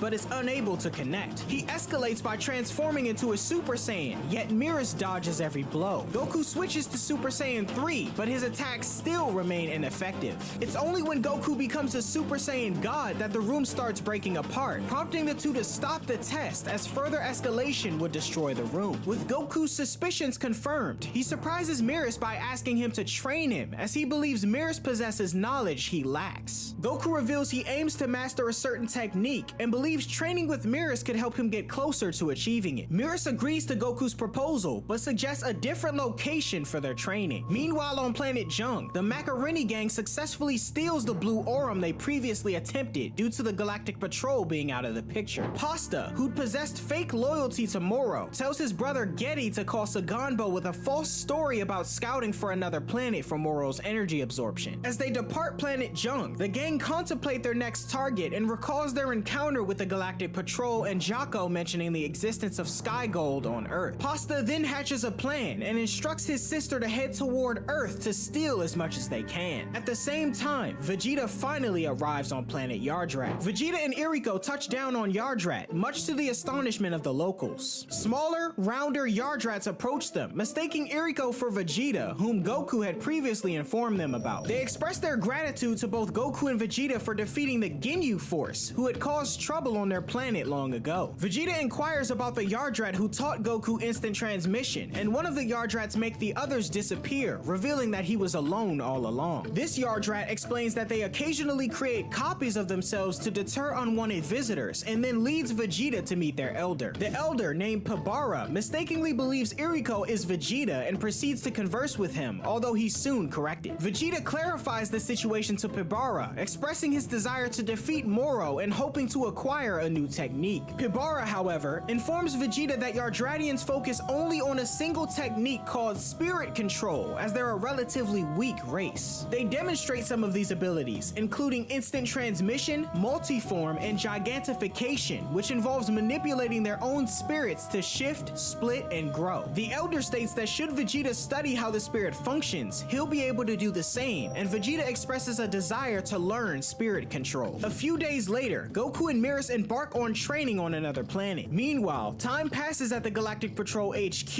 and with Goku, Mirror, and Vegeta absent, the Galactic King suggests recruiting new special members for the Galactic Patrol. He inquires with Jocko about Piccolo, the warrior from the Universe 6 tournament they'd attended in the past. At the lookout, Piccolo attempts telepathic communication with someone on New Namek, unaware of the planet's destruction by Moro, but wary that something awful has happened. Meanwhile, the Macaroni gang arrives on Earth in search of Blue Aurum. Piccolo senses their approach and informs Dende. However, Piccolo doesn't seem worried, as he states their energy signatures are weak. Moments later in a rocky plain, Piccolo confronts the group as they're searching for a place to land. Noticing Piccolo, the gang use their ship's weapons to attack him, but he evades the gunfire and lands on top of their ship, admonishing them for their rudeness. Meanwhile, Bulma, accompanied by Hercule and Bola, arrive at the lookout in search of Piccolo. Apparently, Jocko had called to inform her that he was on his way to Earth to recruit Piccolo into the Galactic Patrol. Back on the battlefield, Piccolo makes quick work of the Macaroni gang, surprising them as they had no idea someone this strong lived on Earth. After Jocko explains the situation via communicator at the lookout, he tells Bulma to gather Gohan, Krillin, and Tien in preparation for his arrival. He goes on to say that if Moro catches wind of Earth anytime soon, he'll make his way there to steal its energy. Meanwhile, Piccolo questions the now restrained Macaroni gang, suspecting their connection to the cosmic disturbances. The gang attempts to deceive Piccolo by pretending to be innocent travelers. However, they secretly plan to inform Moro about the Earth and the opportunity to steal Blue Aurum. Convinced that they're not involved after all, Piccolo releases the group and warns them to never return to Earth again. As they depart, Bulma and Dende approach Piccolo in a ship, with Dende urging Piccolo to capture the gang as they're allied with with those causing trouble. Piccolo shoots down the Macarini gang's ship and captures them again, but he's informed that it's too late as the gang already alerted Moro's main forces. In space, Saganbo receives a distress signal from the Macarini gang, prompting Moro to dispatch a stronger scouting party to investigate. Meanwhile, Goku and Mirus begin their training, with Mirus wielding a staff and gaining the upper hand. Goku mentions that to acquire his desired ability, he needs to clear his mind and heart, but this proves challenging during their combat with his fluctuating emotions. Mirus points out that emotions can also lead to power, such as Goku's Super Saiyan form fueled by rage. However, what Goku seeks requires the opposite, calmness. Mirus reveals he knew about Goku's pursuit of Ultra Instinct, but kept it quiet. Goku, however, reassures him and tells him it's fine, and suggests they resume training, surprising him. Mirus, now resolved, leads Goku to the Galactic Patrol's hyperbolic time chamber, where every day inside equals to 3 days outside. They enter to allow Mirus to unleash his full power without detection, and Mirus questions if Goku is ready to continue their training, as Goku eagerly agrees. At the lookout, Bulma briefs Krillin on the current situation and inquires about the whereabouts of Gohan and Tien. Krillin informs her that Gohan is attending a college lecture and will join them later, and Tien doesn't have a cell phone, making him unreachable. The idea of contacting Yamcha is brought up, but before anyone can respond, Jocko arrives, expressing frustration about the lack of formidable warriors present. Eska, also aboard the ship, greets Dende. Jocko then informs Piccolo that he, Dende, and Eska are the 3 last surviving Namekians. Suddenly, Pasta, confined in a cage, voices his doubts about the group's chances against Moro. Jocko approaches and threatens him, warning that they'll soon return to prison. However, Pasta shocks Jocko by revealing that Moro's main force is on its way to Earth to rescue them. Simultaneously, a single ship carrying Shimareka, 7-3, and Yunba heads toward Earth. While discussing Earth's value, 7-3 states that it's in its development stage, based on outdated information from before they were incarcerated in the galactic prison. With Yunba hungry, they decide to make a brief pit stop on a nearby planet. Back on Earth, the Galactic Patrol informs Jocko about the impending arrival of the 3 henchmen, particularly 7-3, whose name brings about fear in Jocko's expression. After sharing this vague information with the others, Jocko prepares to leave, but Bulma attempts to stop him. Piccolo questions Jocko about what they need to know regarding the approaching henchmen, and Jocko agrees to provide some insight before departing. Jocko explains that while all 3 henchmen are formidable, 7-3 is the most concerning. Meanwhile, Shimareka and Yunba are on a planet indulging in a feast, while 7-3 confronts the planet's inhabitants. He uses his power-absorbing ability to steal their abilities and swiftly incapacitates them. At the lookout, Jocko continues his explanation, stating that any ability 7-3 has stolen lasts for half an hour. He also reveals that 7-3 is an artificial being created by a technologically advanced planet, devoid of emotions and designed as a ruthless killing machine programmed to follow orders. Krillin inquires about the convicts' ETA to Earth, and the response from Jocko is 10 days. However, 7-3 along with Yunba and Shimareka suddenly appear at the lookout, surprising everyone as they were able to steal the abilities of a creature on the planet who could create warp portals. Shimareka then notices the Macarini gang in their cage and informs them that Moro considers traitors expendable. He moves to execute them, much to their shock, but is halted by Piccolo, who tells them that killing is prohibited at the sanctuary, where evildoers aren't welcome. However, 7-3 swiftly appears behind Piccolo, seizing him by the neck and copies his abilities. Piccolo manages to break free from 7-3's grasp and narrowly dodges a special beam cannon fired by the artificial being. 7-3 follows up with a punch that extends toward Jocko, knocking him off the lookout. Piccolo races after Jocko, believing him unable to fly, with 7-3 and Shimareka in pursuit. Krillin attempts to assist, but is halted by Yunba, who plans to take him on. In freefall, Jocko activates the jet boosters in his boots, allowing him to land safely to Piccolo's surprise. Piccolo questions Jocko about the best way to fight 7-3, and Jocko explains that 7-3's copied attacks are as powerful as if they were executed by the original fighter, essentially like battling a mirror image of oneself. 7-3 then appears and locks arms with Piccolo using his own extending technique, and the two then land to meet each other with a headbutt. At the same time, Jocko engages Shimareka in combat as he stole his sidearm by surprise. Despite sharing the same techniques and power, Piccolo seems to be at a disadvantage due to 7-3's limitless stamina, pointed out by Jocko, who previously forgot to mention it. At the lookout, Krillin faces difficulties against Yunba, and Hercule tries to assist him thanks to Bulma's intervention. However, However, before Hercule can react, Yunba leaps around the sanctuary and transforms into a ball and strikes Krillin, sending both of them crashing through the sanctuary. Bulma and the others board the ship to follow the combatants, and meanwhile, Piccolo and 7-3 engage in a special beam cannon clash, but Piccolo struggles due to his diminished energy. The Namekian is seemingly overwhelmed, and Jaco fears that he may have been obliterated. However, Piccolo was saved by Gohan, who suddenly arrived. Piccolo warns Gohan about 7-3's ability and informs him that, in Goku and Vegeta's absence, he's Earth's strongest fighter. Meanwhile, on an uninhabited planet, Goku and Beerus continue their training, though Goku encounters difficulties. Beerus inquires if Ultra Instinct was initially triggered during an extreme crisis and suggests replicating those conditions. He states that Goku must be prepared to die during their training, and a battered Goku stands, telling Beerus to attack him with the intent to kill. Simultaneously, Vegeta is shown training on planet Yardrat, attempting to meditate on a narrow spike, but running out of patience. He questions Pibara on how much longer his training will take, and Pibara explains that Vegeta must achieve balance in body and mind, as his spirit is less stable than Goku's. One of the Yardrats tells Vegeta that Goku was able to meditate this long for 150 days, and Vegeta starts to regret his decision to come to Yardrat. Gohan lands a powerful punch to 7-3's midsection, sending him plummeting to the ground. However, 7-3 bounces back and retaliates quickly by using Piccolo's Hell Zone grenade technique. Gohan manages to escape the explosion and swiftly reappears behind his opponent, delivering a powerful blow that incapacitates 7-3. Piccolo joins Gohan, offering praise but also expressing mixed feelings about seeing Gohan defeat a copy of him so easily, as he gives him new clothes and urges him to finish the job. 7-3, not yet defeated, resorts to using the Great Namekian technique to grow to an enormous size. However, this transformation grants Gohan an advantage in terms of maneuverability, allowing him to evade all of 7-3's attacks and eventually sending him crashing to the ground. Shimareka and Yunba rush to 7-3's aid, with Shimareka urging his fallen comrade to copy Gohan's abilities at any cost. 7-3 rises to his feet and begins utilizing Piccolo's Demon Hand technique to extend his arms. Gohan evades the attacks while charging up an ultimate Kamehameha, flying in and out of the rocky terrain before preparing to unleash it directly at 7-3's face. However, just as Gohan is about to release the Kamehameha, 7-3's 30-minute time limit for Piccolo's abilities expires. Jaco urges Gohan to fire the blast anyway to finish him off while he has the chance, and as Gohan launches the blast, Shimareka commands 7-3 to utilize any stored abilities he has in stock. 7-3 then switches to Moro's abilities before the Kamehameha detonates. A huge flash of light ensues, and as the effects dissipate, 7-3 is left unharmed, surprising Piccolo, who confirms that he was able to eat the Kamehameha. Jaco informs the surprised Piccolo that 7-3 can actually switch between copied abilities and can store up to 3 identities at a time. 7-3 then raises his hand, and Jaco urgently instructs his companions to take him down immediately to prevent energy absorption, similar to the technique Moro used on New Namek. Piccolo, Krillin, and Jaco charge at 7-3, but their advance is halted by an energy barrier rising from the earth, enveloping him. Gohan attempts to attack as well, but his efforts are halted too. Shimareka then contacts Saganbo to report the situation, and Moro is intrigued to learn that his abilities were already put to use, disliking the idea of it becoming a regular occurrence. Saganbo instructs Shimareka to switch to monitor mode, allowing those on the ship to observe the events on Earth. Back on Earth, Gohan, Piccolo, Krillin, and Jaco start feeling the effects of their energy being drained, although the energy isn't drawn from the Earth itself, as it's been reserved solely for Moro. As Moro observes, Saganbo states he's surprised to see that the planet harbors fighters more formidable than his own men. Shimareka and Yunba overwhelm the exhausted heroes, but Piccolo reminds Shimareka not to get overconfident, emphasizing that even if they fall, Goku and Vegeta will eventually return to avenge them. When Krillin reveals that Goku and Vegeta are training to defeat Moro, the information is transmitted to those aboard the ship. Saganbo suggests they should proceed to destroy Earth and orders his men to withdraw. However, Moro realizes that once Goku and Vegeta's training is complete, they'll possess even more energy for him to consume. Moro then tells Saganbo to inform his men to retreat from Earth, only to return once Goku and Vegeta arrive. The trio then cease their assault on the Z-Fighters and begin their departure, informing them that they'll return in Galactic Cycle 7, which translates to 20 Earth days. However, Jaco interjects, explaining that due to Earth's primitive technology, they won't be able to arrive until Galactic Cycle 8. Shimareka acknowledges this and states he'll relay the message to Moro, much to Jocko's relief. The trio then depart using 7-3's copied abilities, and Jocko informs Gohan, Piccolo, and Krillin that they have approximately 2 months until their return. Meanwhile, Mirrors receives information from the Galactic Patrol regarding Moro's impending arrival on Earth and relays the news to Goku. Given Goku and Mirrors' location, they're granted a 6-month window to train. Ready to resume their training, Goku notices that he's never seen Mirrors eat before. Mirrors explains that it makes no difference to him, which triggers Goku's recollection of Whis mentioning something similar in the past. The two continue their training, and at the same time, at Zeno's palace, Whis uses his staff to monitor Goku and Mirrors. The Grand Priest joins him, and Whis apologizes for the disruption in his universe. He informs the Grand Priest that he's there to discuss the matters related to their angel laws, and the Grand Priest correctly deduces that his son refers to the situation with Mirrors. The Grand Priest informs Whis about his decision regarding Mirrors, the angel trainee he'd sent to Universe 7 to gain a broader perspective on the mortal world. Despite the rule that angels must remain impartial though, Mirrors joined the Galactic Patrol and developed a strong sense of right and wrong. The Grand Priest has decided it's time to recall Mirrors, but Whis requests permission to handle Mirrors in his own way. Whis reminds his father that Mirrors had only used mortal weapons in battle and was training Goku, similar to what Whis himself has done in the past. The Grand Priest ultimately accepts Whis' proposal, but urges him to keep a close eye on Mirrors as he doesn't wish to lose an angel. On planet Yardrat, Eriko struggles to establish contact with Galactic Patrol HQ. Suddenly, he becomes aware of one of Moro's spaceships arriving to scout the planet for a potential energy source. Meanwhile, Vegeta continues his training under the guidance of Elder Pibara. By this time, Vegeta has honed his spirit to a greater extent than Goku did, and when Pibara heals Vegeta's injuries, he expresses a desire to learn such a technique. However, Pibara explains that it's too advanced for him at the moment and suggests focusing on learning a more basic technique, instant transmission. Suddenly, an explosion occurs in the distance. Eriko flies in and alerts Vegeta about Saganbo's men arriving, and Vegeta prepares to rush back to the city, although he's warned by Pibara to be mindful about how he wields his power as he's still in training. Confused, Vegeta takes off to a nearby city on Yardrat, encountering Yuzin and 2 other henchmen. Yuzin berates Vegeta and attempts to contact Moro, but Vegeta surprises everyone by unleashing a remarkably powerful blast from his fingertip by mistake, hitting Yuzin head on. Pibara arrives and tells Vegeta to stop wrecking his planet, but then reveals that the Saiyan's newfound strength is a result of his balanced body and spirit, which he achieved during his training. Yuzin orders his comrades to attack Vegeta, but Vegeta easily defeats them. Infuriated, Yuzin then transforms into a more formidable, monstrous form, but this doesn't faze Vegeta, who's seen many like him before, and dominates the battle. Securing victory, Vegeta tells Yuzin to surrender and return to the Galactic Prison, otherwise he'll have to kill him. Yuzin, however, refuses, telling Vegeta that he'll soon be sorry, as Moro's next target is a planet called Earth. This shocks Vegeta, and Yuzin taunts him as his henchmen stealthily prepare their getaway. Yuzin tries to make a hasty escape in his spaceship, but before Vegeta can shoot it down, a deflected and hardened building from their earlier battle returns and destroys Yuzin's spaceship, killing him and his comrades. With his enhanced senses, Vegeta can sense that Earth hasn't been invaded yet. However, with time running short, he tells Pibara to teach him a technique that can be used against Moro, and Pibara agrees. Meanwhile, Moro senses Vegeta's energy on Yardrat and comments on how much stronger he's become. During the next 2 months, Moro continues his planet-devouring rampage across Universe 7, while Goku and Vegeta make significant progress in their training. As the deadline approaches, Mirrors queries Goku for one final sparring session before returning to Earth. They decide not to hold back and begin powering up, but suddenly find themselves outside with Whis nearby. Goku is surprised to learn that Mirrors is Whis' younger brother and an angel, and Whis scolds Mirrors for his plan to use his full strength in battle and travel to Earth to confront Moro. Goku questions what would happen if an angel fought, and Whis explains that angels who violate their code are erased from existence without a trace. Whis informs Mirrors that his time in the mortal realm is over, and with a tap on his staff, reveals Mirrors' angelic clothing and halo. Mirrors apologizes to Goku for not being able to see the task to the end, but expresses confidence in his ability to defeat Moro. Mirrors and Whis then depart for the angel world, and left alone, Goku realizes he needs to return to Earth, but finds himself with a galactic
galactic patrol ship that he has no idea how to operate. Meanwhile, Jocko, accompanied by several other members of the Galactic Patrol, arrive on Earth in anticipation for Moro's impending attack. They join Gohan, Piccolo, Krillin, Tien, Yamcha, Chaozu, and Master Roshi. Yamcha is eager for a chance to shine. Chaozu is uneasy due to his long absence from combat, and Krillin inquires about the whereabouts of Goku and Vegeta. Jocko informs Krillin that he's alerted Goku, but has no information on Vegeta's location, confident that both will arrive eventually. At the lookout, Boo is returned to Earth by another Galactic Patrol member, and suddenly, Dende and Mr. Popo spot Saganbo's spaceship entering Earth's atmosphere. Multiple smaller ships emerge from the main vessel and disperse across Earth, opening fire on high-value structures. The pilots disembark from their aircrafts with intentions on claiming the treasures within these structures for themselves, and the Earthlings attempt to defend themselves. Recognizing the situation, Master Roshi proposes that the group split up, while Gohan and Piccolo deal with the main threat. Krillin and Master Roshi come across Yunba first. As they confront Yunba, Krillin launches an attack, but Yunba blocks it and recognizes him. Krillin asserts that he's trained for 2 months to prepare, and Yunba prepares to settle things as a trio of female convicts accompanying him, whom Master Roshi notices, decides to target other locations on Earth to incite chaos. Krillin attempts to warn Master Roshi about Yunba's deceptive speed, but Master Roshi is more interested in the women and pursues them instead. Leaving Krillin dumbfounded, Yunba takes the opportunity to land a powerful blow to his face, sending him crashing into a nearby structure. Meanwhile, Gohan and Piccolo face Shimareka, who's joined by 7-3. 7-3, camouflaged, suddenly appears behind them and grabs both Gohan and Piccolo by their necks, copying their abilities. Jocko reprimands Gohan and Piccolo for letting their guard down, and Shimareka taunts them, claiming their training was in vain. 7-3 fires a special beam cannon, but Gohan creates an energy shield to block it. Piccolo powers up and fires a special beam cannon of his own at 7-3, overpowering his enemy's blast and catching the attention of the Z fighters across the globe as he severely damages 7-3's upper body and left arm. 7-3 regenerates using Piccolo's abilities, but Gohan and Piccolo don't seem worried as they were ready for their abilities to be copied. Believing the two to be bluffing, Shimareka advises 7-3 to switch to Gohan's abilities since he's the strongest between the two. 7-3 then fires a volley of energy shots at them. Gohan uses Piccolo's energy shots as footholds to approach quickly and delivers a punch that sends 7-3 into the sea. Jocko commends their teamwork, acknowledging that 7-3 can't evade their combined attacks. Elsewhere, Yamcha engages 3 of Moro's henchmen in battle within a city and gains the upper hand.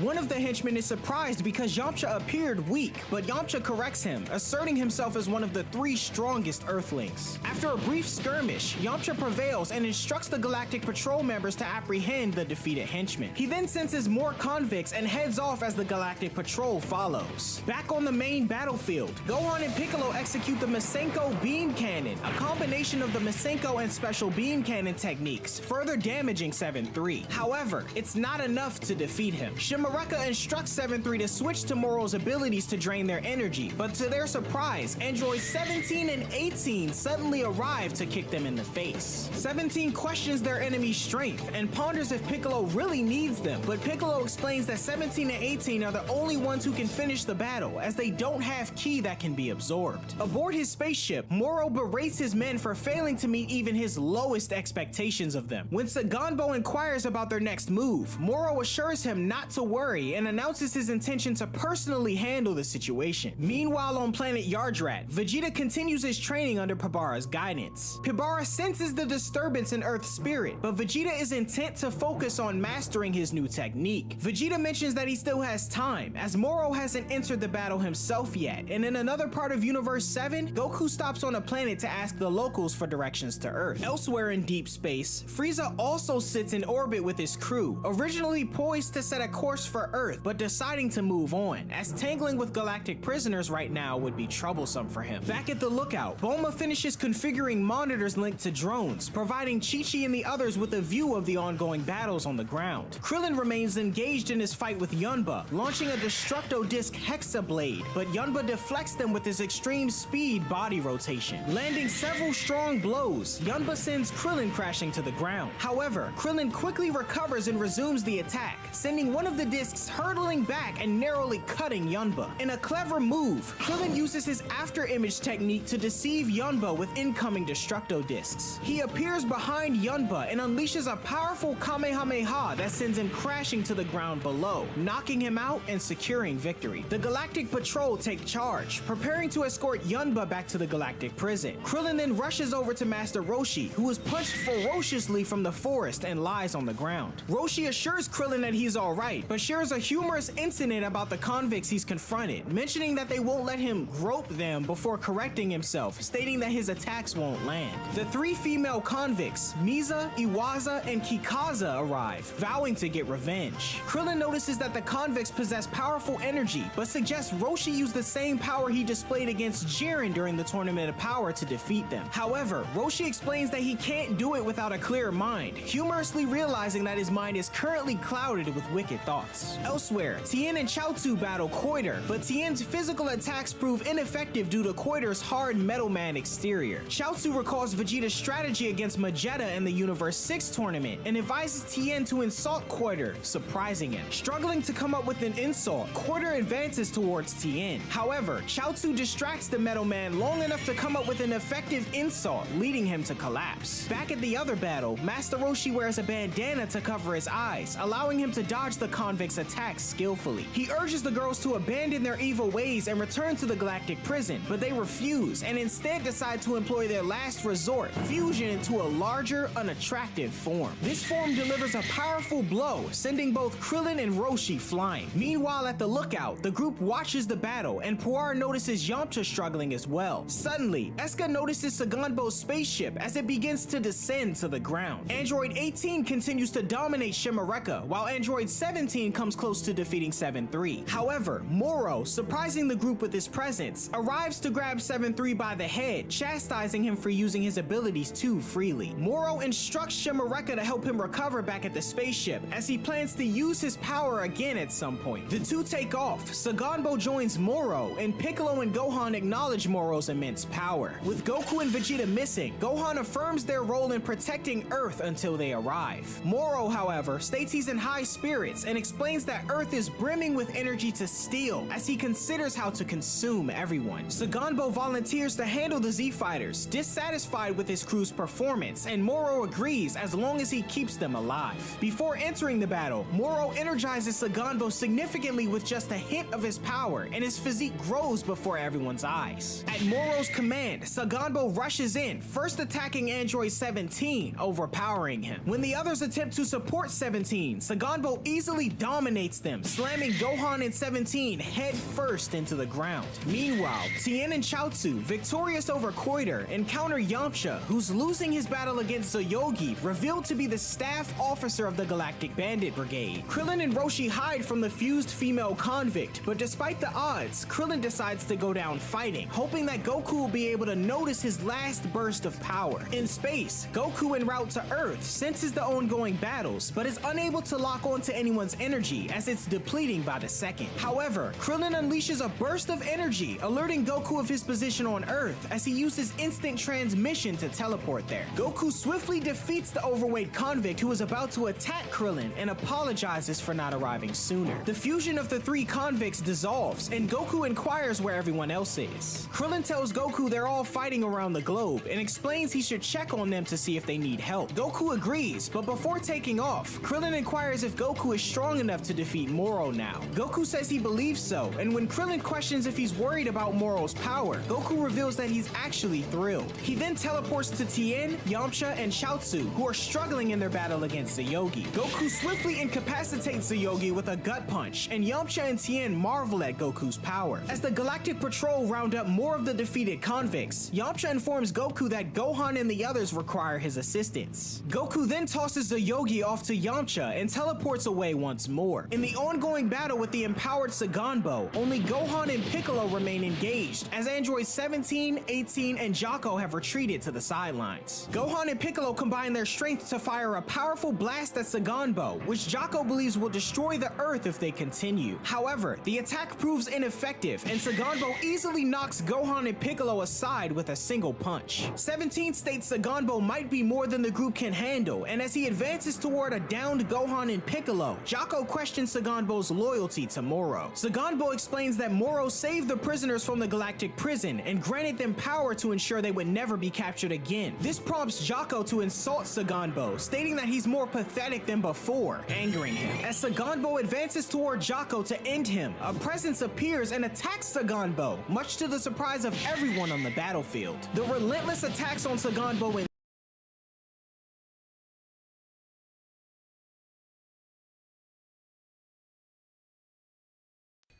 Let the carnival of terror begin.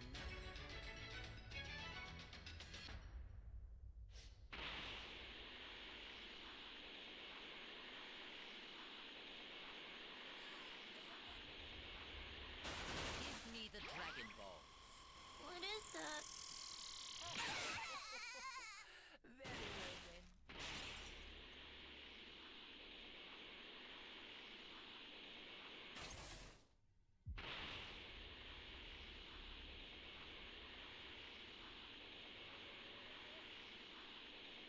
Give me the Dragon Ball. I can't help you. Sorry. Very well then. Give me the Dragon Ball. Dragon, what now? If you do not have them, then I have no need.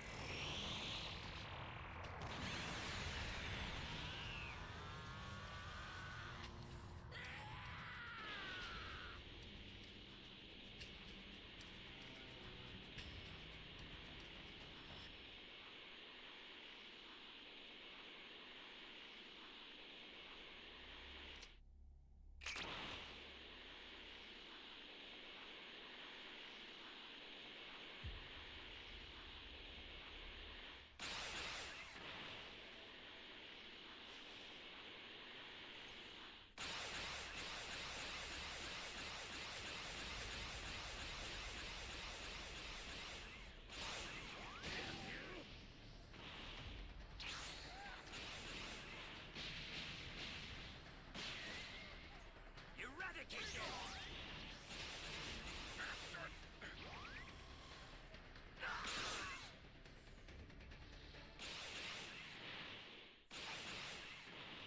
Someone, anyone, please! Where are the Dragon Balls? What are you talking about?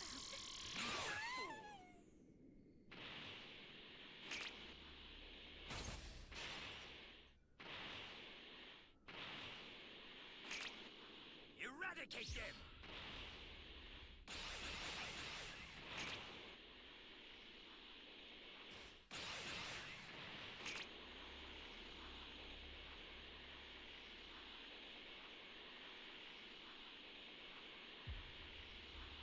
Where are the Dragon Balls? What do you mean?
consider it done.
You're no match for me.